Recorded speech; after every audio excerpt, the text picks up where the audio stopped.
Chapter 545.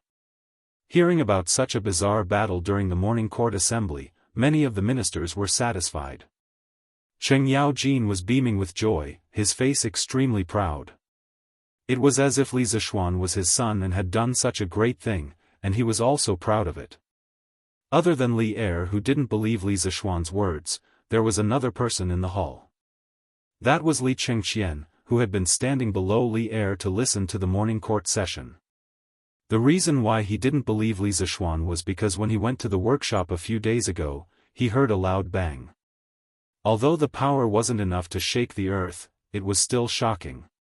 Li Chengqian felt that the thing was a miniature version of the weapon Li Zixuan used on Snake Spirit Mountain.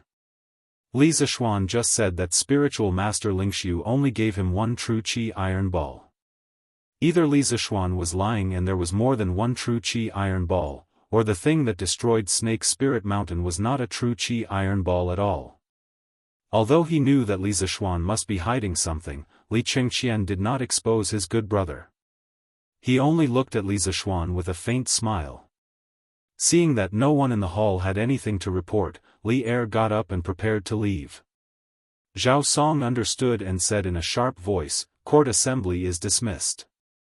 "Farewell, Your Majesty." The ministers bowed.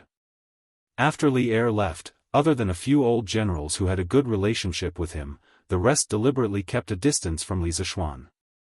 Cui Shanfu's expression was complicated. There was fear, relief, and resentment. He glanced at Li Zixuan and left in a hurry. "Mr. Li, His Majesty has an order for you to go to the Sweet Dew Hall for an audience." With no one bothering him, Li Zixuan was happy to be free.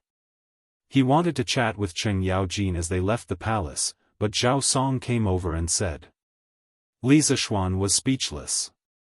He had not even walked down the stairs of the Taiji Palace and Li Er had asked Zhao Song to call him. Old Li must be in a hurry. Looks like I can't escape this calamity. Alright, I'll go to the Sweet Dew Hall now. Thank you for speaking up for me just now, Chief Zhao. Li Zixuan calmed himself down and said reluctantly, escape is impossible. However, his last sentence of gratitude was sincere. Zhao Song's explanation in the court just now was more or less of a help. Mr. Li, you must be joking. I'm just telling the truth. I'm not helping anyone. Zhao Song said calmly as he led Li Zixuan in the direction of Taiji Palace. Li Zixuan smiled and didn't say anything. With his current status, there was no need for him to deliberately make friends or curry favor with anyone. On the other hand, we have to thank Li Xiannan. Spiritual Master Ling Su is a genius, to be able to think of such an unimaginable method. I've benefited greatly from it. Although I can't condense my qi outside my body, I can try compressing it inside my body. Perhaps I can break through the shackles of my realm. After walking for a while, Zhao Song suddenly stopped in his tracks and said to Li Zixuan. Gosh, why are you so unrestrained? Li Zixuan's jaw dropped. 10,000 alpacas galloped across his heart. This Zhao Song was truly a lunatic. In his previous life, Li Zixuan had never come into contact with martial arts, so he naturally didn't know about these twists and turns. However, in this life, he was a martial arts master, so of course he knew how powerful it was. Even he didn't dare to do something like compressing his qi, because it could easily cause his meridians to explode and turn him into a cripple. What he said just now was just an excuse to cover up the explosion on Snake Spirit Mountain. He never thought that Zhao Song, who looked honest on the surface, had such a reckless part. Supervisor Zhao, forgive me for speaking bluntly, but the risks of compressing the genuine qi far outweigh the benefits. Back then, my master abandoned everything to do this at the last moment of his life. You still have to consider it carefully. Zhao Song had more or less helped him. Li Zixuan didn't want Zhao Song, a great master, to become a cripple because of his nonsense. If Li Er knew, he would probably mess with him. On the path of martial arts, I definitely can't go as far as spiritual master Ling Su.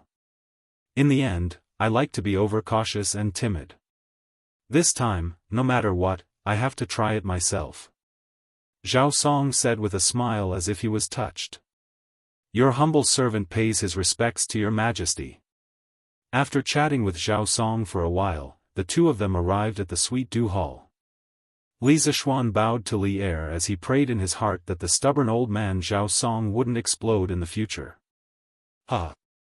You sure run fast. Did you forget the promise you made in the imperial court? Li Er waved his hand and said in a bad mood. His hands were itching now, mainly because Li Zishuan was asking for a beating. Li Zishuan hurriedly smiled and said, I didn't forget. How would I dare to forget? Here, your majesty, this is the tool I used to fly up the Snake Spirit Mountain last night. The blueprints are all here. As Li Zishuan spoke, he took out a stack of blueprints from his sleeve. These were the blueprints he had drawn in the workshop for the past 3 days. Li Er didn't put on airs and personally went forward to take them. He casually flipped through them and looked at Li Zishuan and asked, this mushroom-like thing can fly up to a height of 1,000 feet? Li Zishuan smiled and said, of course. If your majesty doesn't believe me, you can go to my house to take a look in the future. That thing is still in my courtyard. Li Er was furious when he heard that. Bastard! Why didn't you keep such a national treasure well and leave it in your courtyard? If it was stolen by thieves and fell into the hands of other countries, how many of our Tang Empire's soldiers would die in vain? When you go back, immediately send that thing to the palace. Since you can't keep it well, I'll keep it for you. Openly robbing, and it was a righteous robbery. How could Li Zishuan, who had dealt with Li Er so many times, not know that the latter half of Li Er's sentence was the main point? He hurriedly said, Don't. Your Majesty, I will definitely keep that thing well in the future. If you really want that thing, can't you ask the craftsman to make another one according to the blueprints? Oh, right, if the craftsman can't understand this blueprint, you can ask Qing Ke to teach them. Qing Ke knows this. Get lost. At the mention of Li Tai, Li Er was even more furious. He pointed at Li Zishuan and scolded, You brat, you still have the nerve to mention Qing Quebec.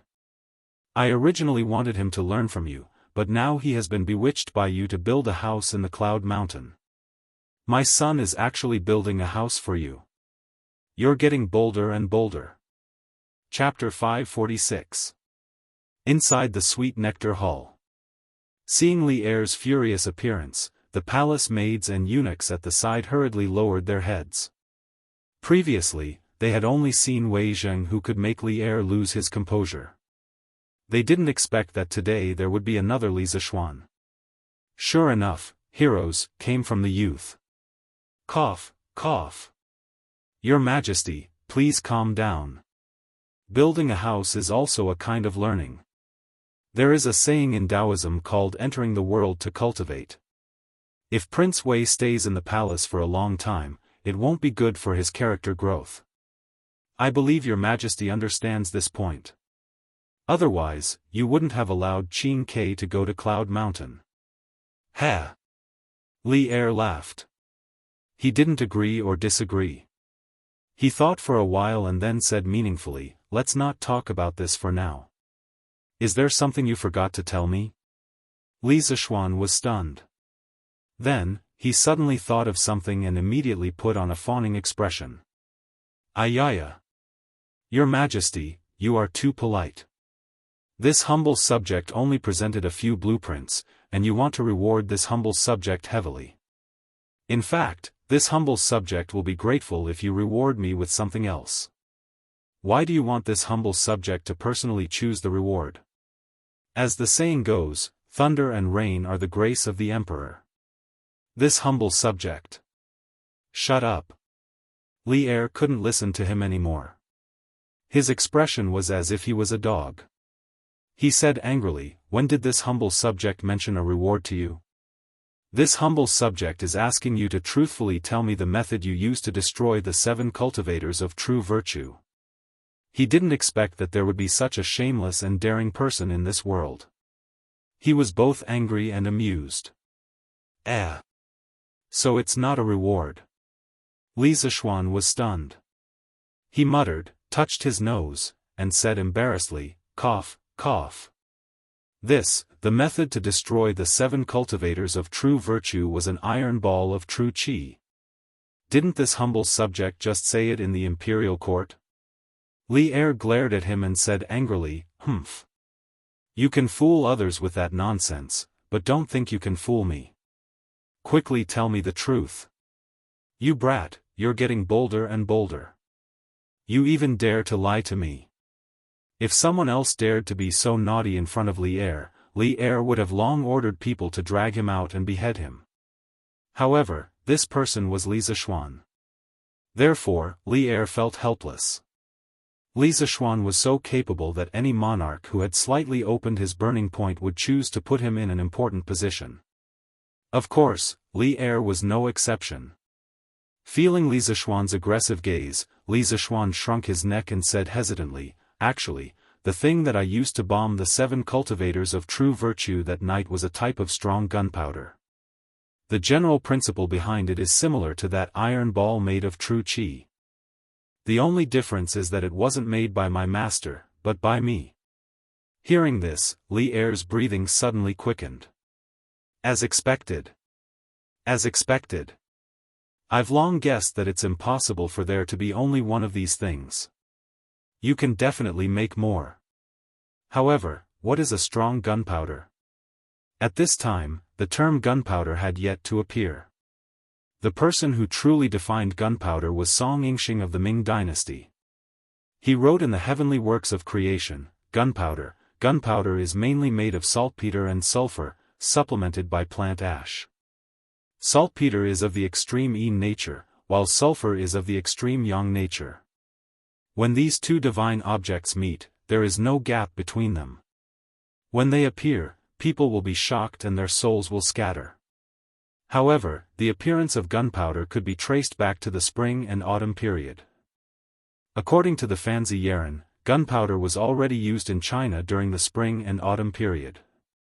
According to Fanzi Yeren, gunpowder was already used in the common people's livelihood.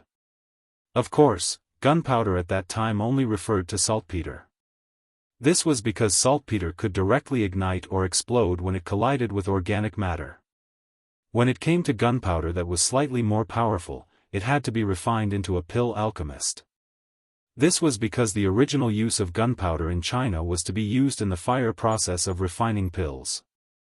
In ancient times, when it came to poisonous metals such as sulfur and arsenic, they would often burn them before using them. The word burn meant to subdue them. To make the toxicity lose or reduce, this procedure was called fire suppression. After Li Zishuan heard Li Er's words, he choked for a moment. What did he mean by, I already guessed that there was more than one? After all this time, he was tricked.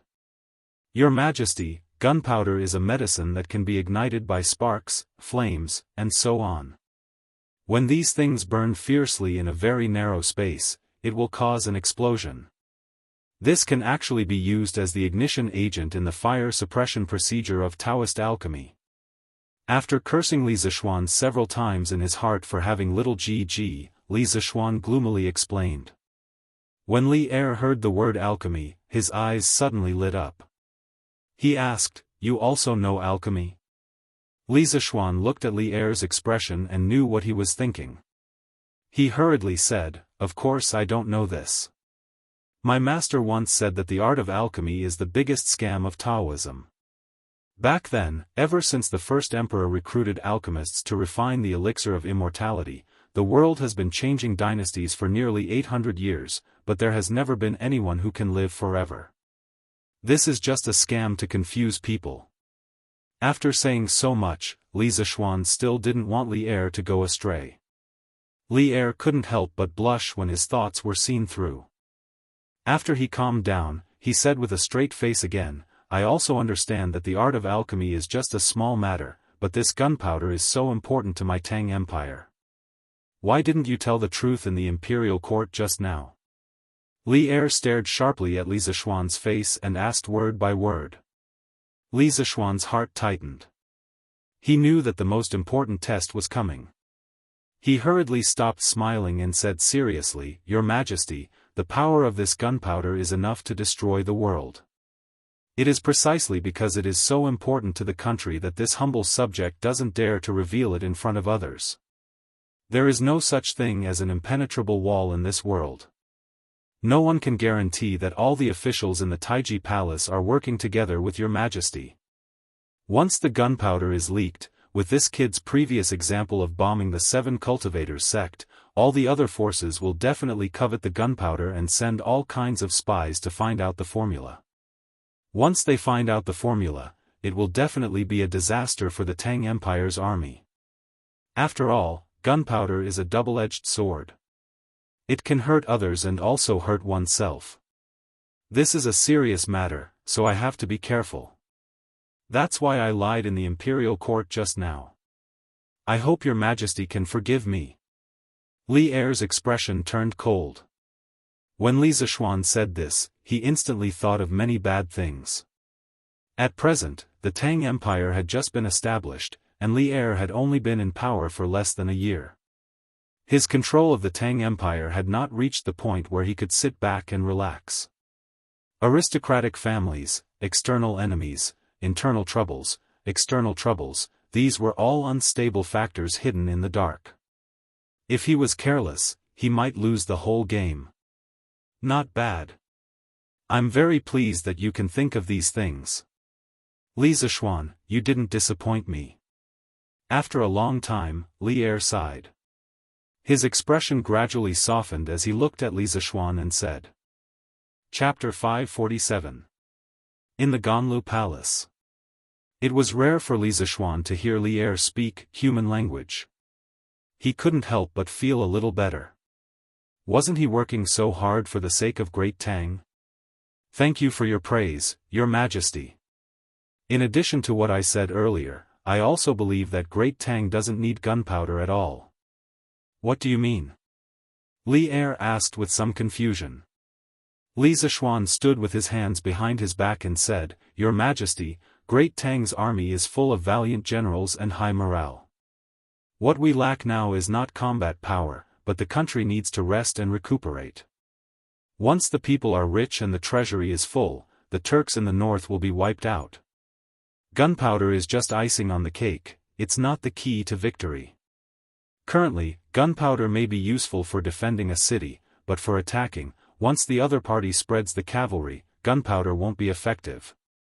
On the contrary, once gunpowder is used in war, we have to be prepared for other people to research gunpowder and use it on us. I feel that the gains don't make up for the losses. Although they had gunpowder now, gunpowder and cannons were two different things. If they wanted to make cannons for attacking, they still needed to solve many technical problems. Unless they were like Li Zishuan who used a fighter jet to bomb the 7 cultivators of virtue sect, gunpowder would have a limited effect in war. Moreover, if someone secretly learned the gunpowder formula, it would be really troublesome. Li Er shook his head and said, although what you said is reasonable, how can I give up eating for fear of choking? The power of gunpowder is beyond doubt. I believe that as long as we keep it a secret, there won't be a problem. As for how to use gunpowder for attacking, didn't you already do it yesterday? It seems that Li Er also wants to use yesterday's bombing of the 7 cultivators of virtue. Li Zishuan quickly shook his head and said, Your Majesty, this is not the same. For the time being, this subject will call the mountaineering tool the celestial lamp.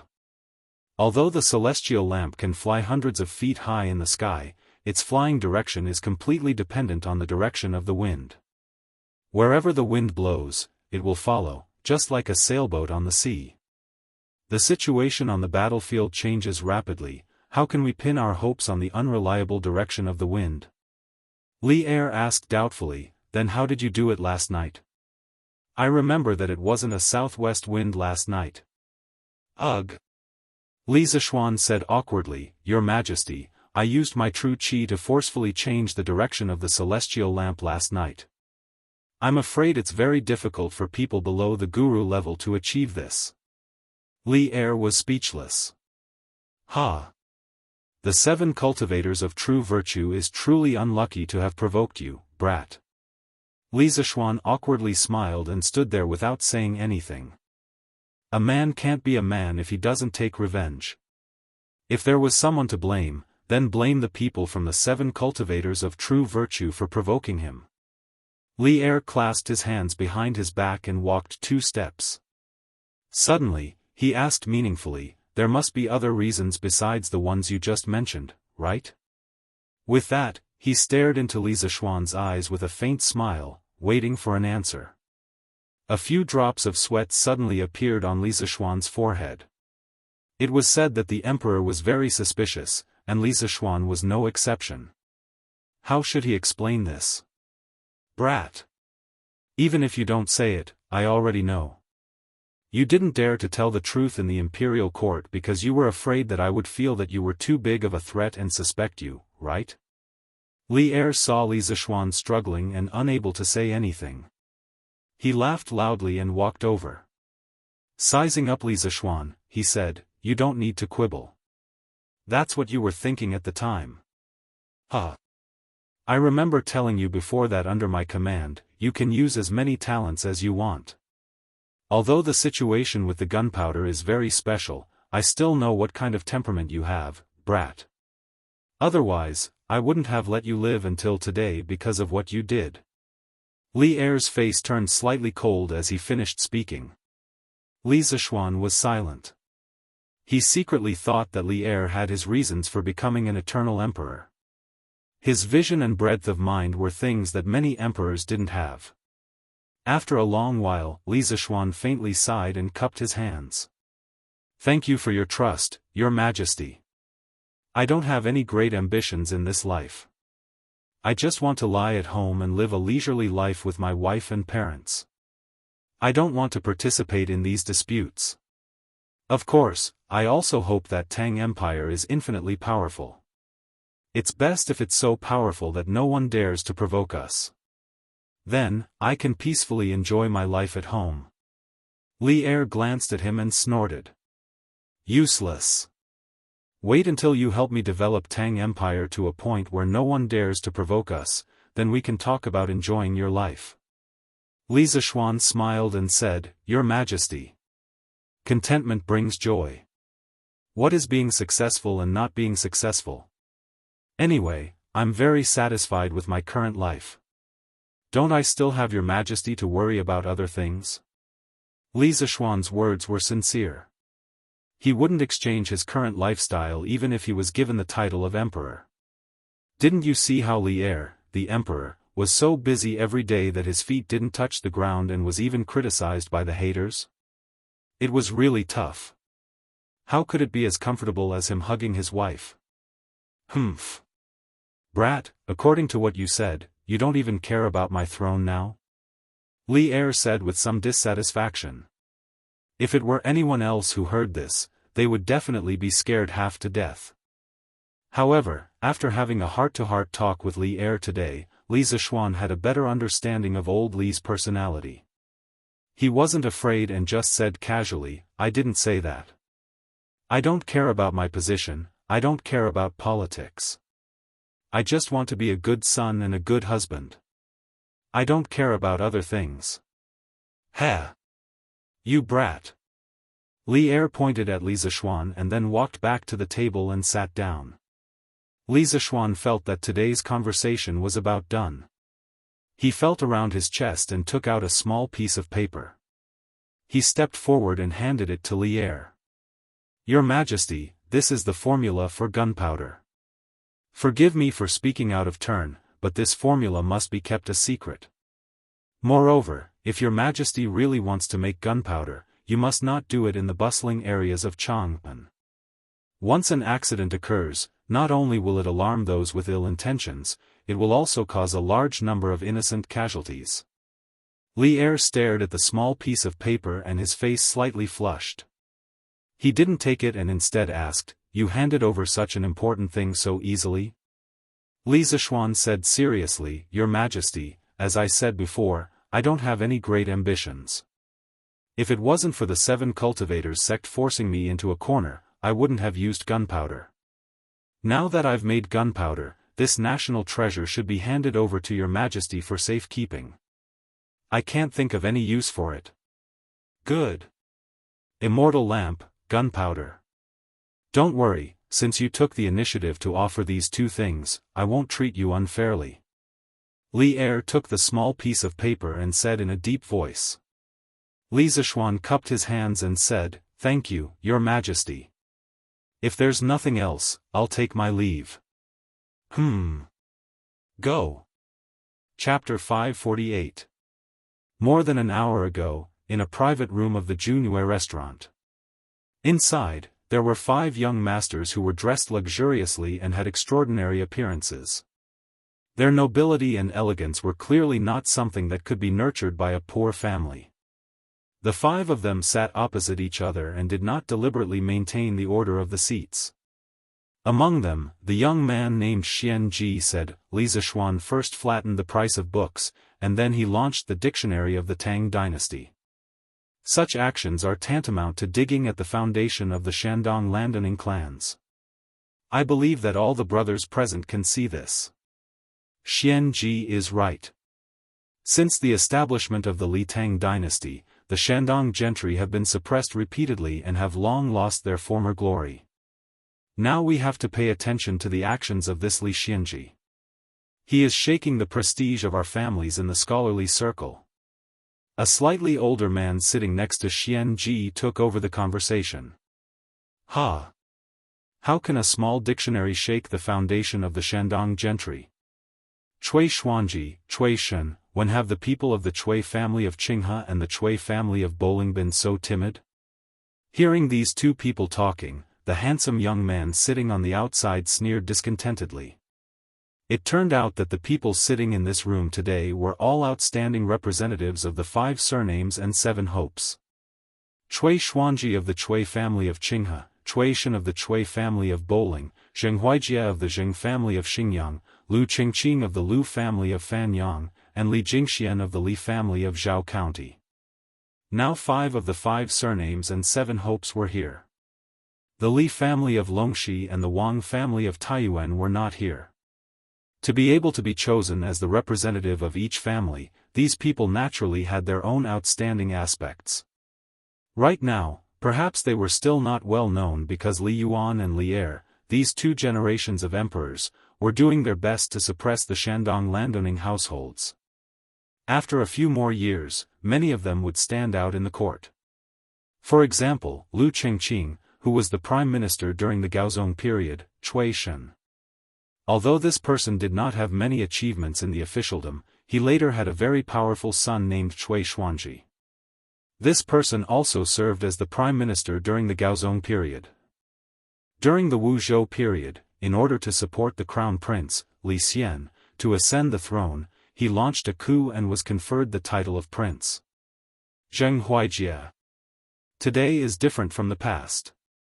You and I have both seen the plight of the aristocratic families. The emperor's ambition is also clear as day. At this time, you still have high standards but little ability. Could it be that you will only wake up when we are all reduced to ordinary families? Cui Xuanji said with an ugly expression. Ha! You really have groundless fears. In any case, the Cui family was a rich and powerful family that had lasted for thousands of years. Even if the current emperor intended to weaken the aristocratic families, could he really do anything to the Cui family? It's true that our families are being suppressed now, but I think it's just because Li Tangchu and the Li family of Longxi want to raise the status of the Guanlong nobles. At this moment, we only need to lie low. When the crown prince takes the throne, we will definitely have more opportunities. Zheng Huijie retorted somewhat disapprovingly. It had to be said that although this guy was a little arrogant, he had a good grasp of the overall situation. In China's history, aristocratic politics sprouted in the Eastern Han dynasty and died at the end of the Tang dynasty. Therefore, some people felt that the aristocratic family politics, from the Eastern Han dynasty, through the Wei, Jin, Southern and Northern dynasties, to the Sui and Tang dynasties, gradually weakened and died out following the disappearance of the two great privileges of the economic, occupying farmland shady guest system, and the political, 9 ranks of the emperor system, without any rebound. In fact, this was a great misunderstanding. Because in terms of historical facts, in China's aristocratic politics era, there were 2 most glorious periods.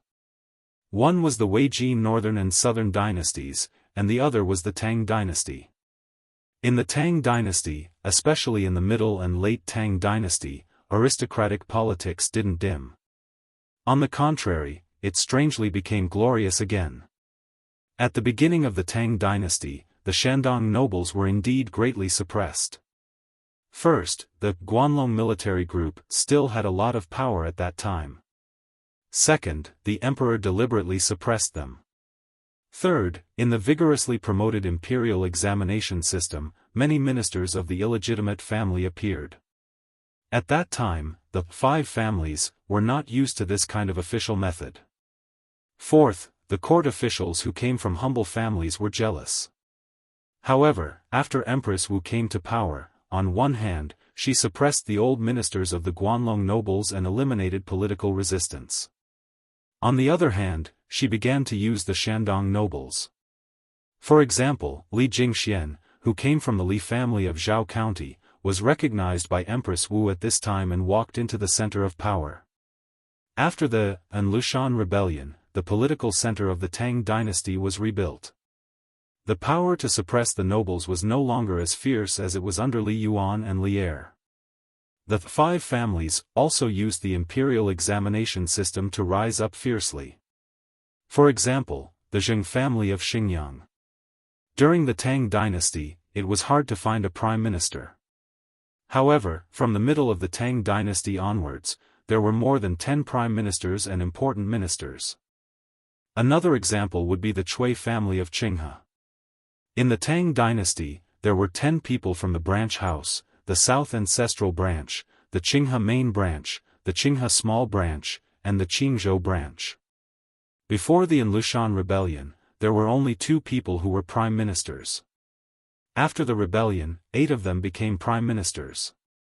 The reason why the nobles of Shandong were able to rise again was because of the change in the attitude of those in power. Another reason was that after adapting to the imperial examination system, the profound family tradition and knowledge of the nobles gave them a special advantage in the imperial examination.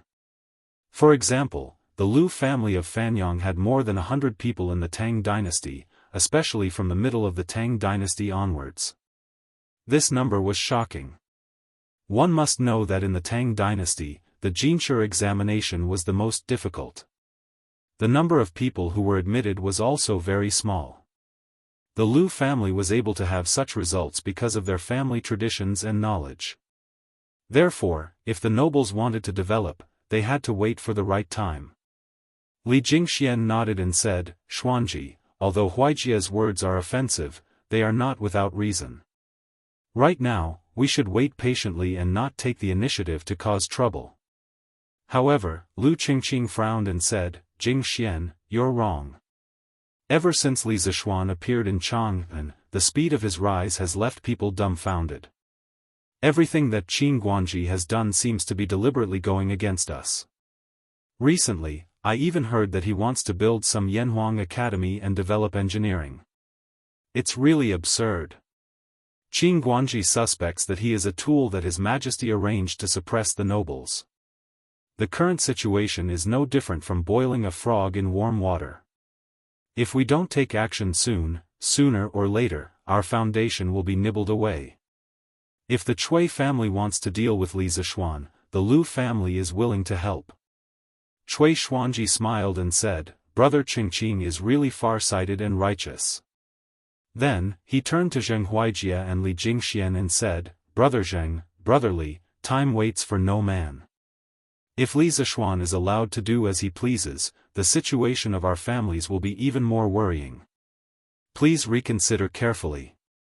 Cui Shen chimed in, "Huaijia, Jingxian, I believe that with your foresight, you can't see Li Zishuan's threat. Please consider the big picture. In the current situation, 3 out of the 5 families had formed a united front. Hesitation appeared on Li Jingxuan's face. After a while, he stood up and said, "In that case, the Li family of Zhao County is also willing to help. However, this is a serious matter. Jingxian will have to discuss it with my father." Of course, of course." Cui Xuanji smiled and nodded with a hint of joy. Chapter 549. After Li Jingxian agreed to join the temporary alliance, everyone looked at Zheng Huijie again. It was no longer about Li Zishuan, but whether the Zheng family still wanted to play with the other 4 major families in the future. Zheng Huijie wasn't stupid. He could also figure out the crux of the matter. A moment later, he waved his hand in annoyance and said, "Fine, fine, fine. Do whatever you want. But our Zheng family is only responsible for providing the money, not the manpower." Good. Good. Good. Cui Xuanji was overjoyed. He was about to say something when someone knocked on the door. "Young master. Young master. I have something important to report." The atmosphere in the room was stifling. Logically speaking, no servant would come and disturb such an important meeting. Apart from Li Jingxian, the other 4 people all had anger on their faces. Li Jingxian hurriedly said, Please don't blame him. I'll go out and teach him a lesson right now. It's okay. It's okay." Although everyone was a little displeased, the good education they had received since they were young still made them not speak ill of him, and they all expressed that they did not mind. Li Jingxian cupped his hands, opened the door, and walked out. After half an hour, Li Jingxian returned to the room, but he looked a little upset. When everyone was about to ask him, Li Jingxian cupped his hands and said, "Sorry, everyone. Everyone, I'm very sorry. Something urgent has cropped up in Jingxuan's family, so he can't stay here any longer. Also, Xianji, the Li family of Zhao County will no longer be involved in the matter of Li Zishuan. Just pretend that Jingxian never came here today. Goodbye." Then, Li Jingxian left without waiting for everyone to recover from the shock. Hey, hey, hey. Brotherly, please wait. What on earth happened?" Cui Xuanji was stunned for a while, but Li Jingxian was nowhere to be seen. "Xuanji, forget it. Since Jingxian is not willing, we can't force him." Cui Shen walked over and patted Cui Xuanji's shoulder. "That's the only way. But fortunately, there are still 4 of us. This time, we will definitely ruin Li Zishuan's reputation." Cui Xuanji sighed regretfully. Just as he finished speaking, there was an urgent knock on the door. "Young master. Young master. Bad news. I have something important to report." It was almost the same tone and the same words. Everyone couldn't help but feel their hearts skip a beat. "I'm sorry. I'll be right back." Zheng Huijie stood up, cupped his hands and apologized. Then, he hurried out of the door. After a while, Zheng Huijie walked in with an embarrassed face and said quickly, "I'm sorry, everyone. I have something urgent to deal with at home. The Zheng family of Xinjiang won't be involved in the fight against Li Zishuan. Goodbye." The 3 people in the room were stunned. In less than a quarter of an hour, 2 out of the 5 alliances had withdrawn. Such a fragile alliance was ironic. Cui Xuanji's face alternated between green and white. He was the one who hosted today's meeting. Now that things had turned out this way, it was a slap to his face, a slap to the Cui family's face. However, Li Jingxian and Zheng Huijie had left in a hurry, and Cui Xuanji had nowhere to vent his anger. He was both frustrated and confused. Bam! Bam! Bam! "Young master. Bad news. Bad news.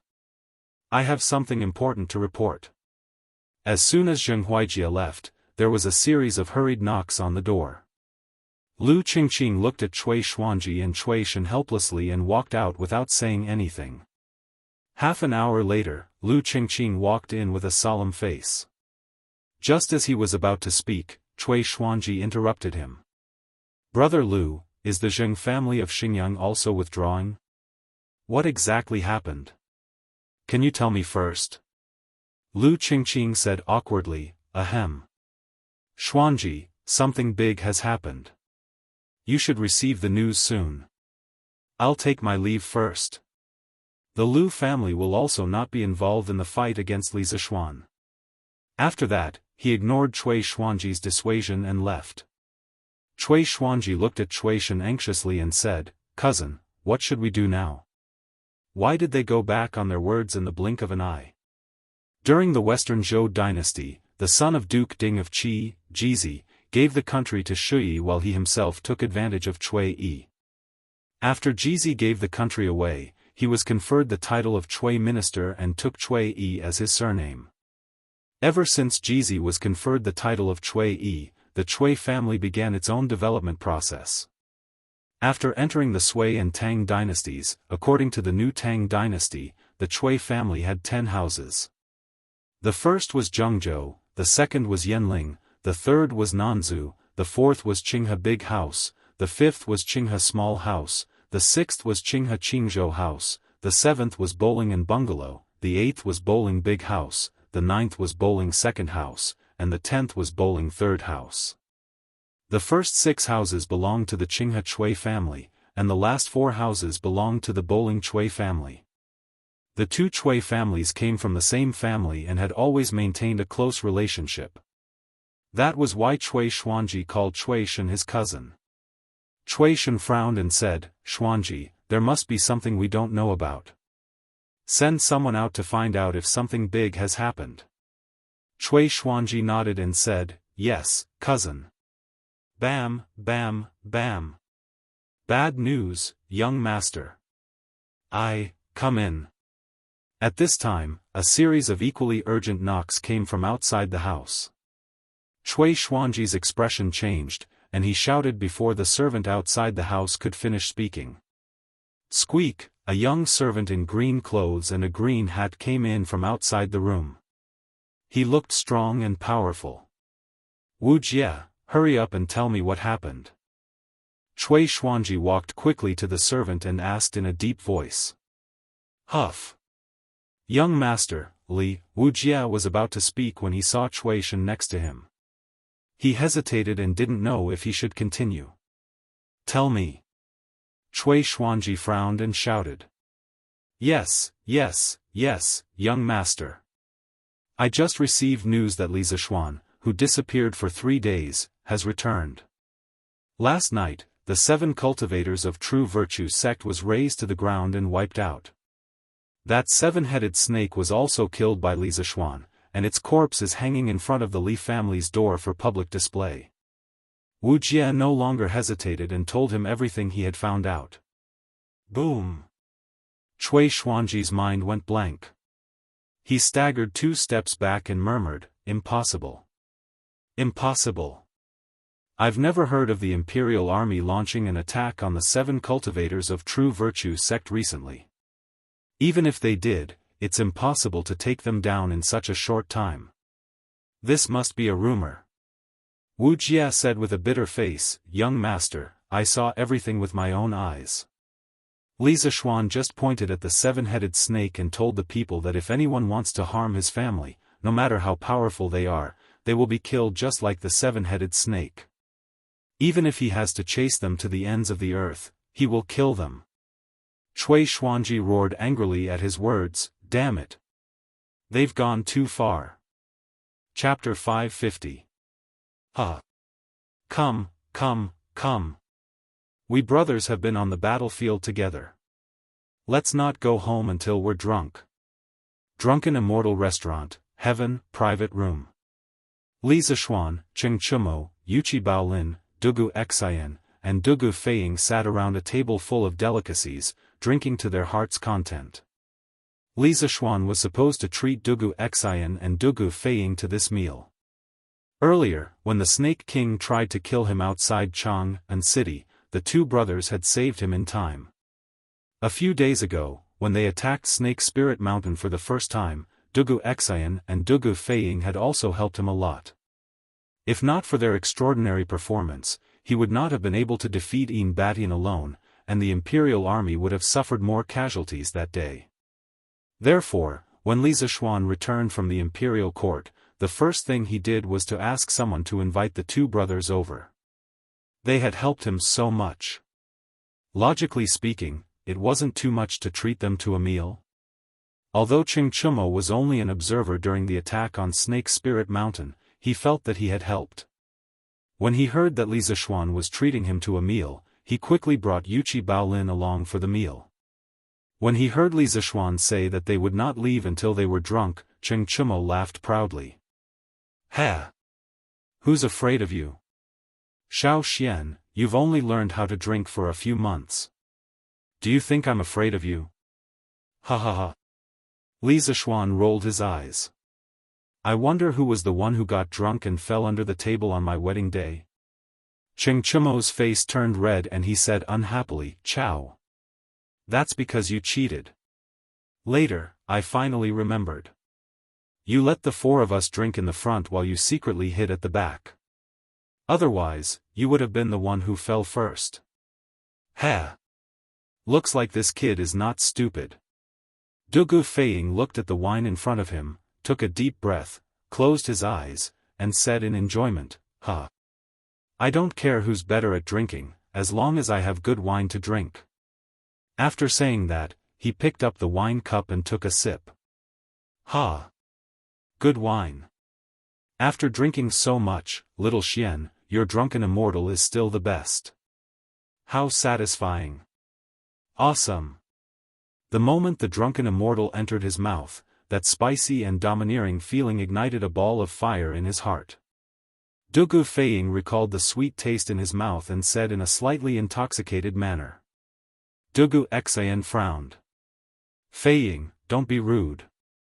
The host hadn't even touched his chopsticks, but the guest had already started eating. This was an extremely rude behavior, whether it was in ancient times or modern times.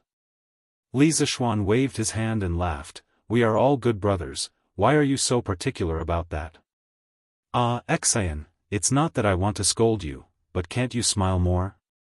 It's easy to get depression if you put on a cold face every day." "What is depression?" Dugu Xian was taken aback as he asked. "Ugh." Li Zishuan scratched his head and said, "Depression. Depression is a prolonged period of depression. The patient's depression can range from melancholy to grief, inferiority complex, pessimistic, and even suicidal attempts or behaviors." Dugu Feiying was startled and quickly asked, "Big brother, you don't have these symptoms, right? Don't take it too hard." Dugu Xian angrily slapped his unreliable younger brother and said while vomiting blood, "No." Then, he seemed to feel that these two words weren't very convincing, so he added, "I'm just not willing to talk a lot of the time, not because I'm depressed. Last night, I witnessed the destruction of the 7 cultivators of true virtue sect at the foot of the mountain. Seeing my brothers get their revenge, I'm still very happy. Little Xian, although I don't know how you destroyed the 7 cultivators of true virtue sect, Dugu Xian, am grateful to you from the bottom of my heart. Because of your actions, we were able to avenge our brothers without shedding any blood." After saying that, he raised his wine glass with both hands and said solemnly, "Let me toast you." Li Zishuan nodded and didn't say anything else. He raised his glass and drank it in one gulp. Then, he said, "We've fought side by side for so many times, and we're already brothers. There's no need to thank me.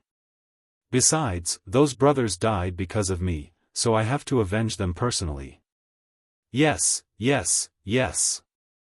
We're all brothers, so there's no need to be so polite. Come, come, let's drink together." Qing Chumo stood up and laughed. "Drink. The reason it's drink and not cheers is because the word cheers hasn't appeared yet. The English word cheers originated in Ireland in the 16th century, and it originally meant toast.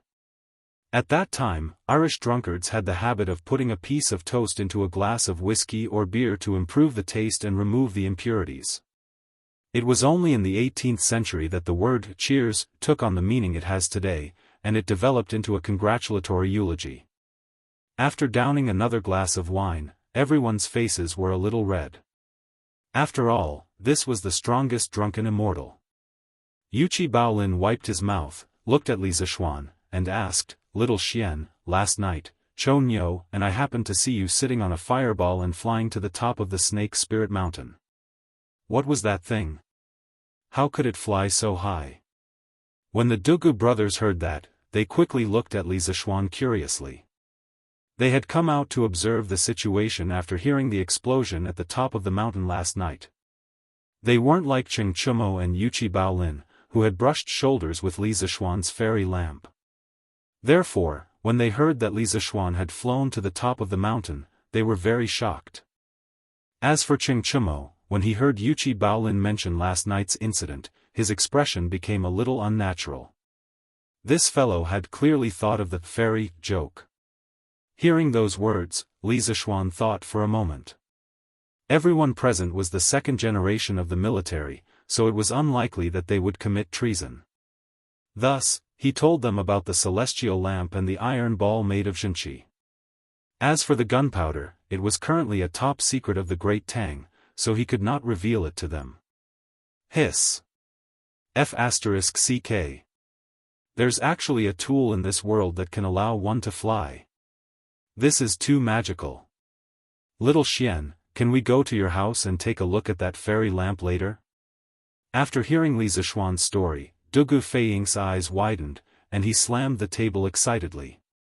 Even though he could use his qinggong to jump a few meters high, a few meters and a few hundred meters were two completely different things, okay? The fairy lamp was a heaven-defying tool, and any man would want to experience that thrill. I want to go and take a look too. Right, little Xian, do you still have the true Qi steel ball that your master left for you? You're so skilled in martial arts, so you probably don't need it anymore, right? Give me 2 of them. Cheng Chumo stretched out his hand and said with a smile. Li Zishuan said angrily, "Give your head. It's gone." Why is it gone? Chapter 551. Oh. That's right. Feiying, Xian, did you too improve your martial arts in the previous battle? Li Zishuan suddenly asked after drinking for a while. He clearly remembered that when they first attacked the Snake Spirit Mountain, the 3 of them joined forces to deal with Yin Batian, who was at the peak of Grand Master. Due to the gap in their realms, they were at a disadvantage at first, and Dugu Feiying was almost killed several times.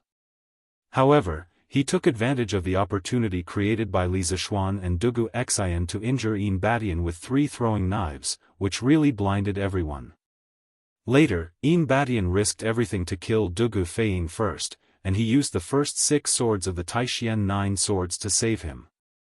Dugu Xian also used a series of complicated swordsmanship to save Dugu Feiying, and his speed was only a little slower than his own. In the end, the 2 of them stabbed Yin Batian one after another, severely injuring him. Such a battle record and such strength would definitely not appear in the battle against the Snake King in the eastern suburbs, which was why Li Zishuan asked. Dugu Feiying said excitedly, "Yes. That was the first time I fought a Grand Master outside the city.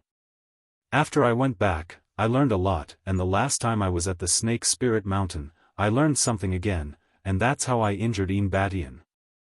Hey! I feel that my Xuanya throwing knives is about to reach the small success level. Am I right? Big brother?" Dugu Xian nodded and said, "Yes. You've improved a lot. Although it's a narrow escape from death, it's also the fastest way to improve one's strength. Only between life and death can one achieve great things. First, we fought the Snake King, and then we fought the more powerful Yin Batian. After these 2 battles, I feel that my lonely wind swordsmanship is about to reach the 6th sword." Cheng Chumo looked at the 2 of them enviously, and he was annoyed that he didn't get to experience such a hot-blooded situation.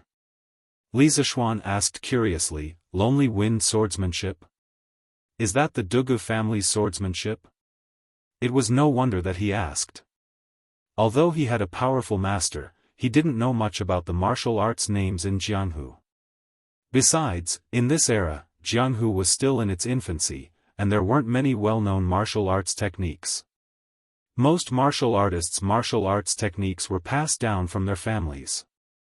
Dugu Xian nodded and said, "It is indeed the Dugu family's swordsmanship."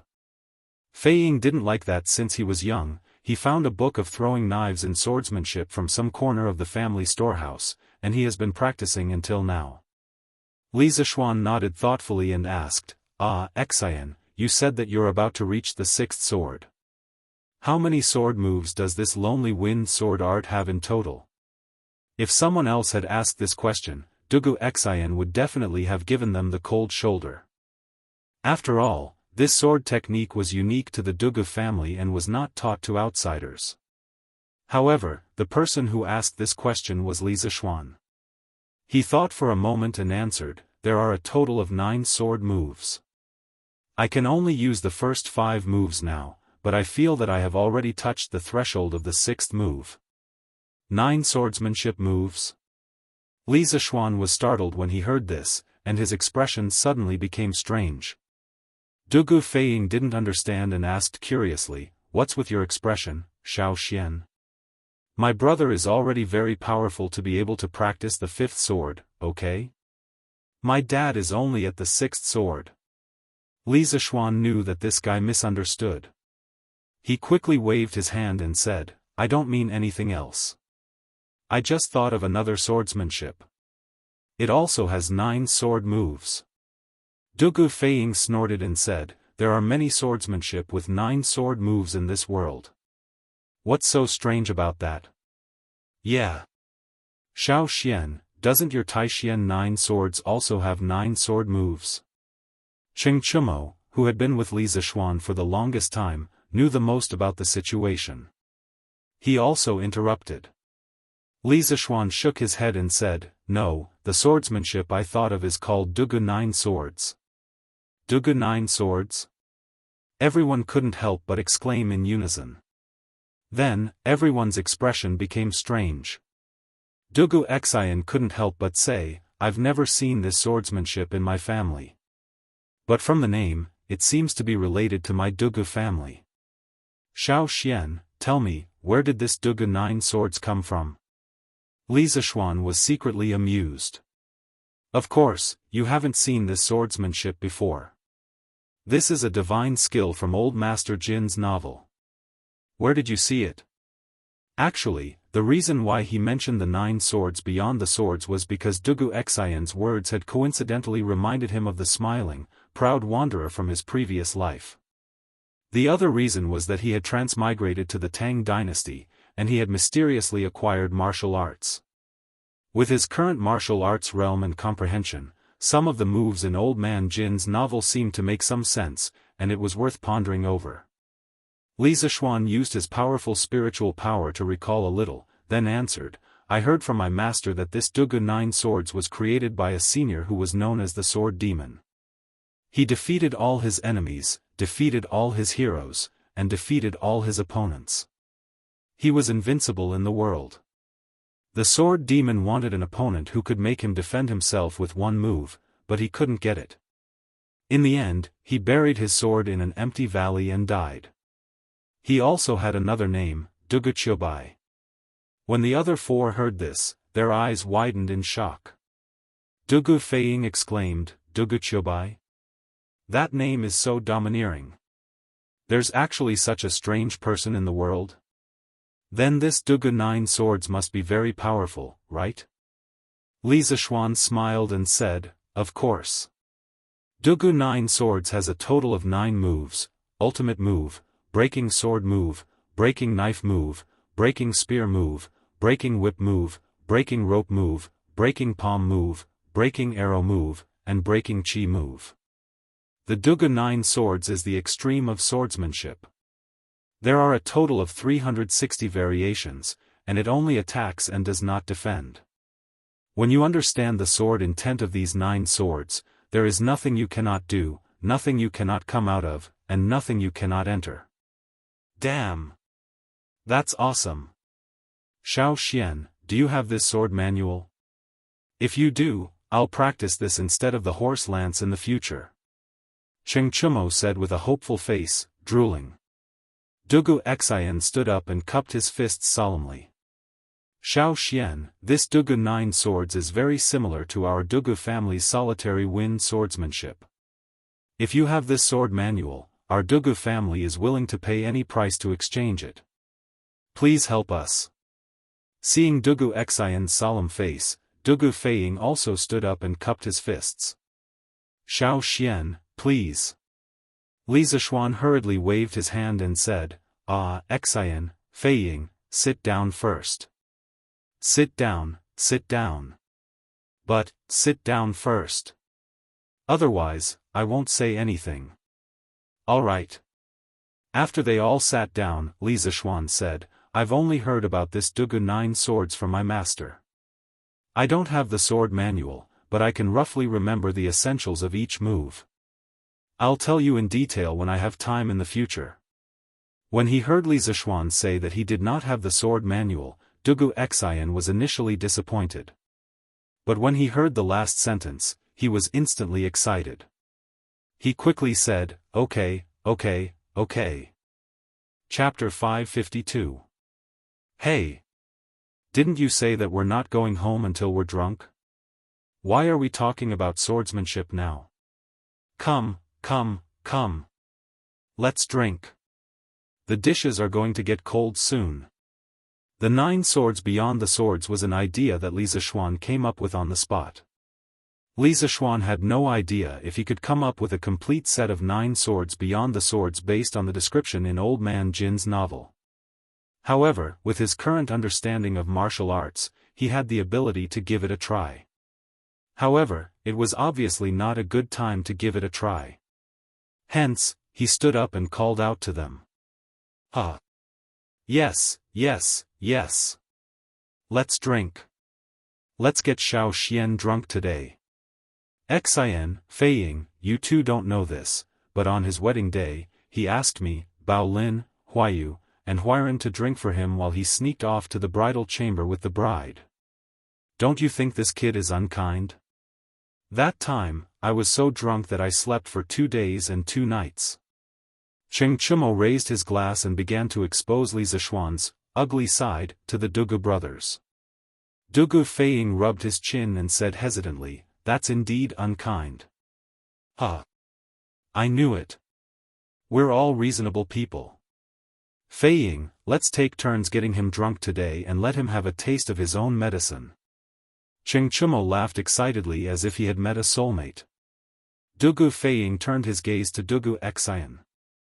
Dugu Xian frowned and said, Cho Nyo, marriage is something that happens only a few times in a person's life. Xiao Xian must have placed too much importance on it, that's why he asked the few of you to drink for him. I don't think it's too much to ask for a little understanding. Not too much to ask. Cheng Chumo almost vomited blood when he heard this. He had never imagined that Dugu Xian, who had always been cold and indifferent, would say such shameless words that went against his conscience. What the F*** K was going to happen? What the F*** CK? Xian, how did you become such a person? Didn't little Xian just agree to give you the sword manual? You're going against your conscience because of this? F*** CK. I, old Cheng, have misjudged you. Cheng Chumo glared and said with grief and indignation. Pfft. Li Zishuan could not help but laugh. Cho Nyo, isn't it easy for you to get me drunk?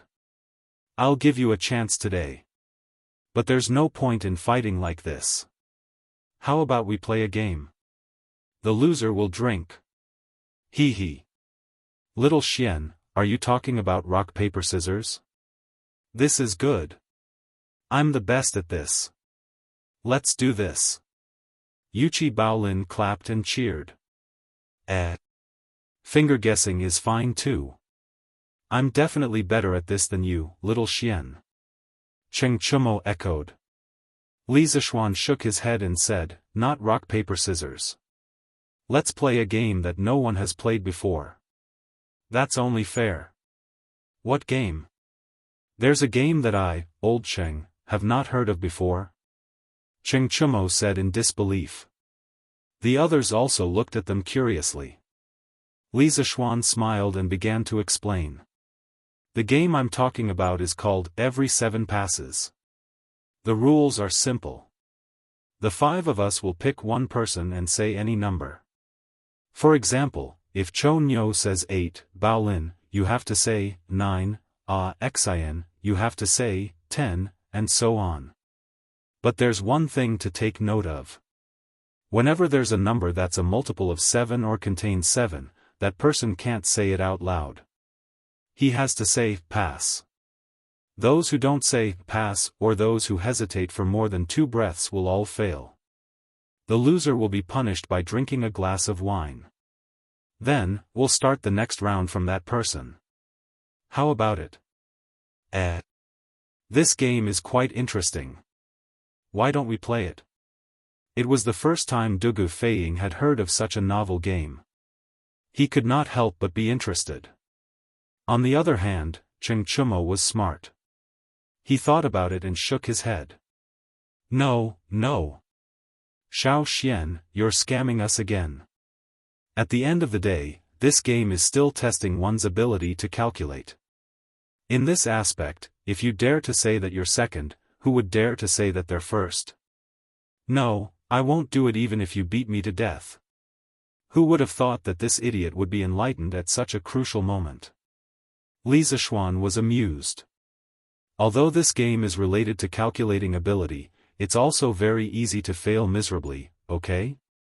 After all, it also tests one's reaction speed. Besides, this is my first time playing this game. Let's have a fair competition. Cho Nyo, if you don't dare to play, you can watch from the side. If you want to play, come and play. Let's use this method to get drunk today. Okay. Count me in. Count me in too. I'll join too. The moment Li Zishuan finished speaking, Dugu Feiying, Yuchi Baolin, and Dugu Xian all expressed their willingness to join. Cheng Chumo said anxiously, "Who said that I don't dare to play?" "Ha! Who's afraid of who? I'll join too." This idiot rolled up his sleeves and looked like he was about to go all out. He said to Li Zishuan, "Let's begin." Li Zishuan smiled. "Okay. Then the first round will start with me." 6. Cheng Chumo was stunned for a moment before he quickly said, "Pass." He was secretly pleased with himself. "You want to scam me so soon? No way." After all, this idiot had spent so much time in the mathematics school where experts gathered. He had learned quite a lot. The ones who were at the losing end were probably the 2 brothers, Dugu Xian and Dugu Feiying. Yuchi Baolin, 8. Dugu Xian, 9. Dugu Feiying, 10. Li Zishuan, 11. Cheng Chumo, 12. Yuchi Baolin, 13. Dugu Xian, 14. No. When it was Dugu Xian's turn, this honest kid's brain had not yet processed the situation and subconsciously blurted out the answer. Ha. Wrong. There's no use regretting it. Drink up. Cheng Chumo immediately stood up and shouted. At this moment, he felt that this little game was quite interesting. Dugu Xian knew that he had answered wrongly as soon as he said it. Seeing Cheng Chumo's heckling, he did not say anything else and directly raised his head to drink the drunken immortal in one gulp. Then, he shouted, "Continue, I say 20. With the help of the game, their banquet lasted all the way until the sun set in the west. The bustling sounds in their private room could be heard throughout the entire drunken immortal restaurant. As for the final battle, Dugu Xian and Dugu Feiying drank the most and had to be carried back. It was very easy for the game to fall into a vicious cycle. Those who drank too much would naturally become more and more muddle-headed towards the end, and the number of times they answered wrong would naturally increase. Li Zishuan did not drink that much. This was his first time playing this game in Tang Dynasty, but he had played it many times in his previous life. Naturally, he would not lose to the natives of Tang Dynasty. Chapter 553. While Li Zishuan was having a drink with his friends at the Drunken Immortal restaurant, a storm was raging outside because of him. Cui Xuanji thought that Li Zishuan was just bragging when he said that he would destroy the 7 cultivators of true virtue by himself. Therefore, he arranged for people to spread the news and make everyone think that Li Zishuan was just a braggart.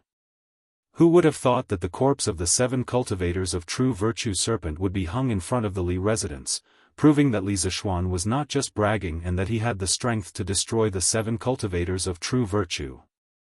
But when Cui Xuanji learned that Li Zishuan had destroyed the 7 cultivators of true virtue, the people he sent to spread the news had already spread it out.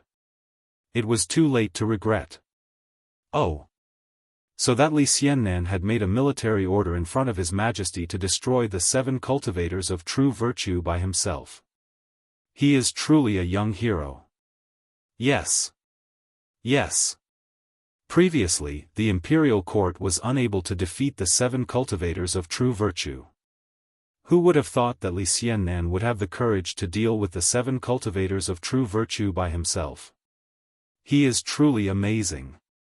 Ha! It's no wonder that the imperial court's army was unable to defeat him. Look at the size of that serpent. Who can compete with this beast in terms of strength? Moreover, this thing is definitely poisonous. Fortunately, Li Xiannan was able to take down the 7 cultivators of true virtue by himself. Otherwise, we would have lost a lot of good men like last time. Today, many people in Jianghu city had heard that Li Zishuan had made a military order to destroy the 7 cultivators of true virtue by himself. But not long after, they heard that Li Zishuan had killed the 7-headed serpent of the 7 cultivators of true virtue on the Snake Spirit Mountain. Therefore, many people came to the Li residence to watch the show. Ha! Lord Zhu had personally come out and said something. He said that the people of the 7 cultivators of true virtue had repeatedly tried to harm him and his family, flouting the law of the state. Therefore, His Majesty had sent troops to deal with them. Ha! Then the 7 cultivators of true virtue deserved it. I heard that Li Xiannan was like a divine soldier descending from the heavens and killing all the people of the 7 cultivators of true virtue by surprise. Did you see the fire in the northeast last night? When this old man woke up last night, I was shocked. I thought some rich family had caught fire. From the looks of it, the fire last night must have come from the 7 cultivators of true virtue. Hiss! Lord Li is so powerful. One person annihilating an entire sect. How did he do it? Hey! That's what a genius is. In the eyes of these commoners, Li Zishuan was able to wipe out the entire sect single-handedly when not even the imperial court's army could handle the Jianghu sects. Naturally, he was very powerful. Therefore, Li Zishuan became the idol of many people. Of course, he had also become the nightmare of many people. Sect leader. Why have you gathered everyone here? Mount Zhongnan, a certain second-rate sect in the pugilistic world. The sect leader was a middle-aged man in his 40s. He looked at the 200 or so disciples in the field and said loudly, "Today, this old man will announce a major event that concerns the life and death of our sect. Everyone must listen to me carefully. In the future, if anyone dares to violate this, they will be expelled from the sect. Do you understand?" Everyone was shocked. They wanted to ask what kind of matter could concern the life and death of their sect, but when they saw the sect leader's serious and fierce face, they could only reply in unison, "We understand." The sect leader nodded with satisfaction and continued, "In a while, each of you will come and get a portrait. You must remember the person in the portrait. If you meet him in Jianghu city in the future, you must remember that you must not provoke this person. Otherwise, you will be expelled from the sect." Do you understand? At this moment, everyone, from the disciples to the elders, was dumbfounded. Although their sect was only a second-rate sect, there was no one who was worthy of their fear. If they offended someone, they could just go and apologize, and the matter would be over. Was there a need to call everyone together with such great fanfare? Do you all understand? Seeing that no one answered him for a long time, the sect leader angrily repeated himself. Understood. Understood. At this time, everyone finally reacted and agreed. Yes. Good. Come and receive the portrait first and take a good look at it. If you meet the real person in the future, don't recklessly offend him. In a luxurious house in the south of Jianghu city. Granduncle, the plan this time has failed. Not only did I fail to ruin Li Zishuan's reputation, but I also made him more popular in the hearts of the people. I deserve to die. In the afternoon, Cui Xuanji first asked the servants who had been sent out to spread the false news to come back, then he came to the room to report. On the soft couch in the room, a white-haired old man was half-sitting. It was Cui Xuanji's granduncle, Cui Junchuo. Cui Junchuo was Cui Shanfu's uncle and the uncle of the three Dugu empresses. However, as early as the Sui dynasty, because of being implicated by the dethroned crown prince Yang Yong, Cui Junchuo was removed from his position and exiled. His wife and children's properties were all confiscated, and his daughter was also sent to Yeding. Later, Yang Guang became the emperor, and the daughter of the Cui family was doted on by him. Yang Guang then issued another imperial edict, absolving Cui Junchuo and the others of their crimes, restoring his title of nobility, and also giving him some properties. However, Yang Guang courted disaster and destroyed the Great Sui dynasty in just a few years. Now that the Great Tang dynasty was ruled, Cui Junchuo, the head of the Qinghe Cui family's Zhengzhou branch, was just a decoration of the Li family. Cui Junchuo still had the title of Duke of the East County, but he only received a title without any real power. Even his title was a fake one, and he didn't have any real title. In Jianghu city, he was just waiting to die. However, as the head of the Qinghe Cui family's Zhengzhou branch, Cui Junchuo still had a lot of power. Sigh. I've heard about this matter. That Li Zishuan was able to destroy the 7 cultivators of virtue by himself, which was beyond my expectations. I can't blame you for this. You will have a chance to fight in the future. Don't be discouraged. Cui Junchuo sighed and comforted him helplessly. Hearing this, Cui Xuanji breathed a sigh of relief and said, "Thank you, granduncle." However, the process of how Li Zishuan destroyed the 7 cultivators of virtue must be very special. Xuanji, tell your father to investigate this matter. Cui Junchuo ordered with his eyes closed. Yes. Granduncle. West City, outside the drunken Immortal restaurant. Li Zishuan couldn't help but find it funny when he saw the 4 drunken brothers shouting that they wanted to continue playing being sent back to their respective homes. He thought to himself, isn't this just a little game on the drinking table? Wait until there's a werewolf game in the future. Won't this group of people play all day long? Shaking his head, Li Zishuan got on the carriage and went home. Chapter 554. At night. In a mansion on the east side of the East County Duke's mansion. Xuanji. This is how Li Zishuan destroyed the 7 cultivators of true virtue. This kid is ruthless and ruthless. I'm afraid we can't afford to offend him. In the study. Cui Shanfu looked at his son and smiled bitterly. After listening to him, Cui Xuanji couldn't help but be shocked. After a long while, he came back to his senses and said, "Father, how did Li Zishuan fly up to Snake Spirit Mountain? I've never heard of any tool that can fly so high." Cui Shanfu spread out his hands and said, "You're not the only one who hasn't heard of it. I've lived for decades, but I've never heard of such a strange thing. As for what tool that kid used, he was afraid that it would be leaked in the imperial court, so he didn't say it on the spot." Humph. This brat is really crafty. Cui Xuanji said regretfully, "That's really a pity. Li Zishuan is a novelty one after another. With his help, the imperial court will only become stronger and stronger, and the status of our aristocratic families will become lower and lower." Cui Shanfu also understood this, but the decline of the aristocratic families had already formed. How could they turn the tide with just their family alone? He sighed and got up. The current emperor is a rare sacred lord, and Li Zishuan can also be regarded as a good minister. What can we do with a good minister and a sacred lord? Let's just wait for the right opportunity. Xuanji, I called you here today to tell you that we shouldn't provoke Li Zishuan in the future. Although he said in the imperial court that there was only one true Qi iron ball, who knows if he was lying or not.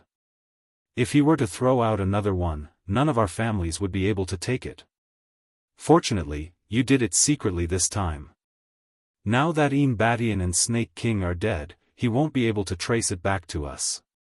But, father, Cui Xuanji was unwilling to give up and wanted to say something, but Cui Shanfu didn't give him a chance. He waved his hand and interrupted, "No buts. This matter is over. Xuanji, pack up and prepare to return to Jianghu. There's too much right and wrong in Chang'an. Jianghu is our root." In the early Tang dynasty, Jianghu was still called Jiangzhou. However, in the Tianbao era, Jiangzhou was renamed Xingyang County. "Dad! I'm not going back." Cui Xuanji, who was used to the prosperity of Chang'an, could not bear to go back. He retorted with a red face. "Bastard! How dare you not listen to your father? You have to go back this time." There was no room for negotiation. "Humph." Cui Shanfu glared at Cui Xuanji and grunted angrily, and then he flicked his sleeve and left, leaving Cui Xuanji on the spot with an ashen expression. On this day, after Li Zishuan finished his breakfast, he took a horse carriage and went to Cloud Mountain with his guards. The matter on Snake Spirit Mountain had delayed him for a long time. In addition, after returning from Snake Spirit Mountain, he had to deal with Li Er, deal with the courtiers, and help Dugu Xian deduce the 9 strategies beyond the swords. In total, he had not been to the construction site for more than half a month. He didn't know how the construction of the academy was going. Speaking of the 9 strategies beyond the swords, it could be said that he had dug a pit for himself because he had been continuously deducing it at home for 4 or 5 days, but he still hadn't completely deduced it. However, it couldn't be said that it was a complete failure, because he had comprehended something from the deduction these days.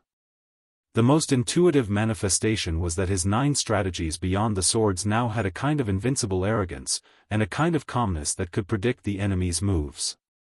However, in terms of the 9 strategies beyond the swords, he had only managed to deduce 3 moves: the sword-breaking move, the knife-breaking move, and the spear-breaking move. Moreover, when he connected them together, he felt that something was wrong. After a few more days of deduction, even someone as strong as Li Zishuan couldn't take it anymore. He felt that his head was hurting. Therefore, he decisively decided not to think about it anymore. He attached the 3 sword moves that he had deduced and the information of the 9 strategies beyond the swords that he could recall on a piece of paper and handed it to Dugu Xian for him to slowly think about it. As the saying went, it was better to trick others than to trick oneself. Li Zishuan was very good at this kind of thing. However, this was going to be tough for Dugu Xian because in terms of martial arts realm, he was not as good as Li Zishuan. In terms of spiritual power, he was even weaker. Therefore, he had to use a hammer to deduce the sword moves. Wow! The progress is really fast. When he reached the peak of the Cloud Mountain, Li Zishuan saw that on the originally barren Cloud Mountain, there were actually many half-built red brick houses. Although these houses were only 2 to 3 zhang tall and didn't have a roof, Li Zishuan was still very happy to see them. This mountain was going to be the foundation of his future in Tang Dynasty. What made him even happier was that there were many cement roads on the Cloud Mountain. Walking on them, Li Zishuan couldn't help but feel a sense of familiarity. It was as if he had returned to the modern era. However, that was destined to be impossible because the air here was so fresh. There wasn't even a trace of industrial dust. How could it be the modern era? Hey hey hey. Alright, both of you pull with all your might. Not far away, Li Tai, the little fatty, was instructing the commoners to use a hemp rope to pull a basket of red bricks.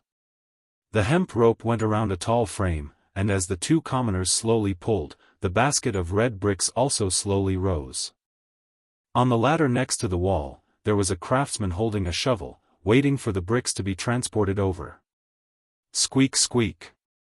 Perhaps it was because there were too many bricks in the basket.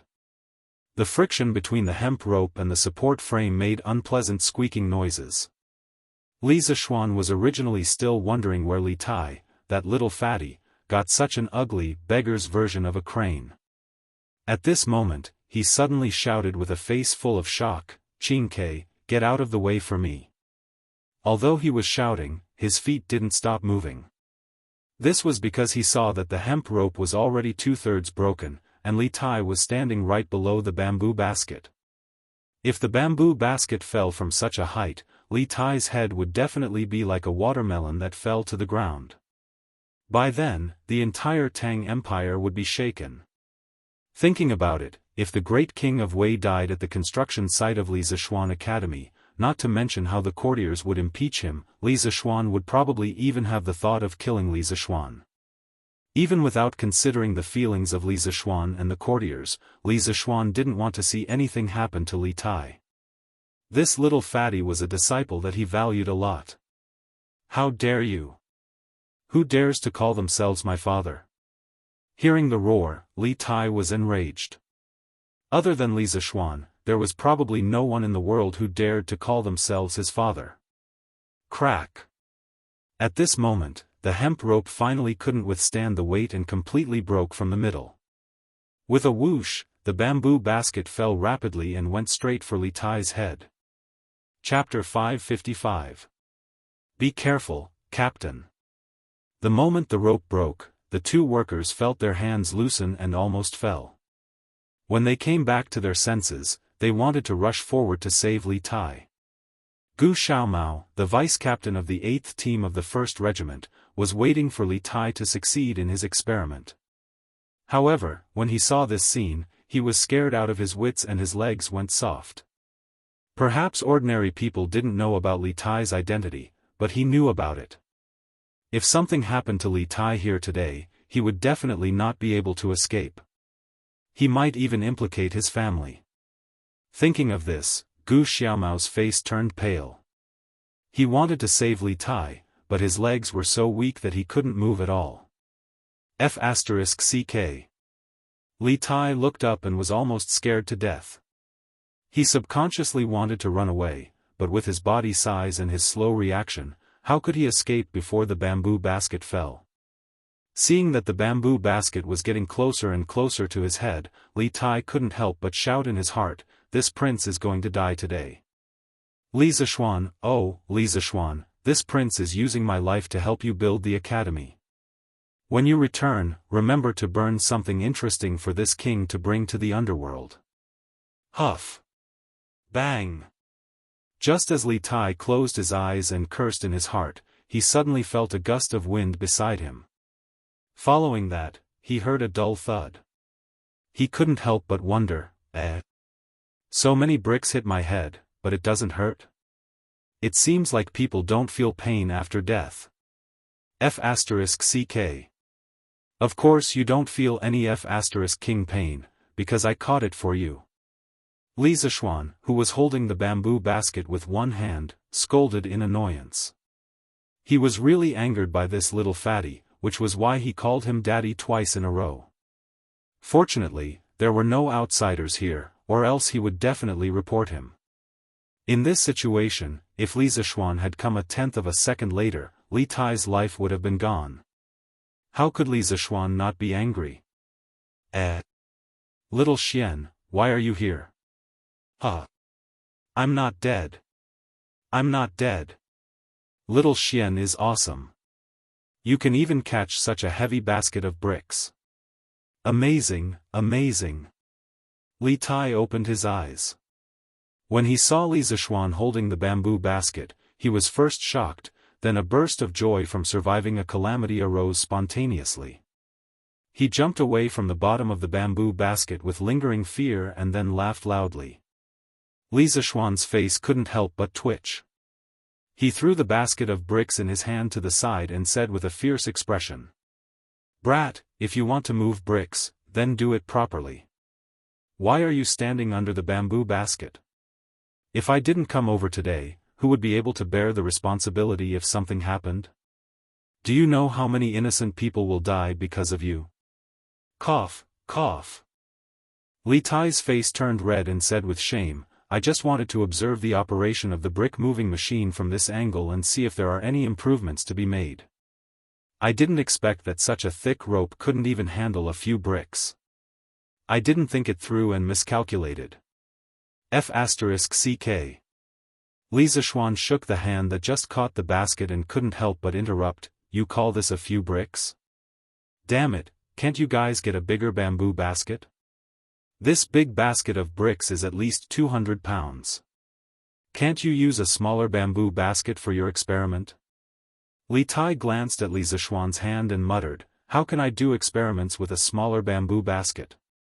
This brick-moving machine is specially made to be lazy." Li Zishuan said angrily, "What did you say? Boss. This is all my fault. I shouldn't have let the captain do this. I should have let everyone carry the bricks properly." Gu Xiaomao finally came back to his senses. He came to Li Zishuan and bowed repeatedly to apologize. Li Tai stared and said, "Gu Xiaomao, I wanted to do this. It's none of your business. You shut up first." Li Zishuan snorted and then said sternly to Gu Xiaomao, "You are indeed responsible for this. Even though Qin Ke is doing the same things as you, eating the same food, and sleeping in the same room, you know very well how important the responsibility is to him. I'm not asking you to give him preferential treatment. He will do what he should do himself. But as the vice-captain, you have to pay attention to his safety at all times. Qin Ke was standing under the basket just now. Didn't you think that there would be danger? If something happened to him here today, do you think you'll have a good time?" Gu Xiaomao's face was pale as he replied bitterly, "I won't have a good time. I'm sorry, boss. I didn't think it through and didn't take precautions. It's all my fault. No matter how you punish me, I won't have any complaints." Li Tai couldn't stand it and wanted to speak up for Gu Xiaomao. Li Zishuan glared at him and stared back at him. Li Zishuan waved his hand and said to Gu Xiaomao, "All right, you should reflect on yourself. What happened today can't happen a second time. Otherwise, you won't have a good time and I won't have a good time either. Do you understand?" Gu Xiaomao quickly bowed and said, I understand, I understand." Li Zishuan nodded and turned to Li Tai and said fiercely, "Qin Ke, come with me." After saying that, he walked to the house next door. The simple, temporary combat command room had now become a one-story brick house. "Oh." Li Tai shrunk his neck and replied sullenly. Today's Li Zishuan was too fierce. Even he was a little scared. "Say it. What the hell is that brick-moving machine? Why do you want to make it?" In the room, seeing that Li Tai had followed him in, Li Zishuan asked expressionlessly. Speaking of the brick-moving machine, Li Tai immediately became confident. He smiled proudly and said, "Hee hee. This is my, Li Tai's, exclusive invention." Previously, the craftsman said that if we were to build the academy according to the blueprint, we would have to use the method of filling in the ground. Otherwise, we wouldn't be able to continue building the walls. I thought that was too troublesome, so I thought of this idea of sending bricks up from below. Li Zishuan asked sullenly, "Filling in the ground? What's that?" Li Tai heard and immediately said with disdain, "Damn, you don't even know about the method of filling in the ground? I really have to give it to you. What's with the nonsense? I asked you, just answer." "Okay. After Li Tai's explanation, Li Zishuan finally understood that the method of filling in the ground was to use soil to bury the bottom part of the building. After the top part was covered, the soil was removed. This was also the method that the ancient people used to build high-rise buildings. After all, in this era, there was no lifting equipment. After listening to Li Tai's explanation, Li Zishuan was speechless and said, "So? That's why you made such a lousy toy. You're such a clever little brat." Chapter 556. Little smarty boy. Li Tai's face turned green when he heard Li Zishuan calling him that. He shouted, "F***ck, you're the little smarty boy. Also, you can insult me, but you can't insult the brick-moving machine I made. I thought about it for a long time before I came up with it." When Li Zishuan heard this, he was almost amused by this little fatty. He laughed and said, "Insult you? How did I insult you? Also, what kind of brick-moving machine is this? What the hell are you making? Have you considered the stability of the base? Have you ever thought that the friction between the hemp rope and the frame will be too strong? Have you ever thought that if the goods are heavier, the workers won't be able to move them? Have you ever done a stress analysis on the frame?" With Li Zishuan's series of questions, Li Tai couldn't help but be stunned. He muttered, "If the goods are too heavy to move, you can ask more people to do it. But what is friction? What is stability? What is stress analysis? Humph. You didn't even do a theoretical analysis, and you want to put it into practice? You can only fail if you put it into practice." Li Tai was unconvinced and said, "This is just an accident. Next time, it will be better than this." "Huh. If you don't change your method, you won't be able to do it even if I give you a year." Li Zishuan, who had done countless research projects in school in his previous life, knew that before a new technology was born, there must be careful theoretical analysis. Without a theoretical basis, trying to do it recklessly was tantamount to a blind man trying to figure out an elephant. The efficiency would be greatly reduced. "Huh. If you're so capable, come and do it. You've been gone for more than half a month. I thought you would only come back after the academy was built." Li Tai was a little annoyed. He sat on the stool next to him and complained loudly. Speaking of this, Li Zishuan felt that he was in the wrong and didn't want to argue anymore. He touched his nose and said awkwardly, "Ahem. I came back to Chang'an to do something. Now that the matter is settled, I will come here more often." Little Fatty curled his lips and said, "I know you're busy. Our great hero single-handedly annihilated an entire clan. How awe-inspiring. Tsk, tisk." It had been a long time since that incident happened, so Li Tai obviously knew about it. But his tone was a bit. Li Zishuan raised his hand and said angrily, "F***ck. If you have something to say, can't you just talk nicely? Why do you have to be so sarcastic? Are you asking for a beating?" Little Fatty immediately cowered and hurriedly said, "How am I being sarcastic? This prince is praising you. Sigh. Don't hit, don't hit. At most, I won't tell Imperial Father about you calling yourself lousy in front of me." Li Zishuan was stunned. Then, he sneered, "Ha! Do you dare to say it?" Li Tai rolled his eyes. Of course, he didn't dare to say it. If he said it, Li Heir and Empress Zhongsun would know that he was almost killed at the construction site today. In that case, he wouldn't be able to come out easily in the future. "Go get me a pen and paper. I want charcoal. Xiaoning should have it." Li Zishuan smiled and said suddenly. What do you want to do?" Li Tai didn't react and said in a daze. Li Zishuan said unhappily, "What can I do?" "To give you a lesson. Today, I'll show you what a real brick-moving machine is." When Li Tai heard that, he wasn't displeased by Li Zishuan's impatient tone at all. Instead, he was overjoyed and said, "Haha. Good, good, good. I'll go get you a pen and paper."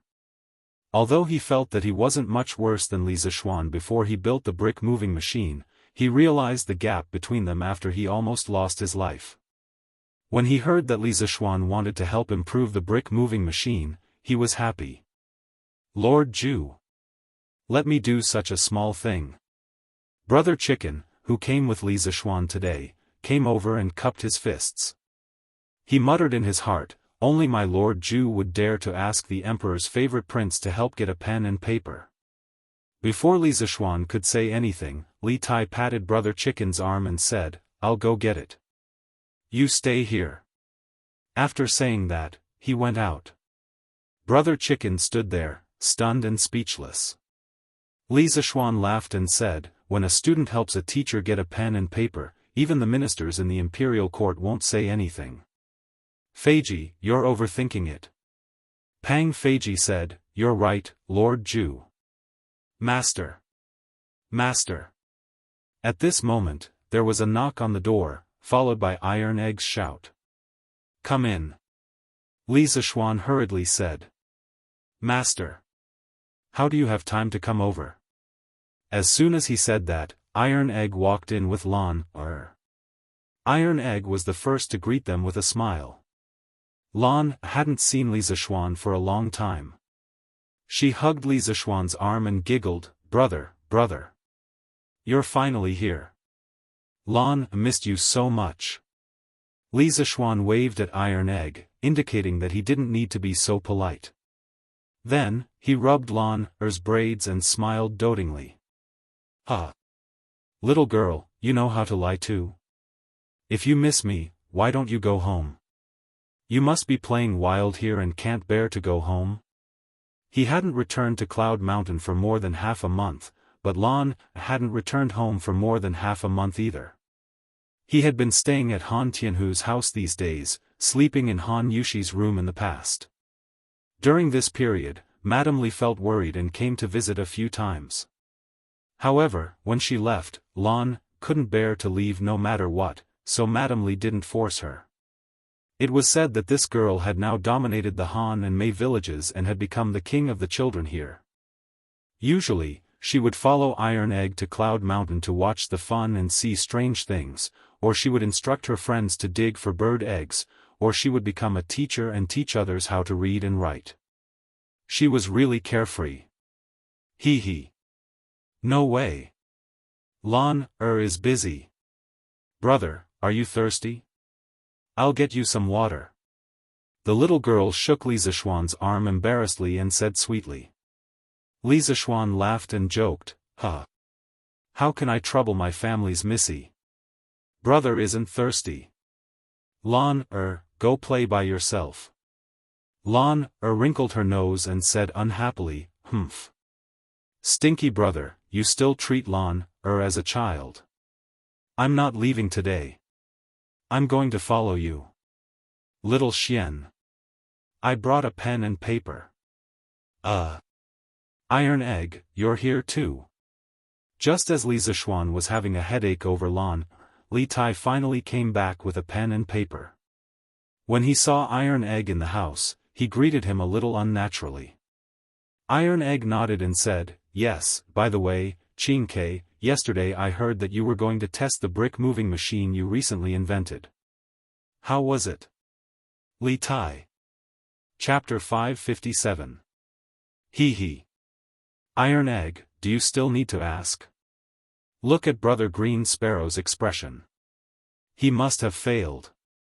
I told you that without my brother's help, he wouldn't have succeeded. Lan pointed at Li Tai and giggled. Don't expose someone's shortcomings. Lan's words could be said to be ruthless, directly stabbing into Li Tai's heart.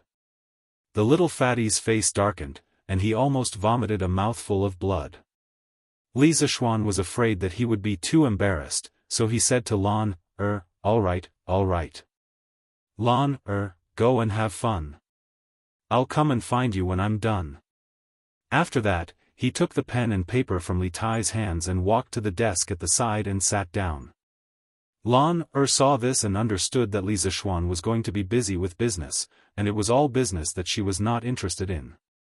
Hence, she replied with an, "Oh," and went out.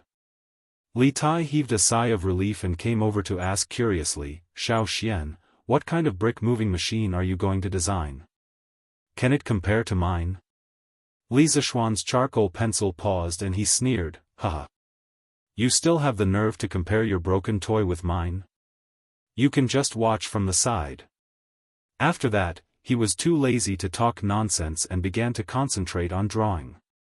Speaking of the crane, it was necessary to talk about the pulley block on the crane. Other than the hydraulic transmission mechanism, the most important part of the crane was the pulley block.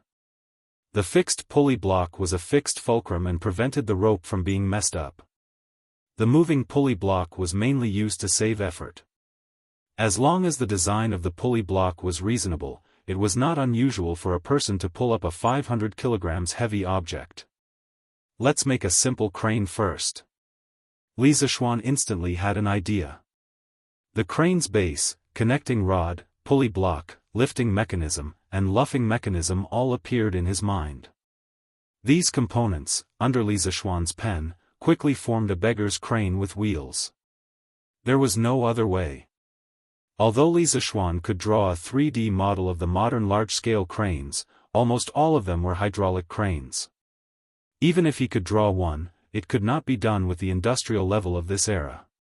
Hence, after thinking about it, he could only make a human-powered crane with pulley blocks as the core. "You're done?" Li Tai saw that Li Zishuan had stopped and could not help but ask. Li Zishuan nodded and said, "Yes." Li Tai furrowed his brows and picked up the drawing. After looking at it for a long time, a trace of surprise appeared on his face. He praised, "This little wheel's design is good. With this thing, the hemp rope will suffer much less wear and tear in the future. I don't have to worry about the rope breaking anymore." Li Zishuan said with a faint smile, "Oh. Not bad. Qingke, it's not easy for you to see this. But you only know one part of it and not the other. Iron Egg, come and take a look. What's the use of the wheel on the side of the connecting rod?" "Yes, master." Iron Egg walked over and began to look at the drawing seriously. After a while, he hesitated and said, "Master. In addition to the wheel at the top of the connecting rod, there's probably something else that's connected to the bottom." Li Zishuan looked at Iron Egg with appreciation and said with a smile, "Not bad, not bad. Iron Egg, you're very accurate. Do you know what's the mystery of this wheel?" Iron Egg said embarrassedly, "Sorry, master. I can't see it." Li Tai muttered, "It's just a broken wheel. What mystery can there be?" Li Zishuan was too lazy to bicker with little fatty. He pointed to the drawing and explained to them, "Iron Egg. Qingke. I call this small wheel a pulley. The top is called fixed pulley. You can all guess its function. It's used to fix the fulcrum, prevent the rope from messing up, and reduce the wear and tear of the rope. The bottom pulley is called moving pulley. It's very useful. It can save half of the strength." Iron Egg and Li Tai were shocked and said in disbelief, "Save half of the strength? How is that possible?" Li Zishuan smiled indifferently and said, "How is it not possible? When using moving pulley, the hook weight is suspended by two pieces of rope. Each piece of rope only bears half of the weight of the hook weight. This way, the person pulling the rope only needs half of the strength to pull it. In the future, when you learn another course, physics, you will know a theorem that the power multiplied by the moving arm is equal to the resistance multiplied by the moving arm. The moving pulley's moving arm is twice as long as the moving arm, so the power is half of the resistance. At that time, you can use this theorem to analyze and you will find that the moving pulley is indeed labor-saving in principle."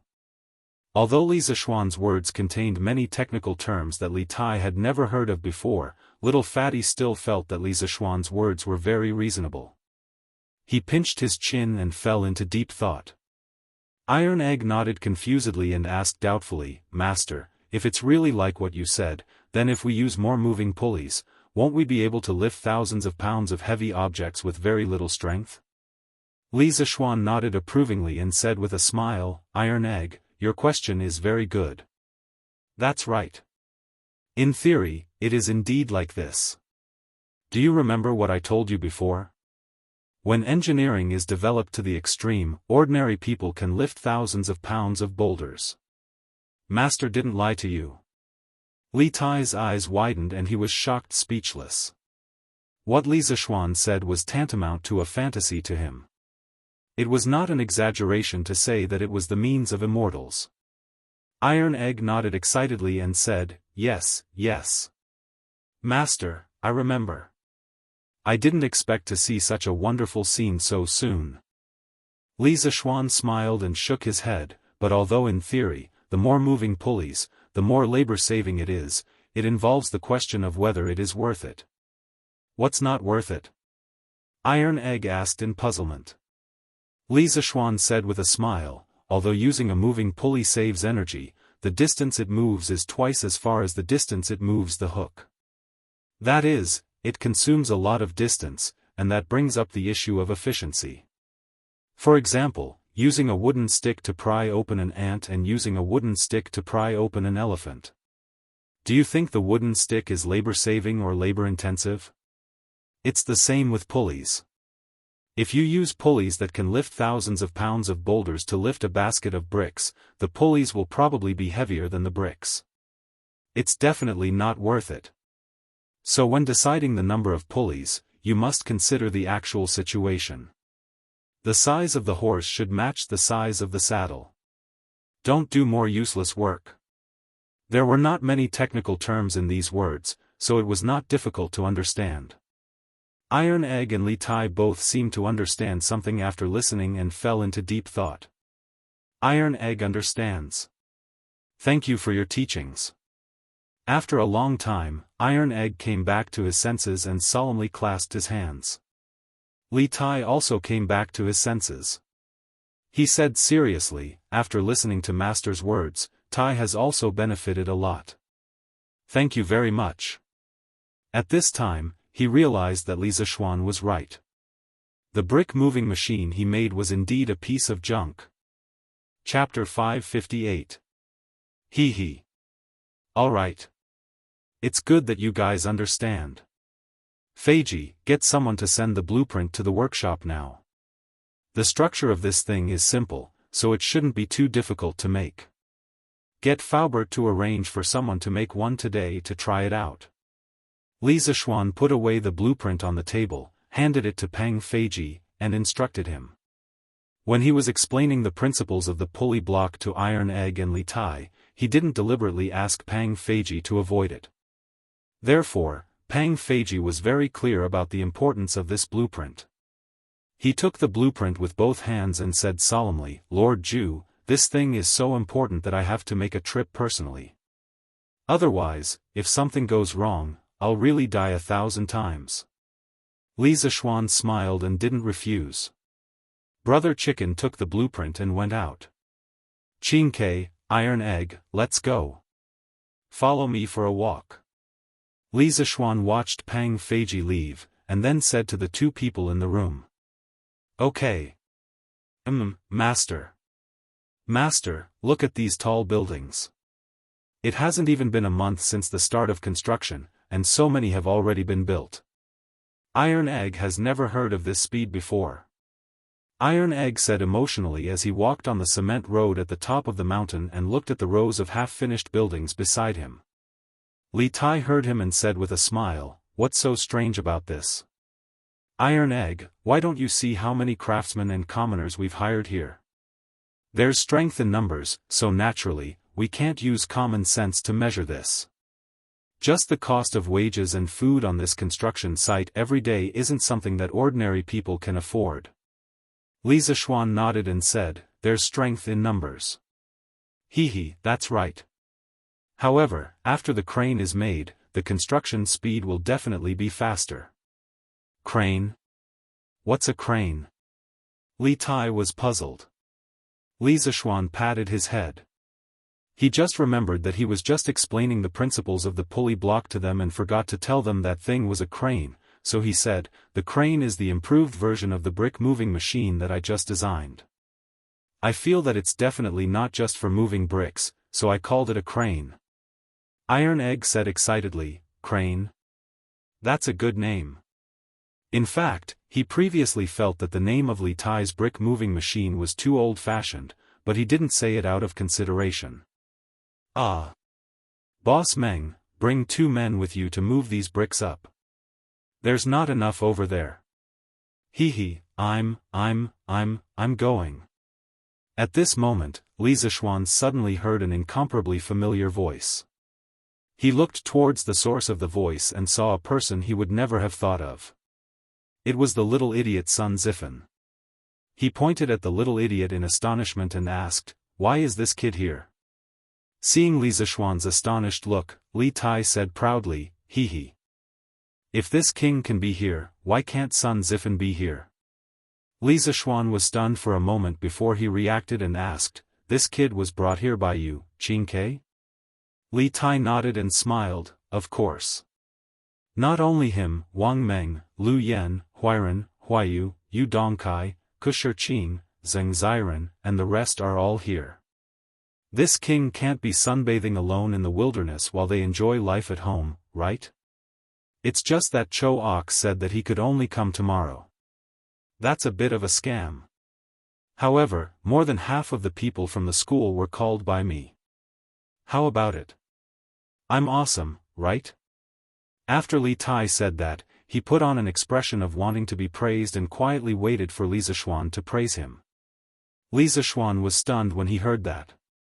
He thought for a moment and suddenly asked in disbelief, "Kusher Qing? Zheng Ziren? Lu Yan? The 3 of them are here too?" If he remembered correctly, when he decided to build his own college and leave the Imperial College, although half of the students from the school were willing to follow him to Yanhuang College, Kusher Qing, Zheng Ziren, and Lu Yan, who were top-notch students but were not from official families, did not say that they wanted to come to Yanhuang College on the spot. Now, they were urged to come by Li Tai. It was a bit unbelievable. Li Tai understood what Li Zishuan was thinking and replied with a smile, "Xiao Xian, are you trying to say that they didn't agree to come to Yanhuang College?" Maybe at that time, they were hesitant to come to Yanhuang College and lose their future, but how many idiots are there in our school? Xiao Xian, you've made so much news recently. Even idiots know that only by coming to Yanhuang College can they learn real knowledge. Also, I have to admit that you're quite charming.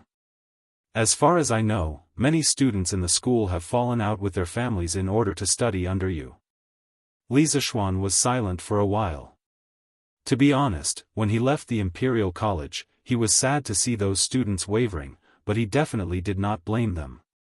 After all, this so-called Yanhuang College was just a mediocre private school in his previous life.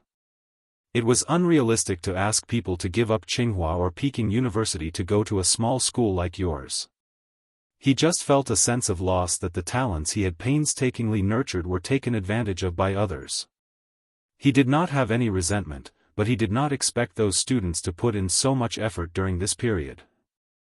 After a while, Li Zishuan turned his head and asked, "But most of them are spoiled since they were young.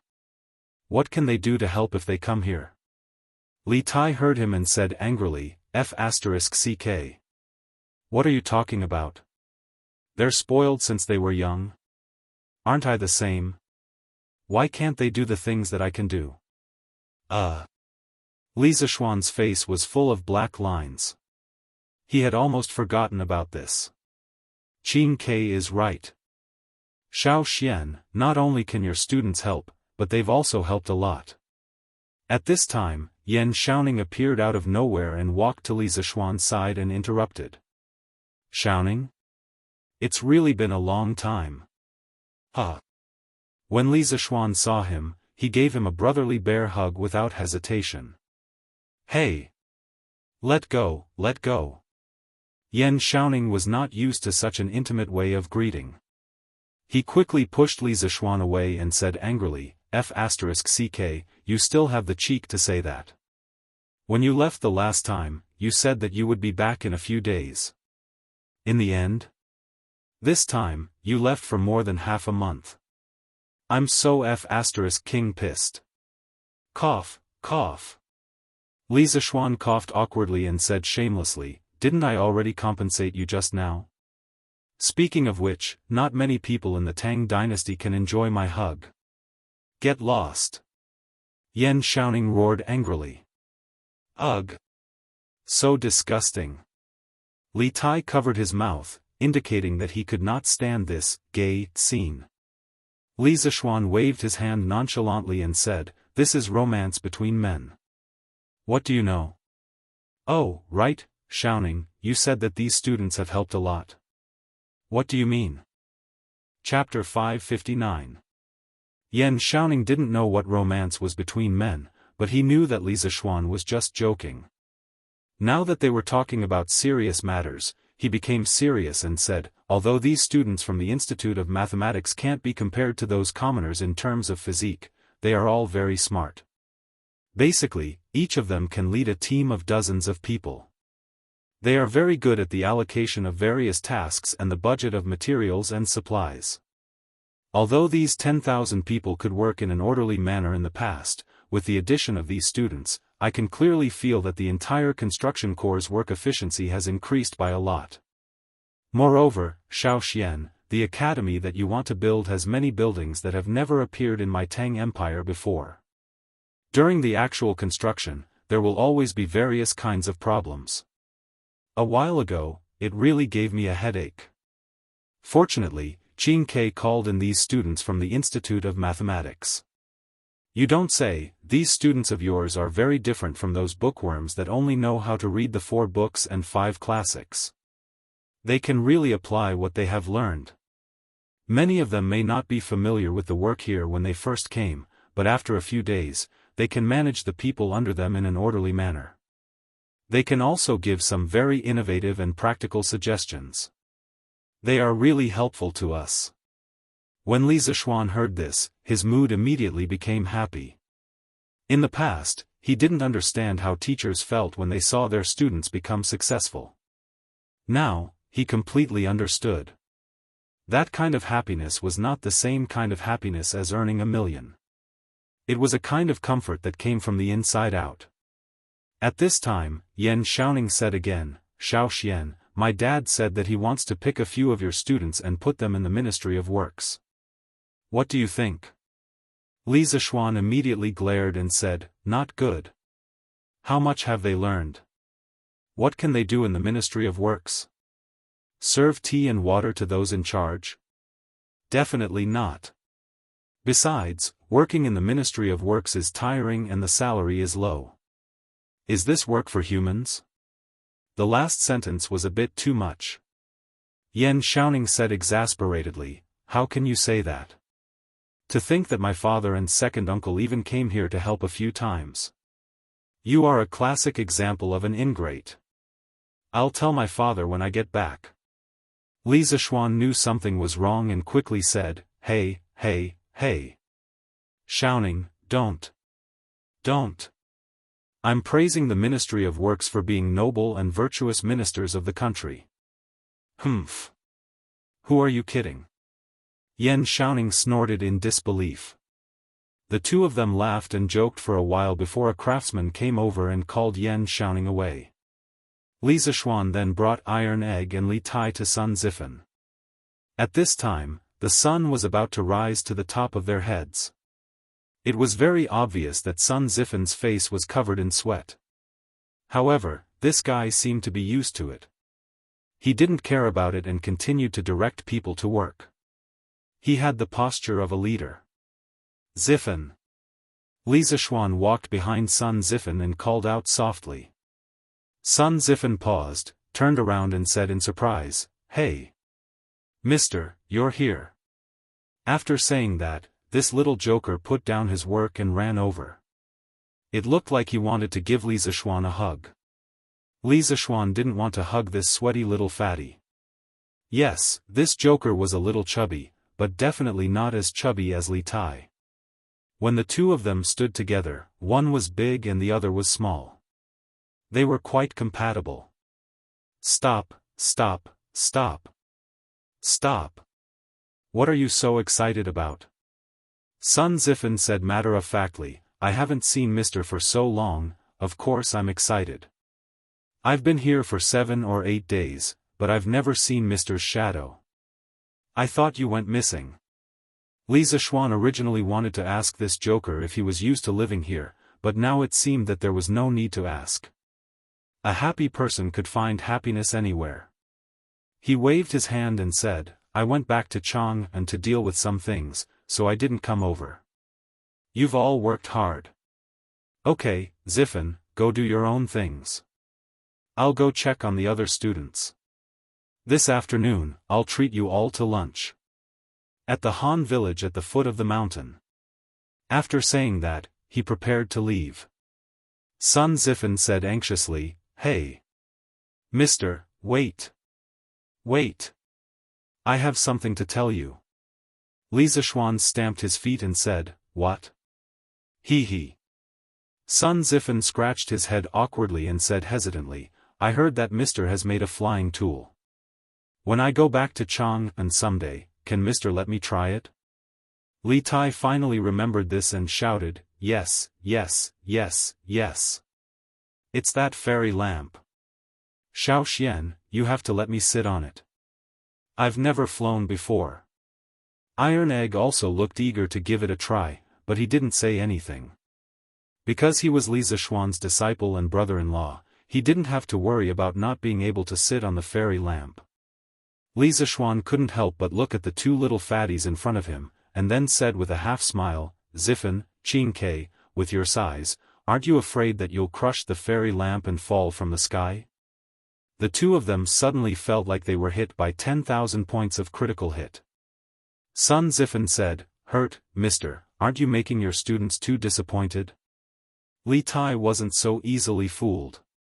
He thought about it and said angrily, F***ck. Xiao Xian, don't scare us. Your fairy lamp can definitely withstand Zifen and me.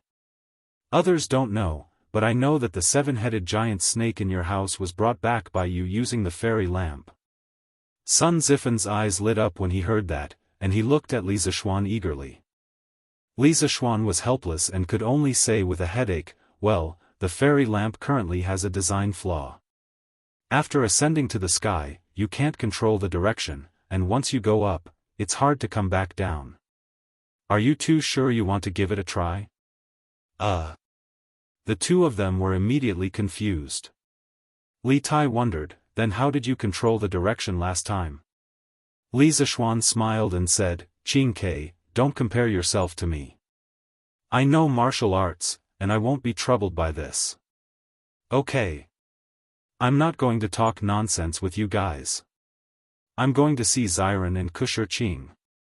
After that, he ignored the 2 little fatties who were flustered in the wind and left with Iron Egg. Hey! This fairy lamp is used to bring girls, how can it be used to carry little fatties? A while ago, I was too busy and didn't have time to bring girls. Now that I have time, maybe I can consider it. Li Zishuan thought to himself as he walked. In fact, the main reason was that the fairy lamp was unstable now. If it was used to carry people and he wasn't there to look after them, it would be easy for something to happen. However, he wasn't particularly willing to bring 2 big guys to see the scenery in the sky, so he could only let them suffer for now. Chapter 560. Noon. Han Family Village, Han Tianhu's house. Li Zishuan, Yan Shaoning, Li Tai, Iron Egg, Lan, Sun Zifen, Wang Meng, Kusher Qing, and the other students from the School of Mathematics were all gathered in the main hall. The scene was very lively. There were close to 30 people, so 1 table was definitely not enough. There were 3 tables in total. The Han family's front hall, which was not very spacious to begin with, suddenly became very crowded. Since they were outside, they couldn't possibly treat their students to a meal in the cafeteria of Yunshan, right? At first, Li Zishuan planned to freeload at his father-in-law's house for lunch. Later, after seeing Sun Zifan, he thought about it. 1 person freeloading was freeloading, and more than 20 people freeloading was also freeloading, so he simply brought them all over. However, this made things difficult for Han Lizheng. After Iron Egg knew about Li Zishuan's plan, he came back 2 hours earlier to help Han Lizheng prepare the meal. Now that the living standards of the entire Han family village had improved, Han Lizheng's family had a special relationship with the Li Zishuan. Naturally, they would not be short on ingredients. They had chicken, duck, and fish, but they lacked a chef. Han Lizheng didn't want to neglect the students that Li Zishuan brought over, so he specially invited Hu Hanyun's wife to cook. Lu Yue went home after she finished cooking. Then, there were 3 sumptuous tables full of food and wine. Lord Taishan, come and take a seat. It's been hard on you today. Li Zishuan said apologetically. Actually, what he was thinking was to ask Han Yushi's opinion on whether he should find a second wife for Han Tianhu. It would be best if he could buy a few more maids and servants. Otherwise, it would be too hard for Han Tianhu to manage this huge house by himself. Heh! What's so hard about this? Xiao Xian, as long as you guys are happy eating. Han Tianhu wiped his sweat and said nonchalantly. He was really happy that Li Zishuan was able to bring his students over as guests. Now that Li Zishuan was his son-in-law, he was a junior. Seeing that his junior had made a name for himself and was loved by his students, he only felt gratified. Come, let's eat together. Yeah. Uncle Han, come and eat together. Li Zishuan and Yan Xiaoning quickly invited him. Han Tianhu nodded and sat beside Li Zishuan. Then, he raised his cup and said to Yan, Li Tai, and the others, this poor village can't be compared to the big restaurants in Chang'an City, so please don't despise this simple meal. Since all of you are little Xian's friends and students, as an elder, let me toast to all of you. Yan Xiaoning quickly said, Uncle Han, what are you saying? The dishes on this table are comparable to those of the restaurants in Chang'an. We should be the ones toasting you, Uncle Han. Yes. To Uncle Han. However, this Han family village isn't a poor village. It's much richer than many other villages. Uncle Han, you've managed it well. Sun Zifen was someone who knew how to talk to people and ghosts. At this moment, he could be serious in front of his elders. He raised his cup and laughed. Immediately, a bunch of voices of agreement rang out from behind. Yes. Today's dishes are very sumptuous. Thank you for your hospitality, Uncle Han. Here's to Uncle Han. That's right. Otherwise, we would have to eat together on Yunshan Mountain.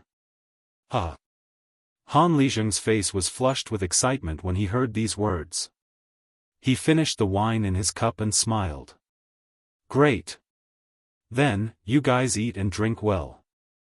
Li Zishuan took over the conversation with a smile and looked at the crowd. He looked at the crowd and said, more than half of the people from our school of mathematics are here today, right? After more than a month, we're gathered together again. Kushirqing, Zheng Ziren, Lu Yan, and the rest of you didn't plan to go to Yanhuang College with me. However, since you're sitting here now, it proves that you're willing to continue learning with me and that you're optimistic about the future of Yanhuang College. I won't say thank you to you for this. I'll only congratulate you. I congratulate you for making the best choice in your life. In a month, Yanhuang College will be officially established. At that time, you'll see an unprecedented college. At that time, Yanhuang College won't be a place where others can enter just because they want to. Come. To all of you. Everyone, let's have a toast. Okay. Well said, sir. Although the college hasn't been built yet, Sun Zifen, have already fallen in love with Yunshan. To Sir. Li Tai and Sun Zifen cheered loudly. However, Kushirqing, Zheng Ziren, Lu Yan, and the others' eyes were slightly red. They saluted Li Zishuan from afar. It could be seen that they didn't have a good month. Li Zishuan put down his wine glass and laughed. Good. Stop saluting each other, let's eat. I know you didn't eat well on Yunshan. Let's have a good lunch. Of course, your efforts won't be in vain. In the future, the thousands of Yanhuang College students will remember your contributions to Yanhuang College. Kushirqing solemnly cupped his hands and said, due to some reasons, I didn't immediately express my willingness to join Yanhuang College. I'm very ashamed. Please don't blame me. Zheng Ziren, Lu Yan, and the others also hurriedly cupped their hands and apologized. Li Zishuan smiled and waved his hand. Don't blame me, don't blame me. Sun Zifen, however, said mischievously, just because you don't blame me doesn't mean we don't blame you. Kushirqing, you should punish yourselves by drinking 3 glasses. Kushirqing gritted his teeth and said, all right. 3 glasses it is. After saying that, he was about to pour himself a glass of wine. Li Tai hurriedly shouted, hey, wait. If you're all drunk, who's going to help you in the afternoon? Don't drink so much. Pfft. Li Zishuan couldn't help but burst out laughing. This little fatty had become the supervisor of the construction site. Zheng Ziren's face was full of black lines. He hesitated for a moment and said, I'll choose to get drunk. Ha. Shirqing, Ziren, Lu Yan, have you all thought about it? Do you want to come to Yanhuang College? After lunch, Li Zishuan took a rest under the big tree in the Han residence's courtyard for a while and led the group of students on the road to Yunshan. Kushirqing nodded firmly and said, Sir, we've all thought about it. In fact, none of the 44 students in our school doesn't want to continue learning from you. When you left the Imperial College, the reason why so many people didn't express their opinions on the spot was mainly because they were concerned about the opinions of their family members. As far as I know, many of our classmates have been thinking of ways to persuade their families in the past month. I believe that when the college starts next month, the 44 students in our school will definitely gather together again. Li Zishuan was silent. He put his hands behind his back and sighed deeply. I hope so. I can't bear to part with all of you. Chapter 561. In the afternoon. After returning to Cloud Mountain, the group of people returned to their respective posts and busied themselves with their own tasks. Li Zishuan did not stay idle either. With his hands clasped behind his back, he strode forward and began patrolling around his territory. He was not patrolling to see if anyone was slacking off. The reward and punishment system that he had set in the beginning had stimulated everyone's enthusiasm to work. Now, no one in the entire construction site would slack off. No one would complain that they had too much work to do. On the contrary, they were afraid that their team would not be assigned any work. This was because not only would the food be worse, but the bonus at the end of the month would also be reduced. This guy was completely full and had nothing to do, so he wandered around aimlessly. This entire mountain will belong to me, Li Zishuan, in the future. And there's a super big school on top of it, TSK. How comfortable. In his previous life, Li Zishuan was just a poor student. Even if he joined the workforce, his monthly salary would not be able to buy a 1 square meter house in Beijing. But now, he owned an entire school near Chang'an. A modern school that he wholly invested in. How could he not be satisfied? Oh! The student bathhouse has already been built? All around him were half-built houses. Only the larger building next to the student dormitory had been completed. Li Zishuan thought for a while and recognized that it was the student bathhouse. He sighed and walked in. Cement walls, cement floor, and empty space. This should be used to store wardrobes in the future. Inside, there were small cubicles. In the future, when water pipes and sprinklers were installed, it would be a student bathhouse that all modern schools had. These things would not be considered rare in modern times. But to the ancient people, those students would probably not be used to it when they first came in to take a bath. Right, water. What should he do with the water on Yunshan? He could not expect people to carry water down the mountain every day, right? How troublesome would that be? Thinking of this, Li Zishuan could not help but frown deeply. The monthly water consumption of a school was terrifying. No one knew this better than him. The water problem of Yanhuang College had to be solved as soon as possible. Lord Zhu. Lord Zhu. So you're here. I've finally found you. At this moment, Pang Feiji suddenly ran in from outside and said while panting. Li Zishuan collected his thoughts and asked, Feiji, you're back. Is that thing already done by the workshop? The beggar's version of the crane he designed was not complicated. It only had a base, supporting rods, pulley blocks, and some structures to adjust the angle and direction. It was not difficult to make. Pang Feiji said excitedly, Yes, Lord Zhu. I've already brought it here on an ox cart. It's right in front of Guanghua Building now. Li Zishuan nodded and said, Okay, let's go and have a look. Guanghua Building was the main teaching building of Yanhuang College. When it was designed, it was arranged to be at the front of all the buildings in the college. In Li Zishuan's opinion, this building would be the face of Yanhuang College in the future. Of course, it had to be seen by everyone. When they passed by Yanhuang College's future library, the red building, Li Zishuan looked at the prototype of the classical building. Suddenly, he said to Pang Feiji, Feiji. You have to remember this building well. It has another name, it's called the Airplane Building. In Feng Yu's previous life, the red building looked like a huge airplane when viewed from above. Therefore, some people called it the Airplane Building. When Pang Feiji heard this, he suspected that he had heard wrongly. He dug his ears and said in disbelief, Lord Zhu. Are you using this building to commemorate me, old Pang? Lord Zhu's kindness, old Pang, I. As he spoke, he choked up. In his opinion, he was just a rough person. Yanhuang College was destined to be a holy land for scholars. Li Zishuan was willing to use his name to name a building in the college. To him, it was such an honor. How could he not be excited? Cough cough. Li Zishuan saw that this guy was forcing himself to be dramatic. He couldn't help but cough and said, That's not it. The reason why I called it the Airplane Building was because it looked like an airplane. After that, he ran away as if there was oil on the soles of his feet. Brother Chicken, on the other hand, was stunned on the spot. He looked at the unfinished red house and muttered, Like me? How does this building look like me? Hey! Sir, you're finally here. As soon as Li Zishuan arrived in front of Guanghua Building, he saw a group of people surrounding a tall frame with 4 wheels.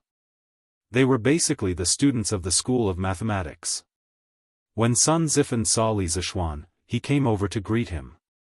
Li Zishuan didn't ask how these students knew about it. He walked to the side of the crane and looked at it. Then, he smiled at Li Tai and said, Qingke, it's rare for you to have the opportunity to be a strongman. Do you want to try this crane yourself? Although Li Tai was not happy with the first half of the sentence, he still rubbed his hands excitedly and nodded. Okay. After that, he ordered the people to hang a big basket of bricks on the hooks below the pulley block. He then began to turn the wheel and tried to pull the basket up. Damn! It's actually so easy. Li Tai originally used all of his strength and prepared to use all of his strength to turn the spinning wheel. In the end, because he used too much strength, he almost tripped and fell. And the bamboo basket filled with bricks, without any accident, rose up. Wow!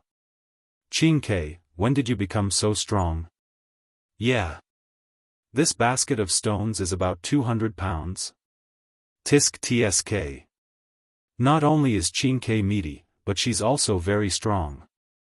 With such a sarcastic tone, he must be Sun Zifan, young hero Sun. The surrounding students couldn't help but widen their eyes and gasp in amazement. If they hadn't seen the people put the bricks in the basket one by one with their own eyes, they would have suspected that Li Tai was cheating. Just like that, in a short while, the big basket of bricks was lifted up about 3 feet. The people waiting on top of the basket suppressed their surprise and carefully unloaded the bricks from the basket. Li Tai touched his nose and was speechless. He felt that the brick-moving machine he made earlier was really weak. Li Zishuan nodded with satisfaction and smiled at the students. Did you all see that? This is the power of engineering. It can make a powerless person full of strength. It can let you understand the world you're in now. Of course, it can also change the world. The knowledge that Yanhuang College will impart to you in the future will definitely be the most powerful knowledge in the world. Good. Sir, you're amazing. We want to learn the most powerful knowledge. Sir, you're mighty. Who hasn't been young and frivolous? When the students heard this, they were all elated and excited, except for Li Tai. He was very dissatisfied with Li Zishuan's words, "It can make a powerless person full of strength." He felt that Li Zishuan was talking about him, so he moved to Li Zishuan's side and whispered, "Xiao Xian, I don't think your crane is good." "What's not good?" Li Zishuan asked subconsciously. Li Tai replied, "It's too troublesome. You single-handedly lifted up such a big basket of bricks in the morning. I think you're better than a crane. Why don't you use Qinggong to help us move the bricks in the future? Get lost." Li Zishuan was stunned and almost slapped his size 40 shoe on this little fatty's size 38 face as he shouted angrily. Chapter 562. Shouting, "I'll leave this crane to you. With this thing, I believe the construction of the academy will be much faster. Please be sure to finish building the bishop, the canteen, and the dormitory within a month." It was the first time they saw such a novel thing, so naturally, the students of the school couldn't help but try it themselves. After an hour, their enthusiasm faded, and they returned to their posts. Then, Li Zishuan found Yan Xiaoning and said with a smile. Yan Xiaoning had also tried the crane himself. He nodded and said, "Yes, that's right. This crane is really helpful to us." No, Xiao Xian, are you going back to slack off again?" Li Zishuan couldn't help but twitch the corner of his mouth. Why is this guy so sensitive now? He hurriedly said, "No, I'll come here often when I'm free. You have to take care of the things here. If you have any problems, you can send someone to find me directly." Yan Xiaoning had an, as expected, expression and said gloomily, "I knew you were going to slack off. You're not even as good as your students."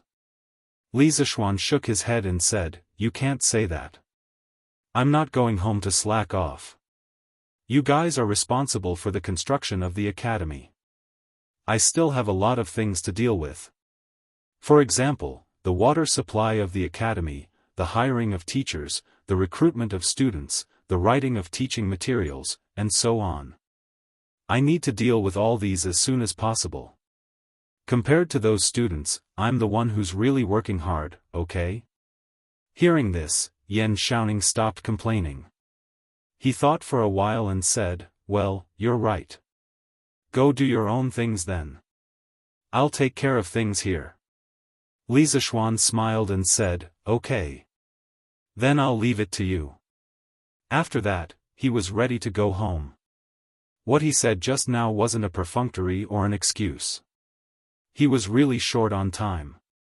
He should have started doing these things a long time ago, but he was delayed by the matter of the 7 cultivators of virtue for a long time, so he really didn't have much time left. Yan Xiaoning suddenly thought of something and hurriedly said, "By the way, Xiao Xian, there's one more thing I need to tell you." "What's the matter?" "Recently, the autumn harvest is approaching. Many people want to ask for leave to go back to help with the harvest. However, the construction period here is getting more and more urgent. Moreover, if we recruit new people, the new people will definitely not be as skilled as them. Therefore, I did not allow them to go home for the time being. But this is definitely not a long-term solution. Do you have any good ideas?" Li Zishuan frowned slightly. He had neglected this point. In ancient times, the spring planting and autumn harvest were important matters for the common people. Basically, the whole family counted on the grain in the fields to survive the year. He absolutely could not delay the autumn harvest of more than 10,000 families because of his own selfish interests. He pondered for a moment and said, "Let's go. More money. All the workers and craftsmen who are willing to stay will have their wages doubled this month. They can use this money to hire people to help with the autumn harvest. Besides, each of their families should have half-grown children, so it shouldn't be a big problem. Of course, if they don't want to stay, we won't force them. We'll allow them to take leave and go home after handing over their work. However, they won't get the double pay. We'll let them decide for themselves." Yan Xiaoning raised his eyebrows and exclaimed, "Double pay? Xiao Xian, are you crazy? Putting aside the sumptuous meals, the wages that we, Yun Shan, offer are already considered the most generous. Yet, you want to double the wages? Do you know that just based on this, you'll have to spend an extra 30,000 to 40,000 strings of cash this month?" Li Zishuan shook his head and said, "Xiaoning, you can't calculate it like this. Yun Shan is a special case. Although the meals and wages are very good, don't you see that these people are also working very hard? Yanhuang College is such a big project. Which construction team can complete it in 2 months? They can. Their efforts are completely worthy of this treatment. As for the double pay, isn't there no other way? No matter what, I can't affect the students' start of school because of the construction progress of the college. This is the most important. In this era, the students' field break was usually in the middle of September. Counting the days, it was only a little more than a month from now. Li Zishuan's anxiousness made sense. Of course, he also had the capital to say this. Strange Interest Pavilion and Drunken Immortal House were now a group of hens that could lay golden eggs. It wasn't an exaggeration to say that they were raking in gold every day. Moreover, Datong Daily had long been on the right track and was no longer making a loss. Now, just the income from advertising alone was already very considerable. Yan Xiaoning said helplessly, "All right, it's your money anyway. The rich ones are the masters. You can do whatever you want." After coming down from Yunshan, Li Zishuan didn't go straight home. Instead, he went to the workshop. Yanhuang College's enrollment promotion needed the power of Datong Daily. At this time, he couldn't help but feel lucky that he started Datong Daily first. With this tool of public opinion, it would be much more convenient for him to do other things. "Brother Ma, for the next few issues of Datong Daily, help me write a few promotional drafts for Yanhuang College. I will personally write the first draft. Arrange for people to study it seriously and let them understand my engineering skills. You guys will write the drafts for the next few issues. I want to recruit students." In the editorial department, Li Zishuan found Ma Zhou and began to instruct him. Strictly speaking, Ma Zhou wasn't a pure Confucian disciple. He studied the art of governance and had a good understanding of the knowledge that was useful for governing a country. His character was flexible and flexible. Therefore, Li Zishuan felt assured to hand over such an important department like Datong Daily to Ma Zhou. Ma Zhou understood what Li Zishuan meant when he heard this. He nodded and said, "Lord Zhu, don't worry. We will do our best to cooperate." After experiencing so many things with Li Zishuan, Ma Zhou had a very deep understanding of engineering. He didn't have any bad feelings towards engineering because the current success of Datong Daily couldn't be separated from Li Zishuan's support of engineering. Moreover, he felt that engineering could make the people of Tang better. It could also make more people able to afford to study. The prosperity of the people's education could be brought about by engineering. Therefore, Ma Zhou still hoped that Li Zishuan's engineering could be carried forward. "Okay, I will ask someone to send the draft up later. You have to save a good position for me in tomorrow's newspaper." Li Zishuan nodded and said his goodbyes before leaving. His time was really tight right now. Chapter 563. The next morning, it was cloudy and breezy. A few pairs of young scholars walked on the streets of Jianghu city in groups of 2s and 3s. They looked like they were about to leave the city for sightseeing.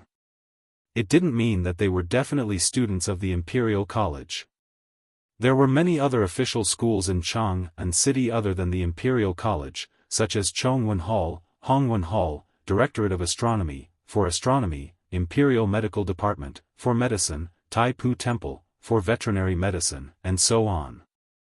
This was the capital of Jianghu city. If it were a local place, there would be local official schools as well. For example, each prefecture had its own prefectural school, each county had its own county school, and each county had its own school. The official education system of the Sui and Tang dynasties was very complete. Of course, the ability of the rulers to tolerate culture was also incomparable to that of the Ming and Qing dynasties, especially during the Zhongguan period. This was also one of the reasons why Li Zishuan dared to propose engineering studies. Mingda, look! Yanhuang College is recruiting students. Yanhuang College? What kind of college is that? Why haven't I heard of it before? Two scholars were holding the newspapers they had just bought and were discussing as they walked. Mingda, have you not left Jianghu city recently? There has been such a big commotion on Yunshan Mountain in the eastern suburbs recently, and you don't know about it? The tall scholar asked doubtfully. The shorter scholar said awkwardly, The weather has been too hot recently, and I haven't gone out. Brother Zheng, tell me about the commotion on Yunshan Mountain. What does this have to do with Yanhuang College? You haven't heard of Yanhuang College, but you must have heard of Li Xiannan from Yongla Lane. This Yanhuang College is run by him, and the college is located in Yunshan Mountain.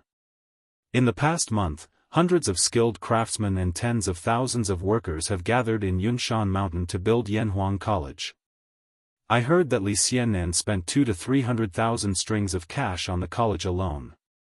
The tall scholar was obviously an insider, and he was also a chatterbox. Once he started explaining, he went on endlessly. Of course I've heard of Li Xiannan, but what future can he have in this college? Will anyone be willing to go? Mingda, what you said is wrong. Yanhuang College is not an ordinary college. The dean of this college is the current emperor. Li Xiannan used to be a minister of the Imperial College. He is very likely to become the chancellor of the Imperial College. His knowledge and ability are beyond words. You don't know how many scholars in the world want to be his disciple. The slightly shorter scholar was obviously taken aback. He said in disbelief, What? His Majesty is the dean of Yanhuang College? How is that possible? The tall scholar sneered and said, Why is it impossible? Many people already knew about this, and it wasn't a secret. But putting all these aside, Li Xiannan's so-called engineering is quite desirable. Brother Zheng, could it be that you also want to go to Yanhuang College? Let's not talk about this for now. Let's hurry to the city gate. Otherwise, Brother Shengguan and the others will be waiting anxiously. After the tall scholar finished speaking, he waved his folding fan and took the lead to walk forward. The slightly shorter scholar frowned and then said to the boy next to him, Go and buy me a newspaper, then follow me. Yes, young master. Brother Hua. Brother Hua. Good news. Good news. South of Jianghu city, Jianghu Academy. Chen Tianhua ran in excitedly with a paper bag of meat buns in one hand and a newspaper in the other. For government-run schools like the Directorate of Imperial College and the Hongwen School, the students had 2 months of field leave. However, these small academies did not exist. This was because these places were mainly places for like-minded people to discuss the Tao. Hua Hongyi, who was sitting in the courtyard reading, looked at Chen Tianhua's excited expression and couldn't help but wonder, Tianhua, what news made you so excited? Did someone give you a tip again? Liao Feichen laughed and said, Haha. In that case, Tianhua, you have to treat me again? Ever since Chen Tianhua's novel was serialized in Datong Daily, although the results were far from A Legend of a Mortal's Journey to Immortality, he would always receive tips from some rich people every now and then. In addition to the fixed monthly royalties from the editorial department of Datong Daily, Chen Tianhua had gradually moved from the low-income class to the middle-income class. As for Liao Feichen, the results of his novel were slightly worse, but the monthly income was enough for his family's expenses. In this regard, Hua Hongyi was only sincerely happy for his good friend and did not have any feelings of jealousy. He did not seem to be in a hurry and continued to think of a novel that completely belonged to him. Chen Tianhua walked quickly to Hua Hongyi and placed the meat buns on the stone table. Then, he opened the newspaper and pointed to a short paragraph in the middle and said, "No, it's more exciting news than tips. Hongyi, Feichen, come and see. Yanhuang College is going to recruit students from all over the Tang Empire." Hua Hongyi heard this and immediately jumped up and leaned over and shouted, "Where? Where? Let me see." Liao Feichen also leaned over and looked anxious. Chen Tianhua pointed and said, "Here. Here. Aren't you going to eat breakfast first?" Hua Hongyi and Liao Feichen both waved their hands and began to read seriously.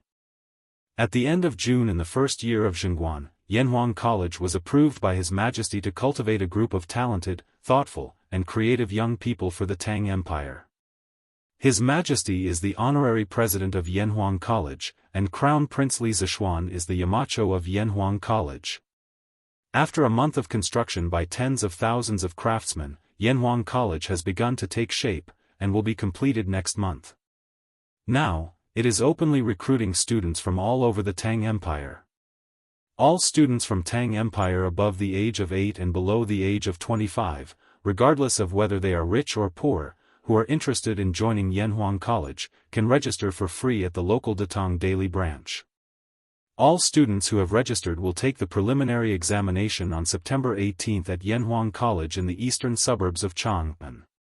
Those who pass the preliminary examination will become a student of Yanhuang College and will receive a minimum of 3 to 6 years of education. During this period, all tuition fees will be waived. The contents of the preliminary examination include: "It's true. Yanhuang College is really starting to recruit students. That's great. That's great. Ha ha ha." Hua Hongyi couldn't help but laugh at this point. Liao Feichen also said excitedly, "That's right. With His Majesty as the president of Yanhuang College, its status is not inferior to that of the Imperial College. I didn't expect that poor children like us would have the opportunity to enter such an institution." Chen Tianhua smiled and said, "You too should finish reading. The contents of the entrance examination are explained at the end." Hua Hongyi and Liao Feichen lowered their heads and continued to read seriously. Chapter 564. Yanhuang College's entrance exam consists of the 5 classics, 30%, mathematics, 50%, and morality, 20%. The mathematics exam consists of addition, subtraction, multiplication, division, and geometry. Most of the content is related to the new mathematics of the Imperial College. Students are recommended to buy the latest textbooks from the Imperial College and study them carefully. The exam difficulty is below average. Students are encouraged to prepare for the exam. In Jianghu Academy, Hua Hongyi and Liao Feichen read the news carefully. Liao Feichen suddenly looked up and muttered, "Textbooks. Where are the new mathematics textbooks? We have to hurry and buy them." Chen Tianhua slapped his head and said, "That's right. Why didn't I think of that earlier? We should have bought the textbooks while we were at it. There must be a lot of people buying them now. Where can we buy them?" The three of them looked at each other and reacted almost at the same time. They said in unison, "Interesting pavilion." Hua Hongyi slammed the newspaper on the stone table and shouted, "Hurry and buy the textbooks." Then he ran out. Liao Feichen reacted and quickly followed him. Hey! Aren't you guys going to eat the buns? In fact, there was more than one article about Yanhuang College in the newspaper today. There were a total of 3 articles, but these people were focused on the enrollment and ignored the other 2. What is engineering? Hee, this old man wants to see how you are going to brag. Wei Mansion. Wei Zheng had his breakfast and habitually asked the servants to buy him a datong daily. Then he sat under the old tree in the courtyard and began to read it. Today was the official's day off, so there was no need to attend morning court. Wei Zheng rarely had a day of leisure. He couldn't help but mutter to himself when he saw a piece of news in the newspaper. Engineering is the study of engineering. Its main purpose is to serve the needs of the people and improve their lives. Its ultimate goal is to achieve prosperity for all. The houses of the common people, the pavilions of the palace, the riverbanks, the water conservancy, the city walls, the imperial mausoleum, and the agricultural production could all be supported by the school. Engineering can allow people to realize what kind of world we are in now. Engineering can allow people to make more advanced farming tools, allowing our Tang Empire to have more farmland and not have to worry about food. Engineering can allow people to make faster and steadier vehicles. One day, we will be able to travel between Chang'an and Luoyang in a day, and we won't need to travel back and forth for several months. Engineering can allow people to create more powerful weapons, allowing our Tang Empire to stand at the top of the world, allowing the barbarians to submit to us and congratulate us. Engineering can even create flying tools, allowing mortals to soar above the 9 heavens and overlook the magnificent mountains and rivers of our Tang Empire. There is no high or low in learning. Engineering is only for the benefit of the people of the world. Students of engineering can also have a bright future. If you don't have great ambitions, you can use engineering to become an accountant in a shop, or take part in the mathematics examination. You can become a deputy county magistrate or manager of the Ministry of Civil Affairs or Ministry of Works. You can feed and clothe your entire family. If you have great ambitions and are willing to devote yourself to the study of engineering, you can become a master of the generation. You can do things that others don't dare to do.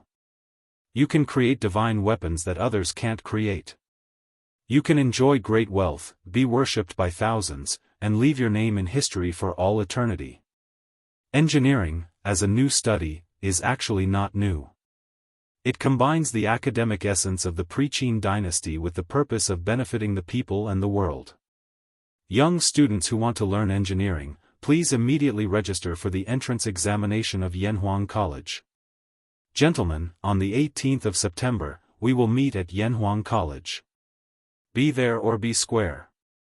After reading this news, the joking expression on Wei Zheng's face had long disappeared. He stared at the newspaper in a daze and muttered to himself, engineering is only for the benefit of the people of the world. Previously, that kid from the Li family said that Confucianism cultivates the mind, while engineering benefits the world. So that's it. But if that's the case, won't the sky of my Tang dynasty be pierced by this kid? Benefits the world, benefits the world. Back then, the school of Mo was righteous. Mencius said that it was for the benefit of the world. How similar is it to Li Zishuan's engineering? I'm afraid that many people will take this opportunity to make a big fuss. This kid is still too inexperienced. Wei Zheng had long passed the hot-blooded age where he would roll up his sleeves and do things on impulse. He wasn't bewitched by Li Zishuan's rather provocative words. Instead, he found a trace of worry in them. However, the reason why he had hidden worry was that he was slightly biased towards Li Zishuan. Otherwise, what was there to be worried about? Wasn't the reason why he had stubbornly opposed Li Er his whole life? Wasn't it to let the people of the world have enough to eat and wear? Although the methods were different, Li Zishuan's and his ultimate goal was the same. That was enough. Let's look at this news. Wei Zheng sighed for a while and then looked at another piece of news. It read, Yanhuang College Employment Announcement. As the first engineering school in the Tang dynasty, Yanhuang College needs to spread the most advanced engineering knowledge. They are specially hiring teachers from the 358 provinces and 1500 counties of the Tang dynasty. Among them, there are 10 teachers in the field of classics. They must be familiar with classics and history, have a good teaching style, and have a good reputation locally. There are 28 teachers in the field of engineering who are proficient in any of the following skills. They are eligible to apply, such as engineering, construction, mechanism, machinery, mathematics, astronomy, surveying, smelting, manufacturing, and so on. Yanhuang College's teachers can be divided into 4 ranks: assistant, lecturer, associate professor, and professor. Every year, all teachers will be tested on their teaching ability, and they will be promoted according to their ability. Assistant teachers will be paid 10 strings of coins per month, lecturer 20 strings of coins per month, associate professor 50 strings of coins per month, and professor 100 strings of coins per month. They will also be gifted a new mansion in Yanhuang College. We welcome all virtuous people from all over the Tang dynasty to apply for this position. Those who are interested, please come to Yanhuang College before the 15th of September for an interview. I, Li Zishuan, will be waiting for you. Why don't you come to Yanhuang College to teach a few students and watch them maneuver unhindered and leave a legacy for generations? After reading it, Wei Zheng couldn't help but widen his eyes and exclaim, 100 strings of coins? Crazy! Did this kid lose his mind? Even a doctor in the top imperial college of the Great Tang would only earn less than 20 strings of coins a month. Li Zishuan's salary of 100 strings of coins a month and a luxurious mansion, how could these civil servants of the Great Tang live? To be honest, even Wei Zheng was a little tempted. However, after thinking about it, he shook his head. Although Yanhuang College's salary was good, it wasn't his cup of tea. To put it bluntly, other than criticizing people, what else could he do? He didn't know anything about engineering, but he knew about classics. However, he couldn't give up his best skill, criticizing people, to teach classics, right? Chapter 565. Lu Yun, get the steward to send this issue of the newspaper to every county in Tang Dynasty as fast as possible. It has to be twice as fast as the previous one. Use fast horses. Azure Dragon Lane, the temporary residence of the Wang family in the capital. Wang Renbiao had obviously just finished reading today's newspaper. He called his follower Lu Yun over and instructed seriously.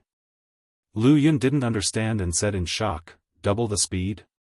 Young master, wouldn't we have to pay a higher price this way? We'll lose money.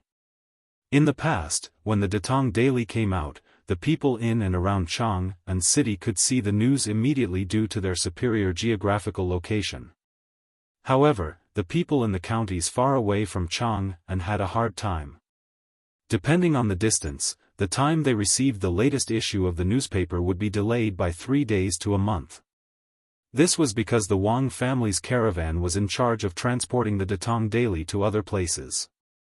Now that Wang Renbiao had made this request, they definitely couldn't use the caravan's route. They had to use fast horses to travel 800 miles. The cost of that wasn't just high. Bastard! Just do whatever young master asks you to do. Lu Yun, have you forgotten the lesson from last time? Wang Renbiao was about to answer when Leng Yuyao's bone-chilling voice came from behind Lu Yun. Lu Yun was so scared that he shivered. He quickly slapped his mouth and begged for mercy, young master, please forgive me, Miss Yuyao. This lowly one has spoken too much, this lowly one deserves to die. Wang Renbiao waved his hand helplessly and said, all right. Get someone to buy a batch of mathematics teaching materials from shopkeeper's son and get the steward to send them to every place in Tang Dynasty. Lu Yun cupped his hands and said, yes, young master. After that, he didn't dare to stay any longer and quickly left. Leng Yuyao looked at Lu Yun's back and snorted, ignorant. Then, she walked to Wang Renbiao's side and asked worriedly, young master, why do you have to speed up the delivery of this issue of the newspaper to every county? This girl had just said that Lu Yun was immature and liked to ask questions that shouldn't be asked, and now she was asking questions herself. Seriously, the corner of Wang Renbiao's mouth twitched. He looked at Leng Yuyao with a strange expression for a while before saying, Little Xian's Yanhuang College is going to start recruiting students and teachers. The relevant announcement will be published in this issue of Datong Daily. Yanhuang College will officially start school next month. Time is tight, so I have to help him. Leng Yuyao suddenly understood. She thought for a while and said, I've seen the Yanhuang College in Yunshan from afar. The architectural style there is completely different, and they actually used a building material that I've never seen before. The surface is extremely hard and smooth like stone. It's really strange. Moreover, the scale of that academy was comparable to that of the Imperial College. Thanks to Li Zishuan, the Li family has accumulated so much wealth in just half a year. How admirable! Wang Renbiao laughed and said, Huh. Little Xian's ability was unquestionable. Otherwise, my father and I wouldn't have thought so highly of him. But Yuyao, you only saw the surface and didn't see the deeper layer of things. Leng Yuyao asked curiously, what is it? Wang Renbiao pointed at the article, What is Engineering, on the newspaper and said with a deep look in his eyes, Little Xian's ambition is all in here. Engineering, he wants to use his own strength to fight against the 800 years of dominance of Confucianism. Whether he succeeds or not, he will become the founder of a new school of thought. His name will be known throughout the world, and his name will be immortalized for eternity. If he succeeds, the countless disciples under his school of engineering will become an invisible force. By then, his Li family will be an unshakable existence in Tang dynasty except for the royal family. Leng Yuyao's mouth was wide open in shock. No matter what, she would never have thought that Li Zishuan not only left his peers 800 miles behind in the path of martial arts, but also established his own school and stood proudly in the path of literature. Such a character already made her unable to have any jealousy, and all that was left was admiration and worship. Wang Renbiao didn't stop after he finished speaking. Instead, he sighed and continued, Now, except for the royal family, the other 6 aristocratic families are all divided at heart. And because of my father, the other aristocratic families are showing signs of isolating the Wang family. Did they really think that I didn't know about the gathering of the 5 aristocratic families a few days ago? Humph. Naive. Our Wang family just doesn't want to be associated with them. The royal family is too powerful now, and the aristocratic families can only struggle at death's door. If they still can't see the reality, then they won't even have the right to struggle at death's door. And now, our Wang family has a good relationship with Li Zishuan, a promising new star of the empire. Even if the royal family declines one day, the other aristocratic families can't compare to our Wang family status. So, this time, we have to do Li Zishuan a favor. Helping him is also helping ourselves. Even if my father is here, he will also make the same decision.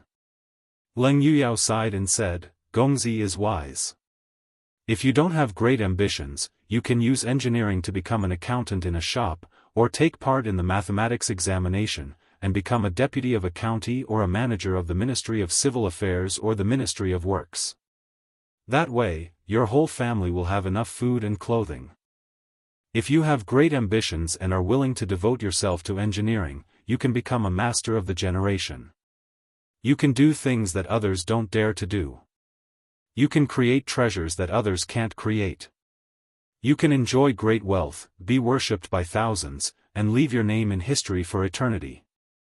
Chongren Lane, in a house with 3 courtyards. A young boy with acne was holding a newspaper and reading today's Datong Daily's news. He was in a daze. After a while, he suddenly jumped up and ran to the backyard, shouting excitedly as he ran, Dad! Mom! I don't want to stay in the Imperial College. I want to follow Mr. Li to Yanhuang College to study engineering.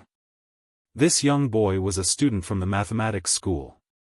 His name was Jiang Qingyu. It could be seen that he was also a poor child who was forced by his parents to stay in the Imperial College.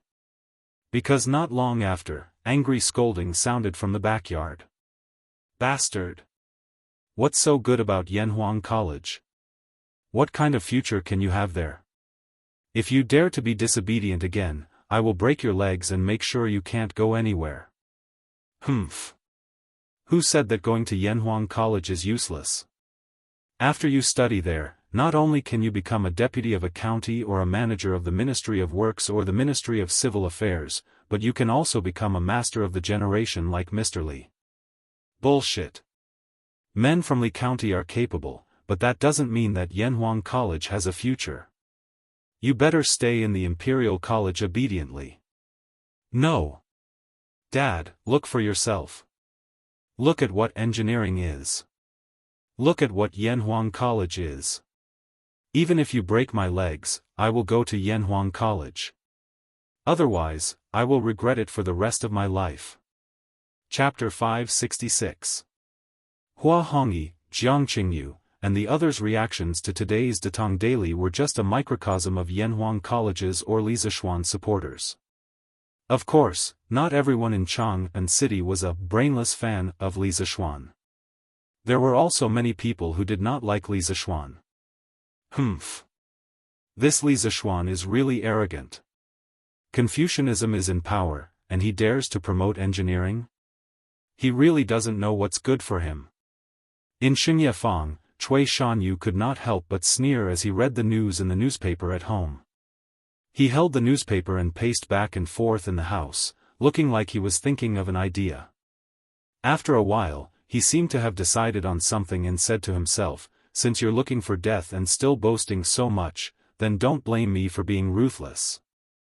However, in less than 2 breaths of time after he said this, his expression began to become hesitant again. No. The Cui family just sent a message a few days ago to give up all actions against Li Zishuan. If I force myself at this time, won't I offend both sides? Cui Shanyu shook his head and finally sighed. Sigh. Forget it. It's just that I missed such a good opportunity. Cui Shanyu was scared at the last minute because of the Cui family, but the other disciples of Confucianism would not be scared. The 3 pieces of news in today's newspaper made many Confucian defenders explode. Arrogant. Arrogant to the extreme. Does Li Zishuan think that he can be a deputy county magistrate, the head of the Ministry of Works, or the Ministry of Civil Affairs with just his engineering skills? Does he think that the mathematics exam is so easy for the disciples of engineering? In a restaurant somewhere, a young man in a Confucian robe slammed the table angrily and shouted. Another diner next to him could not help but say, "Ahem. This brother. Let's not talk about other things for now." Just based on Li Zishuan's attainments in mathematics, what the newspaper said is not exaggerated at all. His disciple will definitely get first place in the next year's mathematics exam. The young man in a scholarly robe who scolded earlier also knew that what the person next to him said was reasonable. He couldn't help blushing and said awkwardly, then even if he's powerful, he actually said that engineering can create faster and more stable vehicles. When the time comes, he can travel between Chang'an and Luoyang in a day. He also said that engineering can create flying tools that allow mortals to soar above the 9 heavens. Tell me, how is this possible? Was he, Li Zishuan, bragging? He is deviating from the orthodoxy and spreading miscellaneous knowledge. As soon as he said this, the person next to him couldn't refute anymore. The other scholars, however, started to jeer. That's right. The man from Li County is using Datong Daily to promote his so-called engineering. He's simply deviating from the norm, despicable, and shameless. Yes. This newspaper is full of nonsense. Chang'an is 1,000 li away from Luoyang. If he could set off in the morning and arrive at Luoyang in the evening, wouldn't he have to travel 1,000 li in a day? What kind of tool can do that? Also, what can allow mortals to fly above the 9 heavens? This is simply nonsense. Li Zishuan is really unscrupulous in order to promote his engineering. Yes, yes, yes. This is simply an insult to the disciples of the saints. Let's go to Yongla Lane together to criticize him. Let's make him repent. Yes. Let's go together. After a while, a group of scholars in the restaurant's main hall were incited together, wanting to gather at the entrance of the Li family's house to cause trouble. Humph. A bunch of ungrateful, heartless, and unscrupulous things. How could you forget about Li County's opening of the Strange Culture flat book price? Didn't you enjoy the favor? Now you're biting the hand that feeds you. Our restaurant doesn't welcome you. Get lost. At this time, a plump middle-aged man walked out and said coldly with a look of disdain. The shopkeeper is right. You bunch of people have really thrown your books to the dogs. Ungrateful, get lost. Get lost. Get lost. Li Zishuan's reputation among the people was already very good. Among so many people, there were naturally some hardcore fans of Li Zishuan. After hearing the comments of this group of scholars, the restaurant's shopkeeper and some of the diners in the main hall immediately began to denounce them. What a disgrace to the educated! You can't differentiate between right and wrong, you can't tell good from bad. The young man in a scholarly robe who had started the conversation said loudly with a red face. Get lost. This restaurant doesn't welcome you. Get lost. Get lost. Yunhan. This bunch of people is too much. They are simply too stupid. They can't tell good from bad. Yes. Yes. This bunch of unruly people can only be fooled by Li Zishuan. They can't tell right from wrong. After being chased out of the restaurant, the group of scholars surrounded the young man in a scholarly robe and complained. It turned out that this young man was called Chui Yunhan. He was also from the Zhengzhou Chui clan of Qinghe. However, he was from the second branch. His grandfather was Chui Junchuo's younger brother. Chui Junchuo, as the current head of the Chui clan of Qinghe, had placed the hope of the third generation on Chui Xuanji. This made Chui Yunhan very unhappy. A few days ago, Chui Xuanji was sent back to his hometown in Zhengzhou for some unknown reason. This made Chui Yunhan extremely happy and felt that his opportunity had come. Chui Junchuo's unfriendly attitude towards Li Zishuan was more or less known to Chui Yunhan. Therefore, after seeing the newspaper today, he couldn't help but want to do something to attract Chui Junchuo's attention. Let's not lower ourselves to the level of these unruly people. Let's go and block Li Zishuan's house. Originally, he wanted to instigate some people to do something with him. However, he didn't expect to get off on the wrong foot and even be chased out of the restaurant. Chui Yunhan, who had always been spoiled since childhood, had never been humiliated like this before. Of course, he was angry. However, after thinking about it, he felt that business was more important. Therefore, he clenched his teeth and said to his companions. But with just the few of us, isn't it too little? A scholar at the side hesitated. In the end, scholars like them, sometimes they would talk fiercely. However, when it came to doing it, they would probably be terrified. After all, Li Zishuan was a man who founded the country. Furthermore, he was also a popular figure in the imperial court. He was the crown prince Zhan Shi of the third rank. It was no wonder that this person would be terrified. Seeing that the others nodded in agreement, Chui Yunhan muttered, "Then let's go and gather our classmates." Li Zishuan wantonly spread miscellaneous studies and deceived the people. How can we, the disciples of the saints, sit back and do nothing? We must let the people see his true colors. That's right. I will go and find Dong Kong and the rest. All right. Then I will go and find Chao Lei and the rest. I will go and find Zhuo Jin and the rest. Chui Yunhan nodded and said, "All right. Then you guys hurry up. After an hour, we will gather here and go to the Li family together." All right. Chapter 567. Mr. Wenji, Li Gang, courtesy name Wenji, long time no see. I trust you have been well since we last met. In Crooked River Square, Li Zishuan knocked on the door and entered a quiet and elegant courtyard. When he saw Li Gang watering the orchids with a water ladle, he greeted him with a smile. This was a relatively simple old house.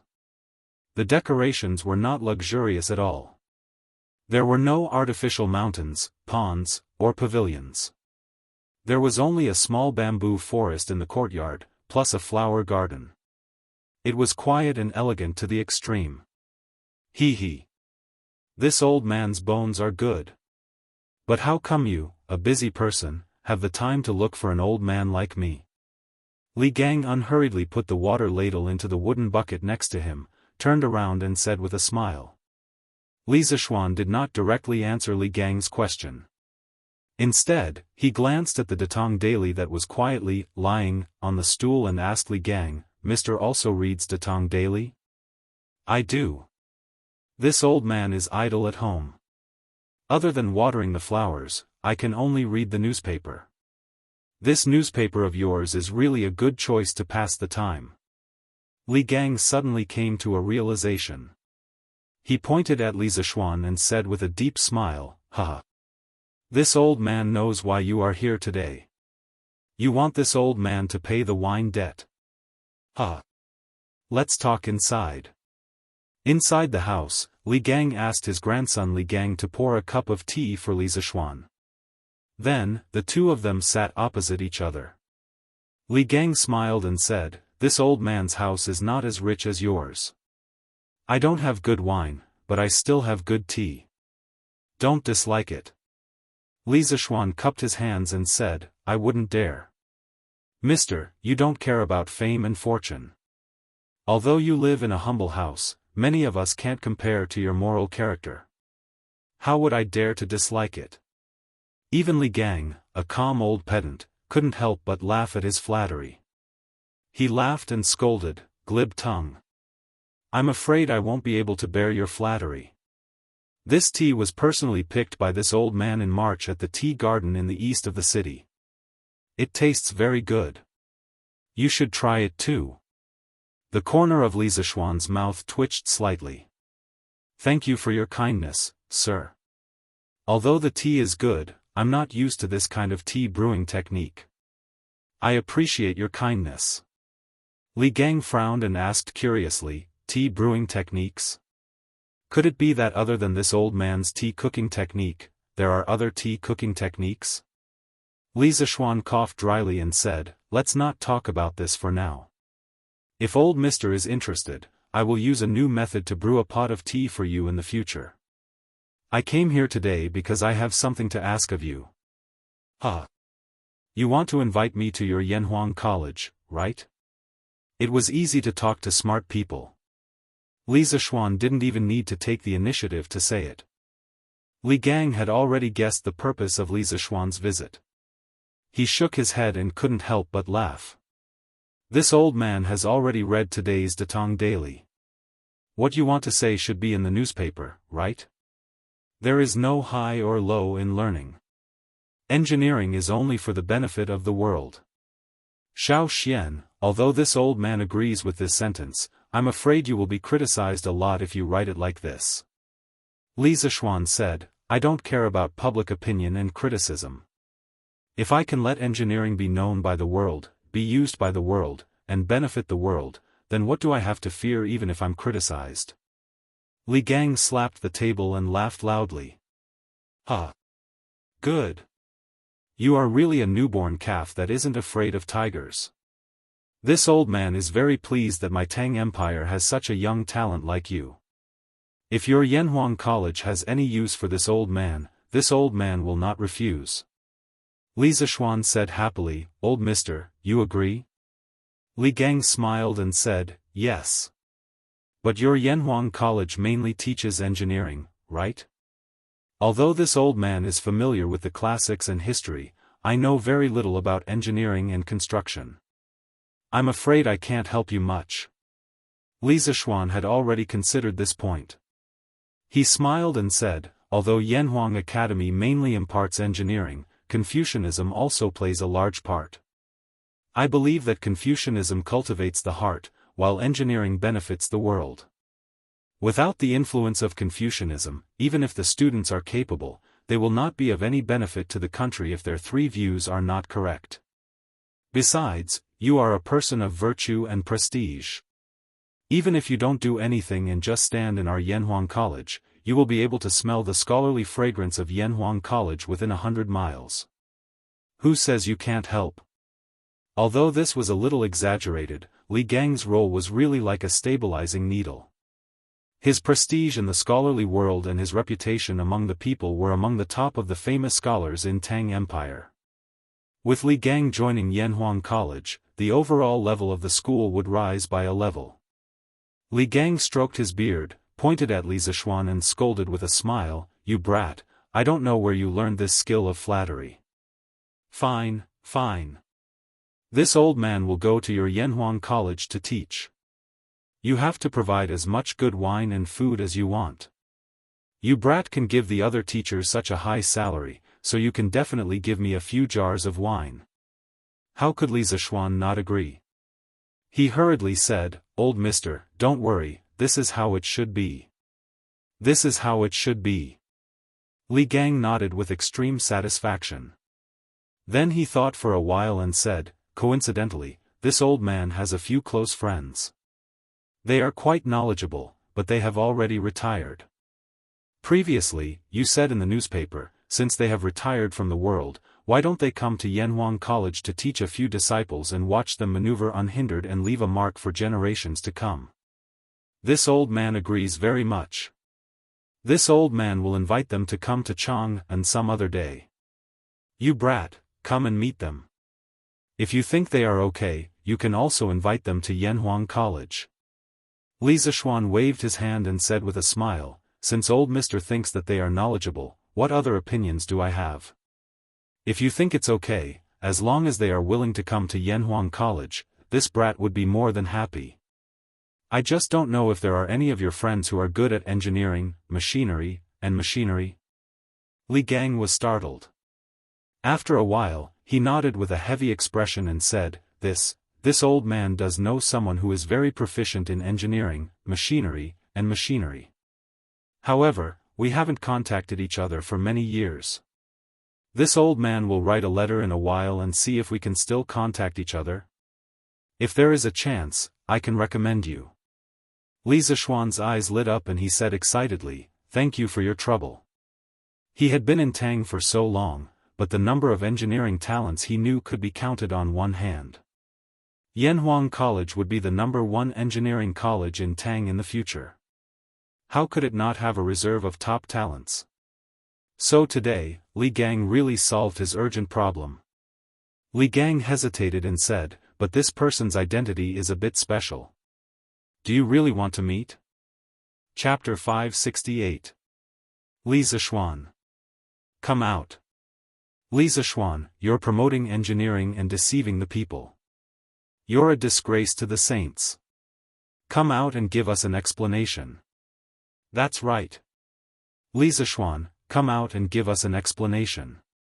Yongla Lane, Li Residence Gate. After Jiang Zuihua led dozens of women to surround the Li residence, the gate of the Li residence was once again blocked after half a month. The people who were blocking the gate were a group of scholars led by Cui Yunhan. There were a total of 40 to 50 people. The status of the scholars was much higher than that of the women last time. Therefore, the commotion this time was even bigger. There were also more people watching the show. Many of the onlookers who had a good impression of the Li family could not help but worry for the Li family. This was because the scholars' mouths could turn black into white. If the Li family did not handle this matter properly, then the scholars would spread the news and the Li family's reputation would be ruined. Who are you? How dare you come to the Li residence to cause trouble? With such a big matter happening, there would naturally be servants to report to the inner court. Before the person in charge came, Pang Feiji had to stand up for a while. He pulled out the long knife at his waist and shouted coldly at the group of people in front of him. Some of the timid scholars were frightened by Pang Feiji's cold-faced Hades. However, Cui Yunhan had seen the world. He knew that Pang Feiji would not dare to make a move. Therefore, he pretended to be righteous. He took 2 steps forward and said loudly, "Riches and honor cannot be corrupted. Poverty cannot be moved. Might cannot be subdued. Today, we are here to demand an explanation from Li Zishuan. Why would we be afraid of a small guard like you? If you have the guts, then chop your knife down on my head." These righteous words immediately boosted the morale of the group of scholars. Many scholars loudly cheered, "That's right, we can't submit to force. We are here to seek an explanation. Why would we be afraid of a little guard like you? Hurry up and ask Li Zishuan, the cultured scum, to come out. That's right. Either get Li Zishuan to come out, or bring your knife down on our heads. Let's see if you still dare to commit murder in broad daylight." Facing this group of aggressive scholars, Brother Chicken couldn't help but frown. He didn't expect that not only did his threats fail to frighten the other party, it instead made them even more arrogant. He glared fiercely at Cui Yunhan, the scholar who was leading the troublemakers, and said loudly, "Humph. My Lord Ju is not at home now, all of you are causing trouble in broad daylight. If you do not leave quickly, I can only let the people from Wuhou government come and capture all of you." Cui Yunhan did not back down and retorted, "Gathering people to cause trouble? Which eye of yours saw us gathering to cause trouble? We are only here to reason with Li Zishuan. This is a matter between us scholars. You have no right to interrupt. Get out of the way. Tell Li Zishuan to come out. I don't believe that he's not at home. That's right. This is a matter between us scholars. Why are you interrupting? That's right. Tell Li Zishuan to come out. What's the point of hiding at home like a coward?" The more they caused, the fiercer they became. The more they spoke, the more they wanted a mile. They all pressed forward, wanting to crash into the Li family's main door. Brother Chicken was both angry and shocked. He shouted loudly, "All of you stop. Stop them. Whoever dares to go forward, chase them away with sticks." The Li family's guards at the side all agreed. Whenever they saw a scholar who dared to cross the line, they would mercilessly hit them with sticks. They didn't dare to hit their vital parts. They only hit their buttocks and thighs.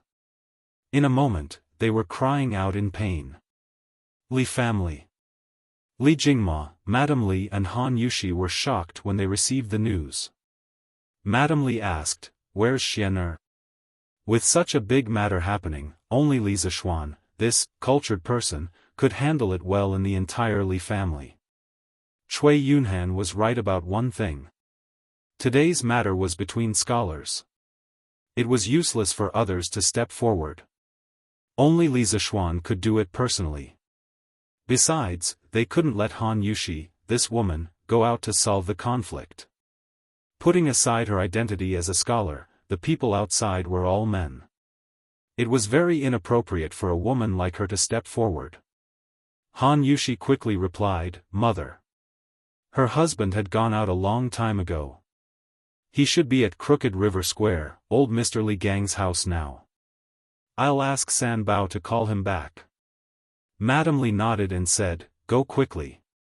Ask Xian'er to come back quickly. Let Pang Sigi help out outside for a while." Han Yushi nodded and called San Bao over. She gave a few instructions, and San Bao sneaked out from the back door. Li Jingma shouted from behind, "San Bao, ride my horse. Hurry up, Io. You bunch of unruly slaves, how dare you commit violence in public? Just wait to go to jail. Everyone, they don't dare to really hit us. Let's rush in and find Li Zishuan. Yes. Rush in and find Li Zishuan, this refined scum, coward." Those scholars who suffered physical pain in front of the Li family's residence were incomparably furious. They couldn't help but curse. Cui Yunhan, on the other hand, was calmer. He kept fanning the flames from the back. When the scholars heard that, they felt that it was reasonable. They started to press forward with the sticks of the Li family's guards. When Brother Ji saw this, he was so anxious that he was sweating profusely. If these people barged in and offended the women in the residence, then he would really die 1,000 deaths. But if these scholars in front of him were to really hit them, he definitely couldn't hit them. If he really hit them, he might even cause trouble for Li Zishuan. He really didn't dare to act on his own accord. So at this moment, Brother Ji really didn't know what to do. Humph. Are you the ones who want to see me? At this moment, many of the scholars who were causing trouble felt a bump on their shoulders. Then, they felt a gust of wind brushing past their ears. Then, they saw a man who was dressed like jade and had a dignified appearance. He stared at them and snorted coldly. Li Zishuan? Cui Yunhan's eyes flickered slightly. Then, he pretended to be calm and said, Li Zishuan, you finally dare to come out. That's right, the person who came was Li Zishuan. Sanbao had just left Yongla Lane when she met him. After he left Li Gang's house 15 minutes ago, of course, in the end, Li Gang didn't tell him what was special about that person's identity. He originally planned to go directly to Yang Lane to look for Su Hongji. After all, Su Hongji had taught with him for so long and had a very deep understanding of the new mathematics. So, Li Zishuan wanted to invite Su Hongji to Yanhuang College to teach. But when he passed by Yongla Lane on the way, he could hear the commotion from outside. Just as he was about to investigate, Sanbao rode out on a horse. Li Zishuan asked and found out that his house was being blocked again. He hurriedly rode into the lane. When he arrived at the door, he saw that this group of people had gone overboard, which led to this scene. Chapter 569. Just you bunch of mad dogs, are you worthy for me to hide? Just now, I just happened to not be around. In front of the Li residence, Li Zishuan looked at Cui Yunhan in front of him and said sarcastically. He just descended from the sky, and the aura that he emitted was not something that Brother Chicken could compare with. This group of scholars were immediately frightened and did not dare to take another step forward. But hearing his words, many scholars' faces flashed with a trace of anger.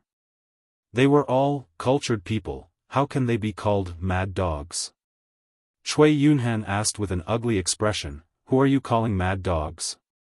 Li Zishuan smiled contemptuously and said, I am talking about all of you. Look at all of you now, if you are not mad dogs then what are you? With your current appearance, you still have the nerve to call yourselves the disciples of saints? You keep on saying that what you learned is the teachings of saints. Did saints teach you to barge into private residences in broad daylight? Did saints teach you that you don't know the hierarchy and have no respect for your elders? Please don't smear the face of saints. Behind the door, Han Yushi, who knew that Li Zishuan had already rushed back, couldn't help but feel excited when she heard these words. Last time, although those women surrounded the Li residence, but from a woman's point of view, she sympathized with those people who lost their husbands, so she didn't have much ill feelings towards them. But today, the nature was completely different. These scholars in front of the door almost barged into the residence just now. How is this behavior different from robbers? Furthermore, there are so many women in the residence. If these people came in, wouldn't it ruin their reputation? Therefore, when she heard Li Zishuan scolding the scholars, Han Yushi felt very relieved in her heart. She felt relieved, but Cui Yunhan was almost angered to death. After taking a few deep breaths, this fellow said, "You are going too far. You are an important official of the imperial court in vain, but your mouth is full of filthy words. We are here today to unveil your ugly face." Ugly? Li Zishuan chuckled coldly and said, "Then why don't you tell me how I'm ugly?" Cui Yunhan said righteously, "You promote miscellaneous studies and deceive the people. You are a disgrace to saints, and you are a disciple of saints in vain. In order to lure more people to learn your skills, you did not hesitate to let Datong Daily become a tool for you to promote your skills. You are the scum of my Tang dynasty, shameful." Li Zishuan used his pinky finger to dig his ears and then asked, I have learned martial arts from my master since young. I learned Taoism, not Confucianism. How did I become a disciple of saints? You said that this duke promotes miscellaneous studies and deceives the people, then what is miscellaneous studies? Could it be that all the theories outside of Confucianism are miscellaneous? Do you dare to say that? Cui Yunhan saw Li Zishuan staring at him with burning eyes. He hesitated for a while and did not know how to answer. However, Li Zishuan didn't give him the opportunity to hesitate. Step by step, he pressed, His Majesty has established more than 50 different subjects for the imperial examinations, Xiuzai, Ming Jing, Jinshi, Ming Fa, Ming Calligraphy, Ming Swan, and so on. According to what you said, other than the 3 subjects of Xiuzai, Ming Jing, and Jinshi, the rest are all miscellaneous subjects that are unnecessary to establish? Are you wiser than His Majesty? Also, Yanhuang College was established after His Majesty discussed with the officials in the imperial court. You are just a student without any achievements. Do you dare to question the decision of His Majesty and the officials in the imperial court? After coming to the Tang dynasty for so long, Li Zishuan was no longer the ignorant person who knew nothing about the current situation of the Tang dynasty. Especially since he originally intended to set up an academy. As the principal of a school, of course he would specially do some research on the imperial examination system of this era. The more he understood, the more confident he was. This was because he realized that the cultural environment in the early Tang dynasty was really relaxed. There was no situation where only Confucianism could survive and other skills were all miscellaneous studies. This could be seen from Li Erding's imperial examination system. There were more than 50 types of subjects, which could be said to cover all fields of knowledge. Hearing this, Cui Yunhan's face turned green and white. Even if he was given 10 guts, he would not dare to say anything bad about Li Erjin and the officials in the imperial court. If he really said that, no one could save him. The rest of the scholars who had come to cause trouble were also speechless. They were no longer as arrogant as before. They didn't have pig brains. How would they dare to accept such a sensitive topic? In the end, Cui Yunhan was not willing to admit defeat. He gritted his teeth and argued, even if what you said is reasonable, it does not change the fact that you use Datong daily to promote your skills and deceive the people. Humph. All the news in the Tang dynasty daily is based on facts. How can you say that it's false? Cui Yunhan said, You said that skills can allow one to travel 1,000 miles in a day and that skills can allow one to fly above the 9 heavens. Isn't this promotion? Isn't this purposely exaggerating the facts? Let me ask you, who in the world has seen something that can allow one to travel 1,000 miles in a day or fly above the 9 heavens? The rest of the scholars' eyes lit up. They felt that they had found something to criticize. Hence, they all excitedly shouted, That's right. How can there be such a tool in the world? You must be bragging. That's right, that's right. You are purposely making up lies to deceive the people. Li Zishuan crossed his arms and looked at Cui Yunhan and the rest as if they were idiots. He said contemptuously, What a bunch of retards. Just because you haven't seen it before, does it mean that it doesn't exist in the world? Without investigation, you have no right to speak. Within 3 years, you will definitely see that kind of tool that can travel 1,000 miles in a day. Furthermore, it was made by my Yanhuang College. As for that flying tool that can carry people, have you not heard of it? Half a month ago, I destroyed the Snake Spirit Mountain by myself. I sat on that kind of tool and flew up. Have you guys not heard of it? Cui Yunhan was shocked. After such a long time, he had almost forgotten about it. However, after thinking about it, he said with relief, that flying tool is just your side of the story. If you really have that kind of thing, why would you hide it from others? There must be something fishy.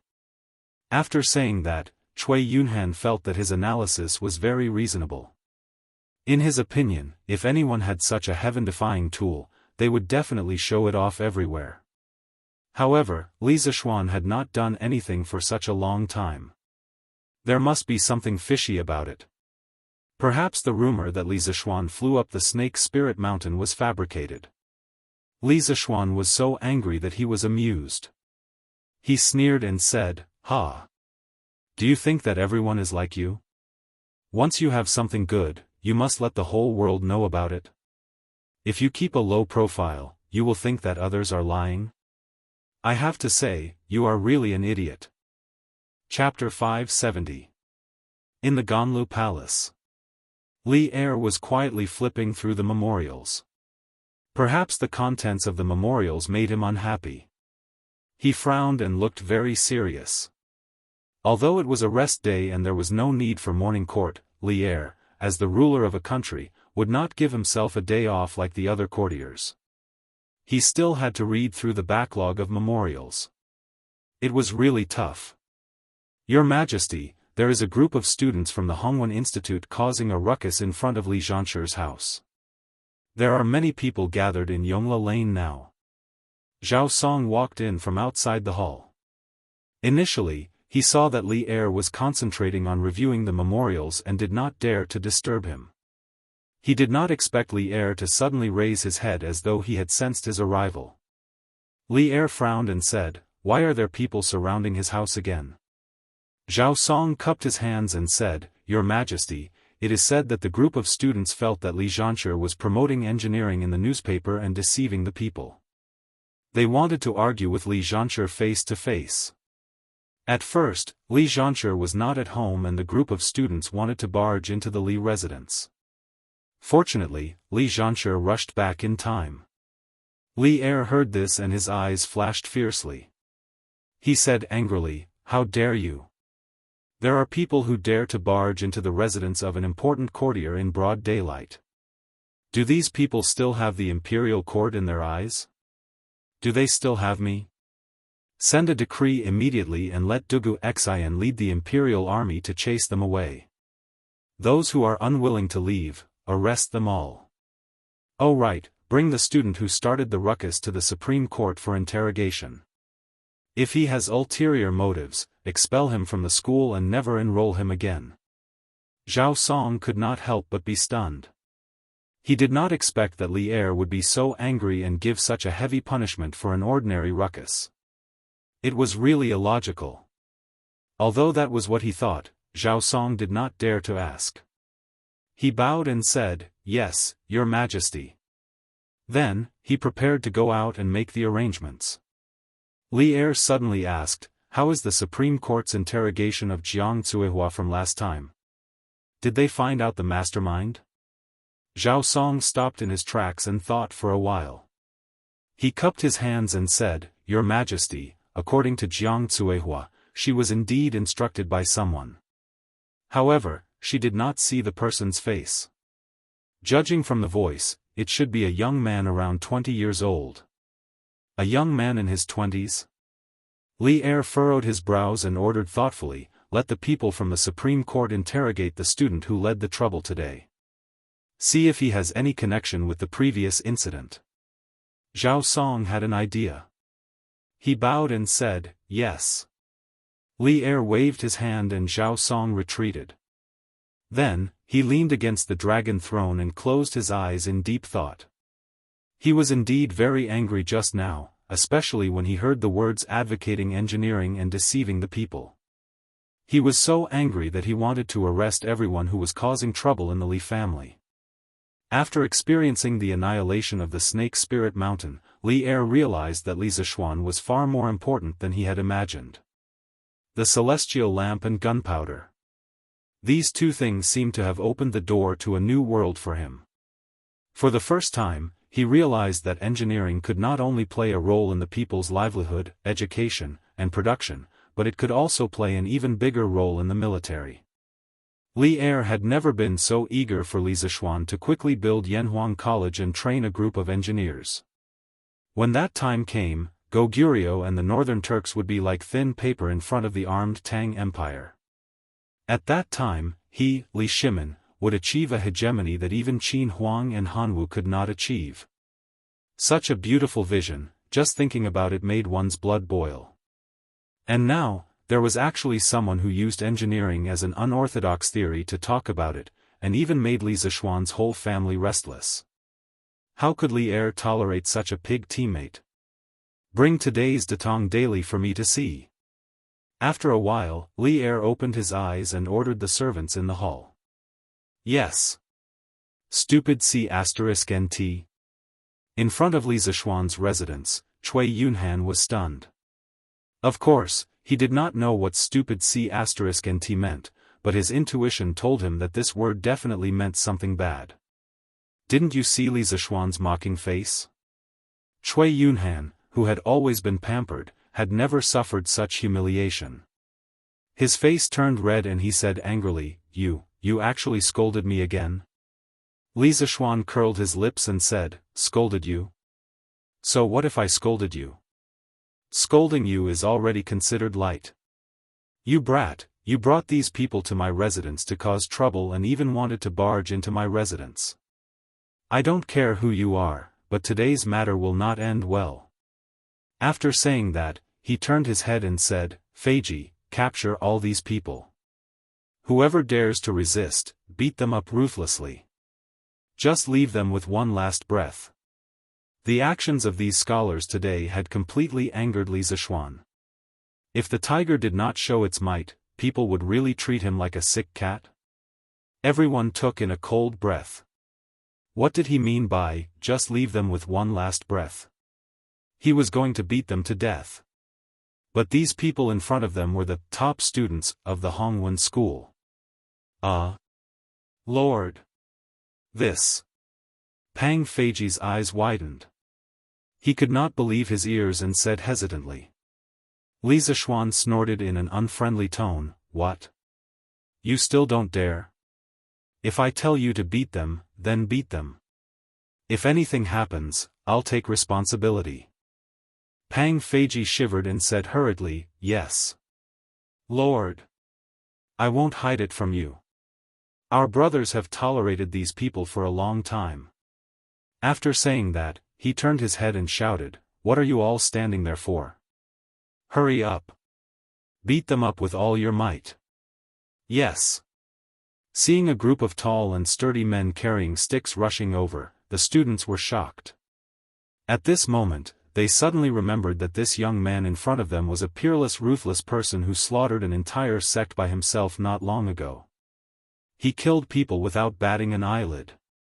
Li Zishuan, you dare. We are all students of the Hongwen school. If you dare to beat us up, His Majesty will not let you off. Cui Yunhan shouted in fear. Li Zishuan curled his lips and snorted indifferently, Why wouldn't I dare? Pang Feiji, hurry up and do it. Pang Feiji hurriedly replied. Then, he flew forward and grabbed Cui Yunhan's arm effortlessly and lifted him up. The rest of the guards followed suit and rushed towards the 50 students. Brother Chicken was right. Previously, when these scholars crashed into the mansion, they were afraid that they would cause trouble for Li Zishuan. Therefore, they only used their physical bodies to block them and did not fight back at all. They had suffered a lot and were still suppressing their anger. Wait! Li Xianxia, stop first. At this moment, a group of soldiers galloped over on horseback. The officer in the lead shouted at Li Zishuan. Chapter 571. General, you're here at the right time. You're here at the right time. This Li Zishuan instigated his servant to commit a crime in front of everyone. He has no respect for the law. Hurry up and arrest him. When Cui Yunhan saw the group of soldiers coming over, he couldn't help but be overjoyed. While Brother Chicken was in a daze, he suddenly broke free and ran to the leading general and complained loudly. That young general was stunned and asked, Did you bring all these students here? Yes. Cui Yunhan nodded subconsciously. Then, he felt that it was inappropriate to say that, so he changed his words. No, they are, arrest him and bring him away. The young general didn't listen to Cui Yunhan's explanation at all. He waved his hand and ordered. Yes, sir. Two forbidden army soldiers immediately came up from behind and captured Cui Yunhan like an eagle catching a chick. Hey, hey, hey. You've got the wrong person. It's Li Zishuan who is committing a crime in front of everyone. Let me go. Cui Yunhan was dumbfounded. When he came back to his senses, he kicked his legs and roared. That young general didn't even look at him. Instead, he went up to Li Zishuan and bowed respectfully. He cupped his fists and said, "Sir, His Majesty ordered me to bring the person who is causing trouble away. Please make things easier for me." Li Zishuan laughed. It's Jiping. Can I not make things easier for you since you're here? Bring him away. The young general was taken aback and said in surprise, "Lord Zhu actually still remembers this general. This general is extremely honored." Li Zishuan sighed and said, "How many of the soldiers around Dugu Xian don't I know? Speaking of which, why didn't he come personally?" The young general's name was Sun Jiping. He was a soldier in the Forbidden Army. He also participated in the attack on Snake Spirit Mountain. Li Zishuan had a good memory and vaguely remembered that Dugu Xian called his name a few times. It was also because he had participated in that great battle that Sun Jiping's attitude towards Li Zishuan was so respectful. Although the man in front of him was young, he had annihilated a sect and avenged his fellow soldiers. He was worthy of Sun Jiping's lifelong respect. "Sir, General Dugu Xian took leave a few days ago. That's why I brought the soldiers here."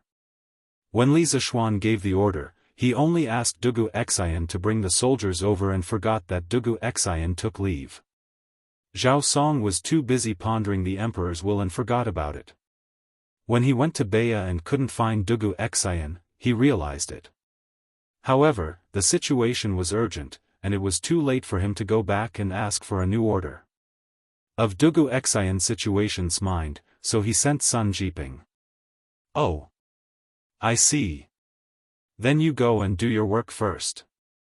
Although Li Zishuan was curious about why Dugu Xian took leave, he also knew that it wasn't the time to gossip. Didn't he see that a few scholars were preparing to sneak away? Sun Jiping cupped his hands in acknowledgement, then turned to the scholars and said coldly, "You have gathered in broad daylight to cause trouble. His Majesty was very angry when he heard about this and ordered you to leave immediately. If there is a next time, he will definitely punish you severely. If anyone still refuses to realize their mistake and stays here, they will be expelled from school immediately." Buzz, buzz. Expelled from school? Oh my God, let's go, let's go. This Cui Yunhan has really screwed us over. General, it was Cui Yunhan who instigated us to come here. It has nothing to do with us. That's right. All of this has nothing to do with us. We will leave now. Yes, yes, yes, let's leave now. All the students were shocked. They didn't expect that today's incident would be so serious that they were almost expelled from school. How could they let that happen? Without their school status, their identity as scholars that they were proud of would be gone. They wouldn't be able to get scholarly honors for the rest of their lives. Wouldn't that be asking for their lives? Therefore, as soon as Sun Jiping's voice fell, the scholars scattered like birds and beasts, fleeing in all directions. They were afraid that Sun Jiping would misunderstand and expel them from the school if they were too late. Only two scholars looked at Sun Jiping with a complicated look in their eyes, and then slowly left the scene. "Hey, hey, hey. I want to leave too. Let go of me. I won't cause trouble anymore. I will leave now." Seeing that he was the only one who was caught, Cui Yunhan couldn't help but panic. "Behave yourself," Sun Jiping reprimanded. Then, he cupped his hands and bid farewell to Li Zishuan before leading his team away. The farce came and went quickly. It ended just like that. Let's go, let's go. Let's go home. Sigh. That doll has been taken away. Now, it's all good. Peace and quiet. I wonder how His Majesty will deal with that scholar. When the onlookers saw that there was no more drama to watch, they began to gossip while preparing to slip away. They each returned to their own homes and mothers. At this moment, they heard Li Zishuan shout, "Everyone, please wait. I have something to say." Hearing that, the crowd stopped and turned their attention back to Li Zishuan curiously. Li Zishuan saw that they stayed and continued, "Among you, there should be many who read today's newspaper, right? For those who read the newspaper, there must be some who, like those scholars, think that I am bragging and purposely exaggerating my skills. It's useless to say more. You won't believe my one-sided words. Now, I am making an agreement with all of you and the people of Chang'an. Tomorrow, yes, tomorrow night, you will witness a miracle. At that time, you will understand that what Datong Daily said today is all true." The reason why he said this to these people was that there were many students among them. This could be considered as a change of direction to advertise Yanhuang College and Engineering. Secondly, he hoped to improve the ordinary people's impression of engineering. This would be beneficial for future enrollment. Tomorrow night? Lord Li, can you tell us what will happen tomorrow night? Yes. Lord Ju, can you tell us in advance? Everyone saw Li Zishuan's current amiable appearance and was no longer as ferocious as before, so they all asked curiously. Tomorrow night, you will know. Everyone, you can leave now. Li Zishuan smiled and didn't give them an answer. Instead, he turned around and went back into the mansion. The crowd sighed in disappointment and left in groups of 3 to 5. Husband. In the courtyard, Han Yushi smiled sweetly and called out softly. Although the situation this time was more dangerous than the last time, her man was by her side, sheltering her from the wind and rain. This made her feel very happy. I have frightened my wife. Where are father and mother? Li Zishuan squeezed his wife's hand, comforted her softly, and then asked. Han Yushi said softly, "Father and mother are in the front hall." Husband, go and take a look. Li Zishuan nodded and pulled Han Yushi to the front hall. Chapter 572. Monthly Pass +1, Li Jingma and Madame Li were also shocked by the commotion outside. Li Zishuan talked to the two elders in the room for a while before he walked out. He called Brother Ji to the west courtyard and asked, "Feiji, how's the interrogation of Jiang Zuehua from last time going? Why is it that after so long, they still haven't found the mastermind?" Pang Feiji replied, "Lord Ju, I've asked the people in the Supreme Court about this. According to Jiang Zuehua, someone gave her 100 strings of cash and asked her to instigate those women who had lost their husbands to come here and cause trouble. However, the person who instigated her was wearing a bamboo hat and didn't show up, so she didn't know who that person was. She only knew that it was a man around 20 years old." Li Zishuan snorted coldly and said, "Still hiding your head but showing your tail? No matter where you hide, I'll find you. Feiji, if anyone dares to block my door in the future, you don't have to worry about anything. If you should chase them away, chase them away. If you can't chase them away, beat them to death. If anything happens, I'll take responsibility. If I can't even take care of my own family, what's the point of being a Lord Ju?" Pang Feiji shrunk his neck. Li Zishuan looked like he was really angry. He could only salute and agree, "I understand. Don't worry, Lord Ju. In the future, no one will be a threat to the people in the mansion." Li Zishuan replied with an "N" and let Brother Ji do his work. He went to inform Han Yushi and then went to Chongren Lane to look for Su Hongji. Su Hongji had been partners with Li Zishuan for a few months, and he had a very good relationship with Li Zishuan. After Su Hongji figured out Li Zishuan's intentions, he immediately agreed to Li Zishuan's request. He even urged Li Zishuan to quickly write the next volume of mathematics textbooks for him. He wanted to learn in advance. Li Zishuan naturally agreed. After coming out of Su Hongji's house, Li Zishuan looked at the time and went straight home. When he walked to the door, he saw a woman in white standing under the ginkgo tree next to the door, and it was an acquaintance, Leng Yuyao. "Miss Leng? Since you're already here, why don't you come in and have a seat?" Li Zishuan stepped forward and greeted him. When Leng Yuyao saw Li Zishuan, she was slightly relieved. She took out a note from the purse at her waist and handed it to Li Zishuan. She said, "No need. This is what my young master asked me to give you. Since it's here, I'll take my leave first." The reason why she would rather stand outside and bask in the sun than go in was mainly because she was afraid that the people in the mansion would misunderstand. Although she had come to the Li family with Wang Runbiao before, at that time, Li Zishuan hadn't married Han Yushi yet. If she went in at this time and was misunderstood by Han Yushi, it would be awkward.